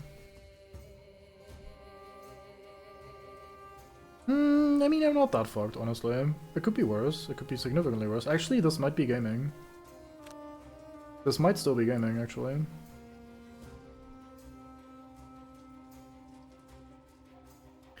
Because I think what I'll do is I'll just stand here, and then he can't go in and multi-punch people. Like, he literally just doesn't reach. And I think I can even still attack him from the shadow because of my spear. Actually, I'll be able to attack him from the shadow regardless. So we're gonna go here. We're gonna bravely stick up our spear wall to do a cool 2 damage when he inadvertently, or inevitably rather, walks next to me and punches me for more than my maximum health. Or rather, slightly less than my maximum health actually. I talk complete shit. Also we have 2 armor today, so that's gonna be big. Big armor, watch this, coming in clutch. Yeah, he took 2 damage from that, you see that shit? You are hitting my summon through the wall there, mate. I see that. Surely that's your plan, isn't it? No, I didn't. Okay, good. I was going to shit if he had just hit my summon through the wall there, because that was gonna be a little, not okay in my opinion. Okay, you, Shadow, go here. And then Shadow, do stab.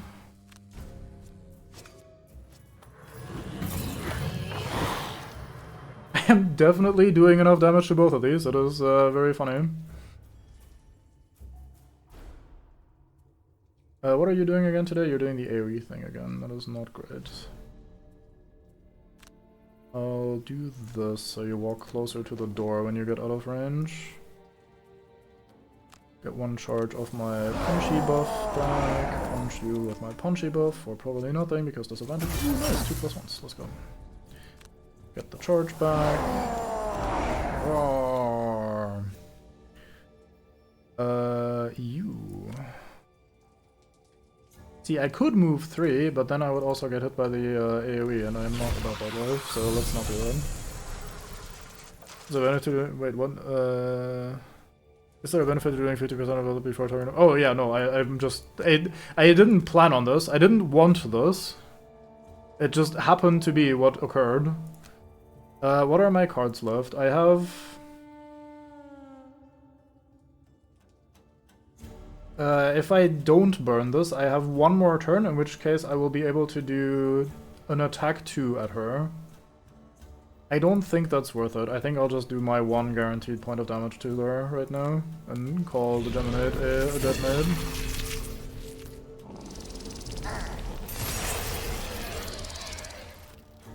No ice to eat, so that's fine. Oh, you have disadvantage on me because of the armor, so you didn't move away. I keep forgetting that. Even killing both doesn't help as far as I know. I don't know if you even can, honestly. Like, I think you might immediately win, right? Oh, the quest has failed if both chieftains die. Yeah, I did think there was a clause for that, maybe. Have to die at the same turn, yeah. I'm going to... 2, 3, that is not far enough. I need to move 4. Which I cannot today. I should have eaten the shadow and made wind out of them.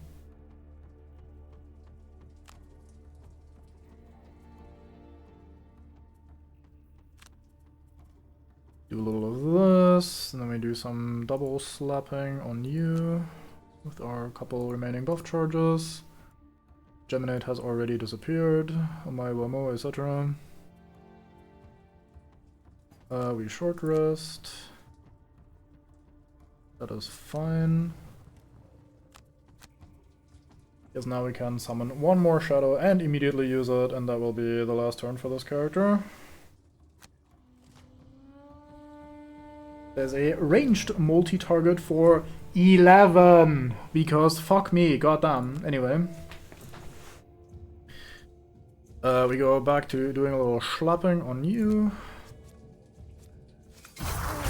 Oh, I'm muddled again, right, I forgot. Okay, very good. We did enough damage to the snow speaker. This is where, if all of these die, it's now fine. Like, no major, nothing of value was lost, basically. So we can now just wait for this guy to punch the shit out of the snow speaker.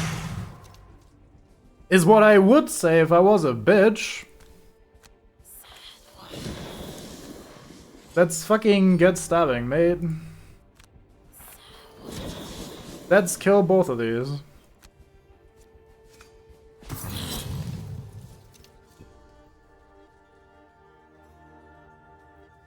I'm joking, I don't want to actually kill both of these. It is very funny to me though, because if I do one more damage, which I could do right now if I really wanted to this fucking guy, I would then win the scenario no matter who wins the duel, which is pretty fun, honestly. That's like a cool little situation to find myself in. Time to grind for XP, yeah.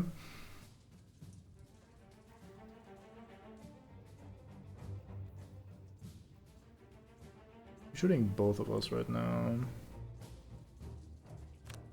I don't reach you right now.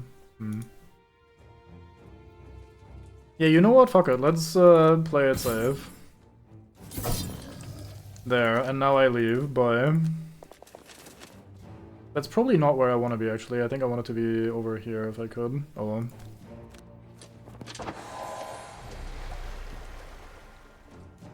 So yeah, now no matter who wins the duel, I will remain victorious. Now I have to either burn 2 cards or die here.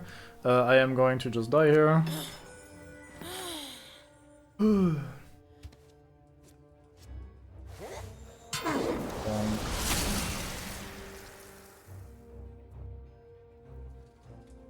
Oh, right.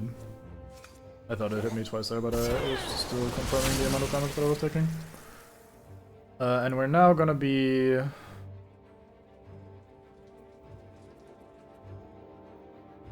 One, two, you go here, but you'd have to be first. You're not ever gonna be first before that. Let's try to do that. You... I could just try to get some more XP going. I'll definitely try to limp away, I think.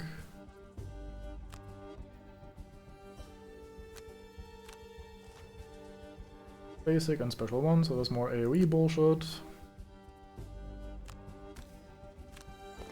Trying to get the fuck out of here. Need to get out of here. The good thing is that both of these characters still have enough in the tank in terms of cards that I am not actually all that worried about running out. Like, I still have a decent number of turns available to me. May as well run myself for one as well while I'm out. Then we bravely run away, question mark? Yeah, sure, why not? He goes in for the punch, and he finishes her, I think, yeah. Yay! Oh, I just quit the scenario, so I left a room that had loot in it still, so I lost this anyway. 2 levels on Deathwalker and on Drifter, very good. More importantly though, we got this one with the whole loot thingy, and we got this one with the shadows every game, so there's a lot of perks coming in from these two, very, very good. I really need to start looting more shit with the Geminid, because I have a challenge here, like their personal goal is to get 5 different herbs manually looted, so it's a little bit slow if I'm not looting with them. Let's check out the damages. We have the first room honestly went fucking flawlessly. We cleared that room so nicely. That was great. And it was mostly tactical too. Like, it wasn't even just like, oh, we rolled really high to deal with the scouts and the guards. It's just like, with the way they split up and the way I picked low initiative, it worked out pretty well overall. So I think that was pretty well played, generally speaking. 10 XP on the Deathwalker from that, Jesus Christ, is pretty good. Guess that's what happens when you keep making and unsummoning shadows. Those are usually the high value cards, I suppose. Yeah, 0 loot collect. It's pretty unfortunate. But yeah, you got your challenge done at least, so that's pretty nice. Okay.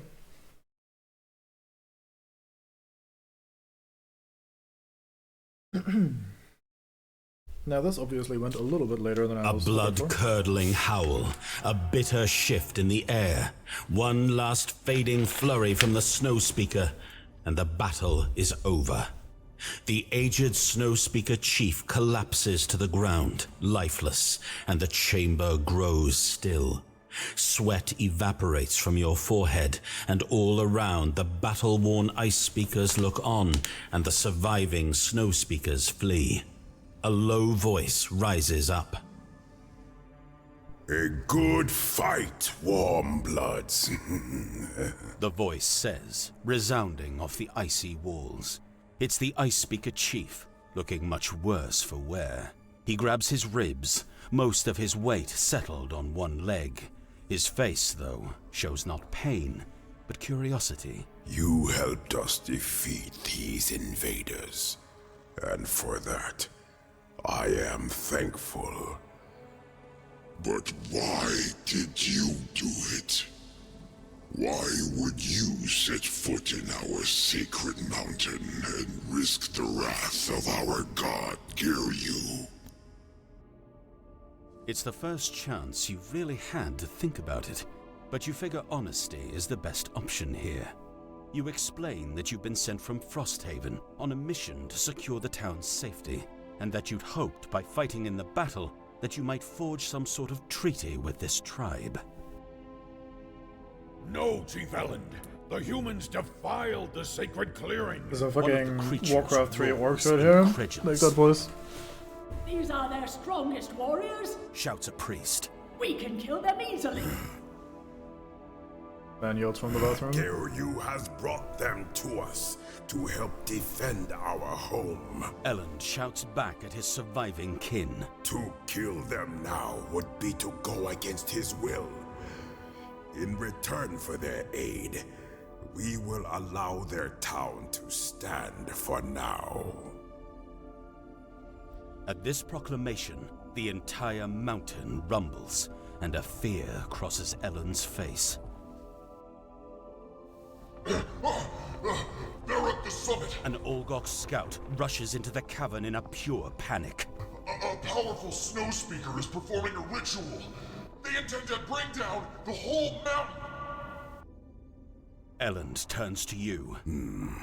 This clan is not on your side, but with continued help, maybe they can be. So, you must climb. The chief growls. You must go up to the peak and find this snow speaker. Cast them down so the wolves may eat their flesh.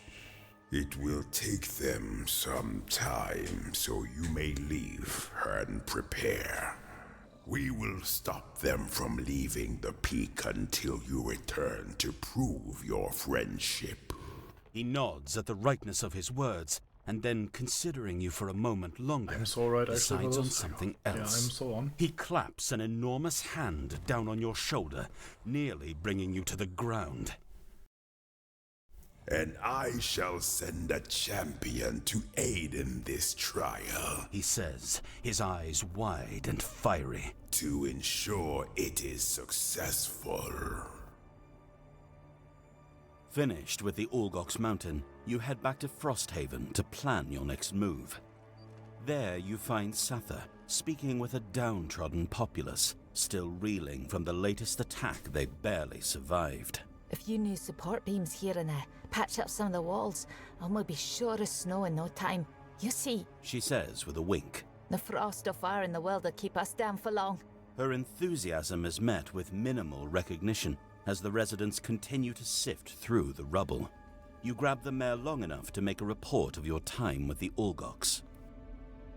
The sea have mercy. She snorts, slightly surprised. This internal struggle with the Algox explains a lot. But at least it sounds like you've made strong progress towards getting at least one group to stop attacking us, so that's something.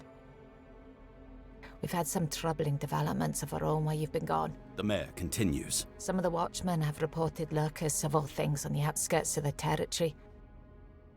I reckon since you made it safely back to town, you might go out and check on those damn crabs for me. Better to get a handle on them before they show up at our door. She punches you on the arm and then begins to walk away.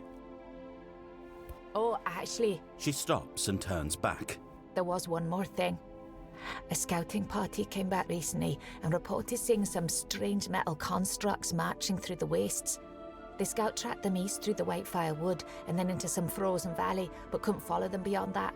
So you might as well have a look at that too. You rub some of your bruises from the Orgox altercation and nod. Good. Satha chirps. And while you're doing that, we'll keep rebuilding the town. I'm sure you can already tell, but the north isn't exactly hospitable, so we need to get Frosthaven back on its feet as soon as we can. That means we need all the resources we can find. So while you're out there, see if you can collect some lumber, metal, and hides to help us out. Oak willing, we'll be able to rebuild this outpost before winter, because if we don't, then there's no hope for any of us. Okay, I feel like when people are trying to perform a ritual to destroy your entire home, keeping them from leaving is probably not a terribly useful thing to do. Well, it's more like you've already called for assistance, basically, as in, like, told us to come back and bind them. So may as well make sure they can't fuck off. Like, maybe they're like, oh fuck, let's maybe flee instead of getting binned, and just make sure that, no, when we return, they're still gonna be there. Like, it's less about making sure that their ritual goes through, and more like that we can actually bind them when we show up again.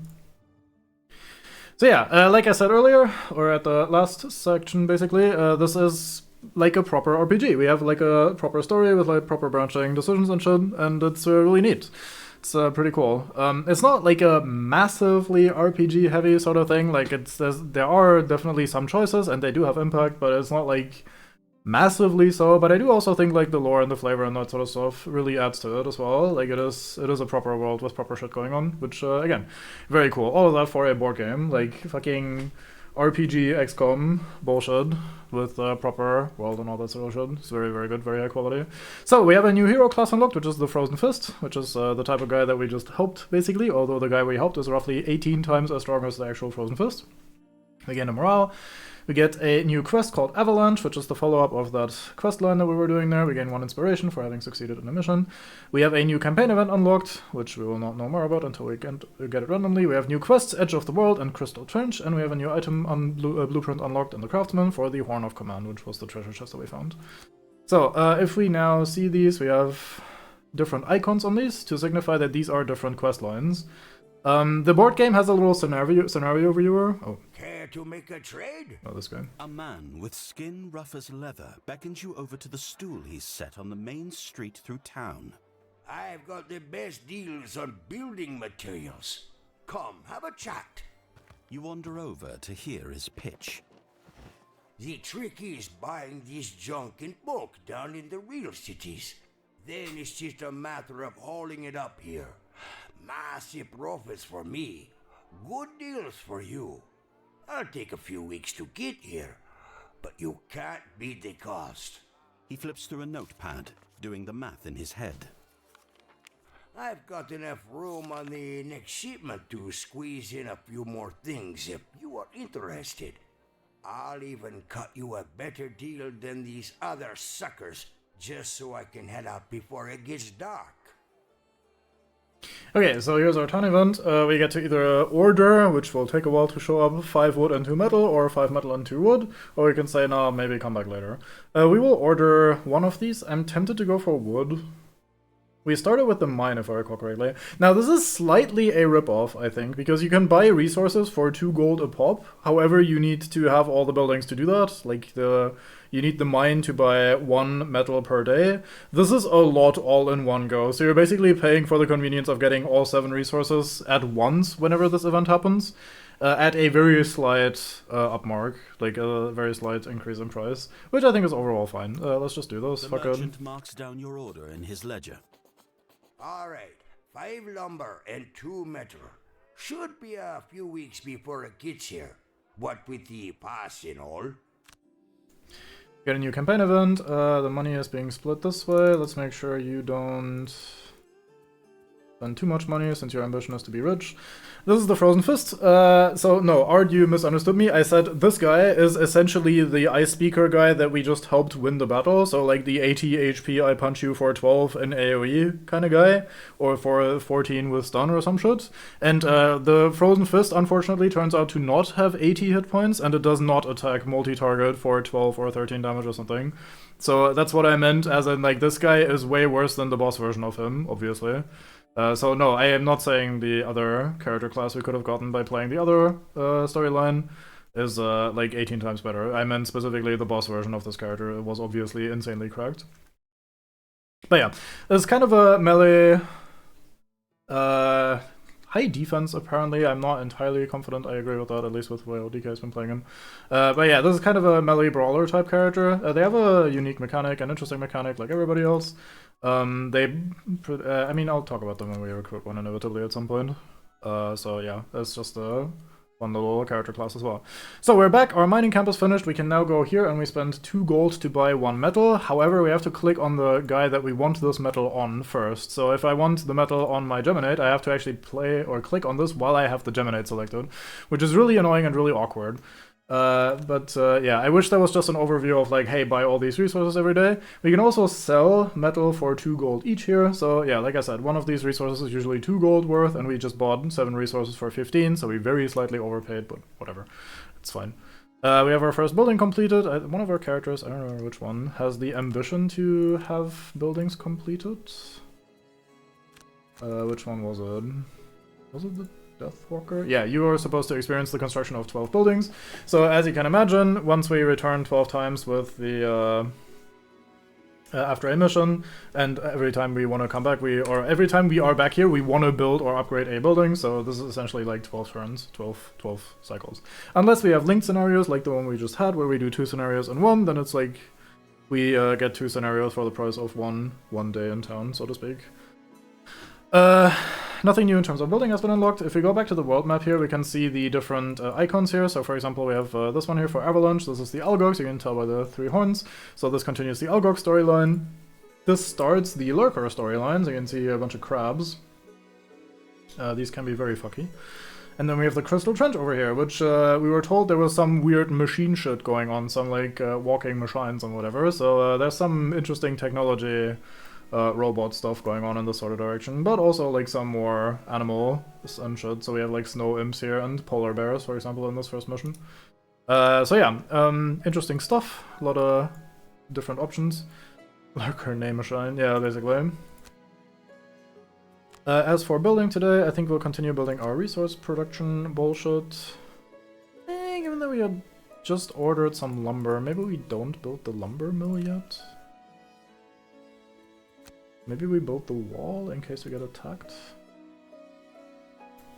I do like having the walls, but I feel like resource production is so important. We're very low on hide, aside from Deathwalker who has 6 hide for some reason. Let's build the lowering camp, fuck it. Donate. Now here's the thing, I don't need you to hit 100 gold very quickly. The moment he hits 100 gold, he's gonna go into retirement, so I'm gonna spend some of his money at least. So he does not leave too early, because he's very strong and we want the Drifter around.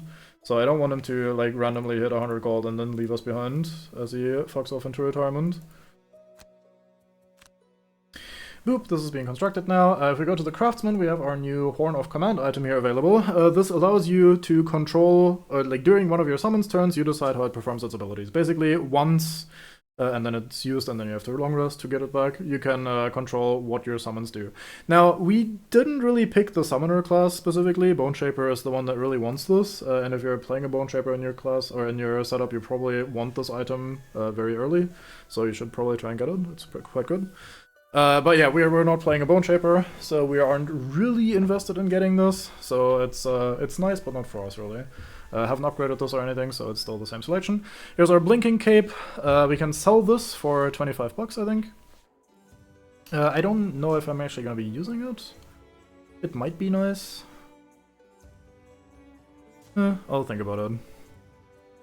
Here's our Rejuvenating Charm, which we got, and we actually did end up using that quite a bit in that first scenario, where we had to burn cards a lot to prevent damage, so that worked out pretty good. Can also sell this at some point. I'm not massively invested in the Circlet of Elements, so I might bring this, but I also don't like burning cards to prevent damage, especially on a character that shouldn't even take damage much anyway, so I'm probably not using it, we'll find out. And yeah, that's all that. So we can probably just call it a day here. Let's leave this like so with the exclamation marks on them, so next time I'll know to do level ups and card selections and all that sort of shit.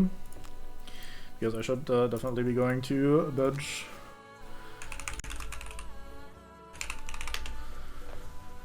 Okay. Yeah, so thank you very much for watching. Hope you had fun. Hope you had an enjoyable time.